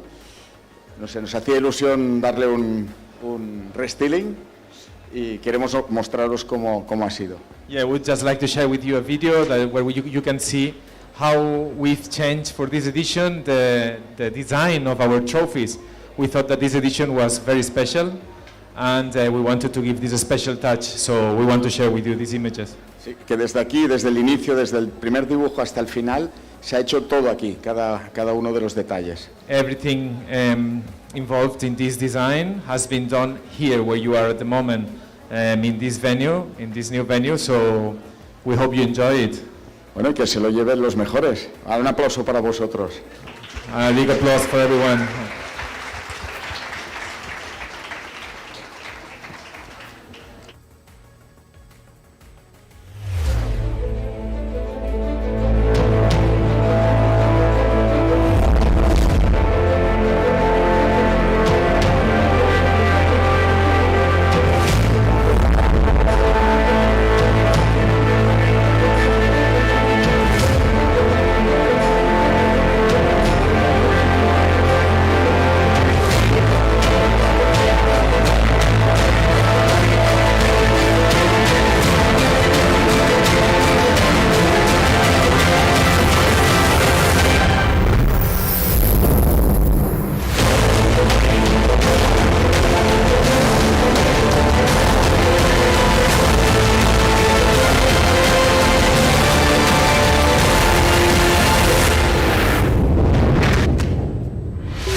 A ver quién se lo va a llevar.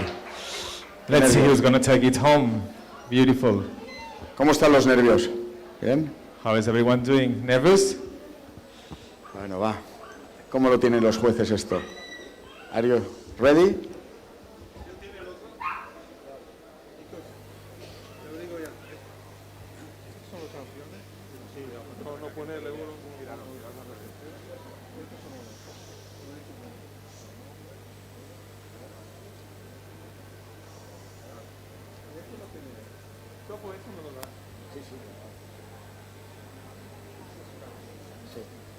Que no se vea.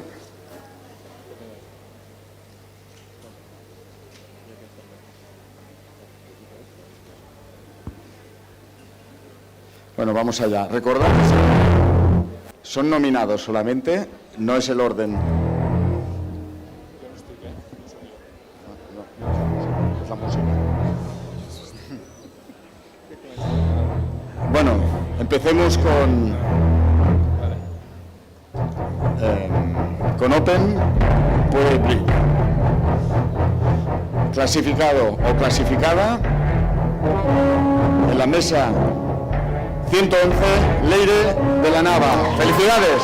Leire 111.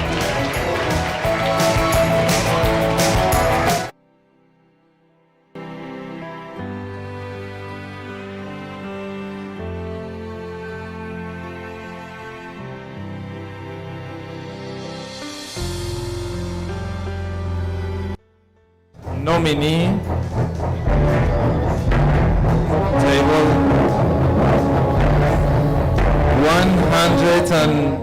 122 Zoltz Zeketti 122.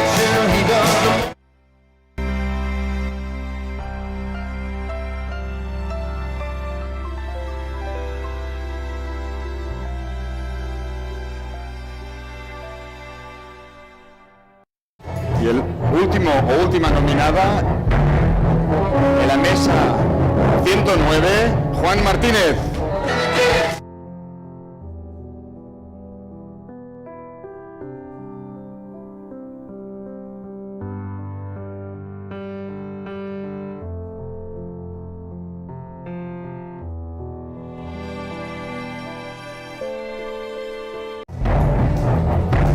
Bueno, vamos a los champions. Nominada, mesa 124, Carmen Morillo.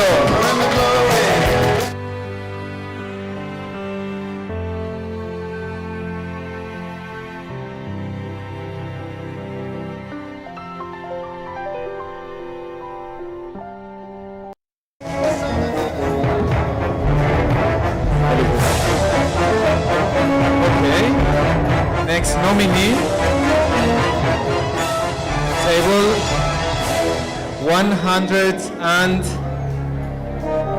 126. Buena, Ron.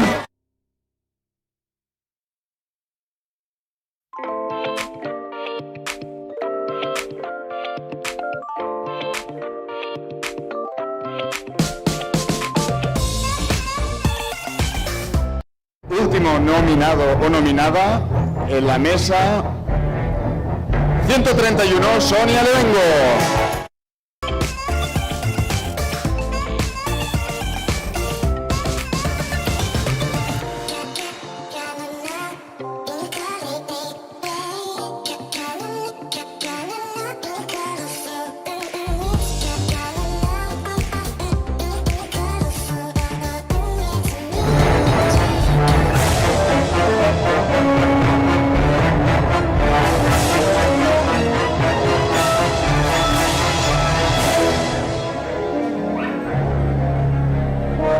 Bueno, cambiamos de grupo. Vamos a los Asian.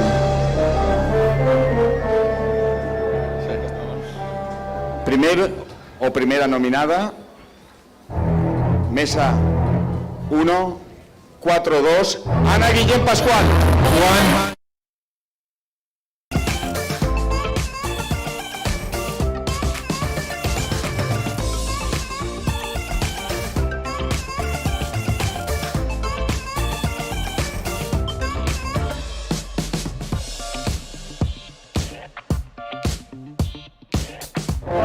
Siguiente nominado o nominada, mesa 1-6-1, Chisca Martorell.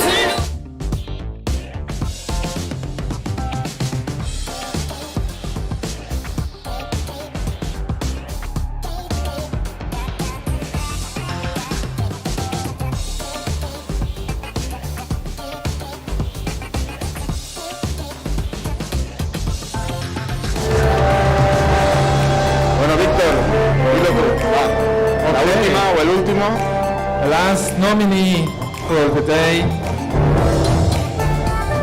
is gonna be, let me check, table 151, Jessica Roy Salcedo. 1-5-1. Felicidades.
Let's put our living stereo stylus in this groove.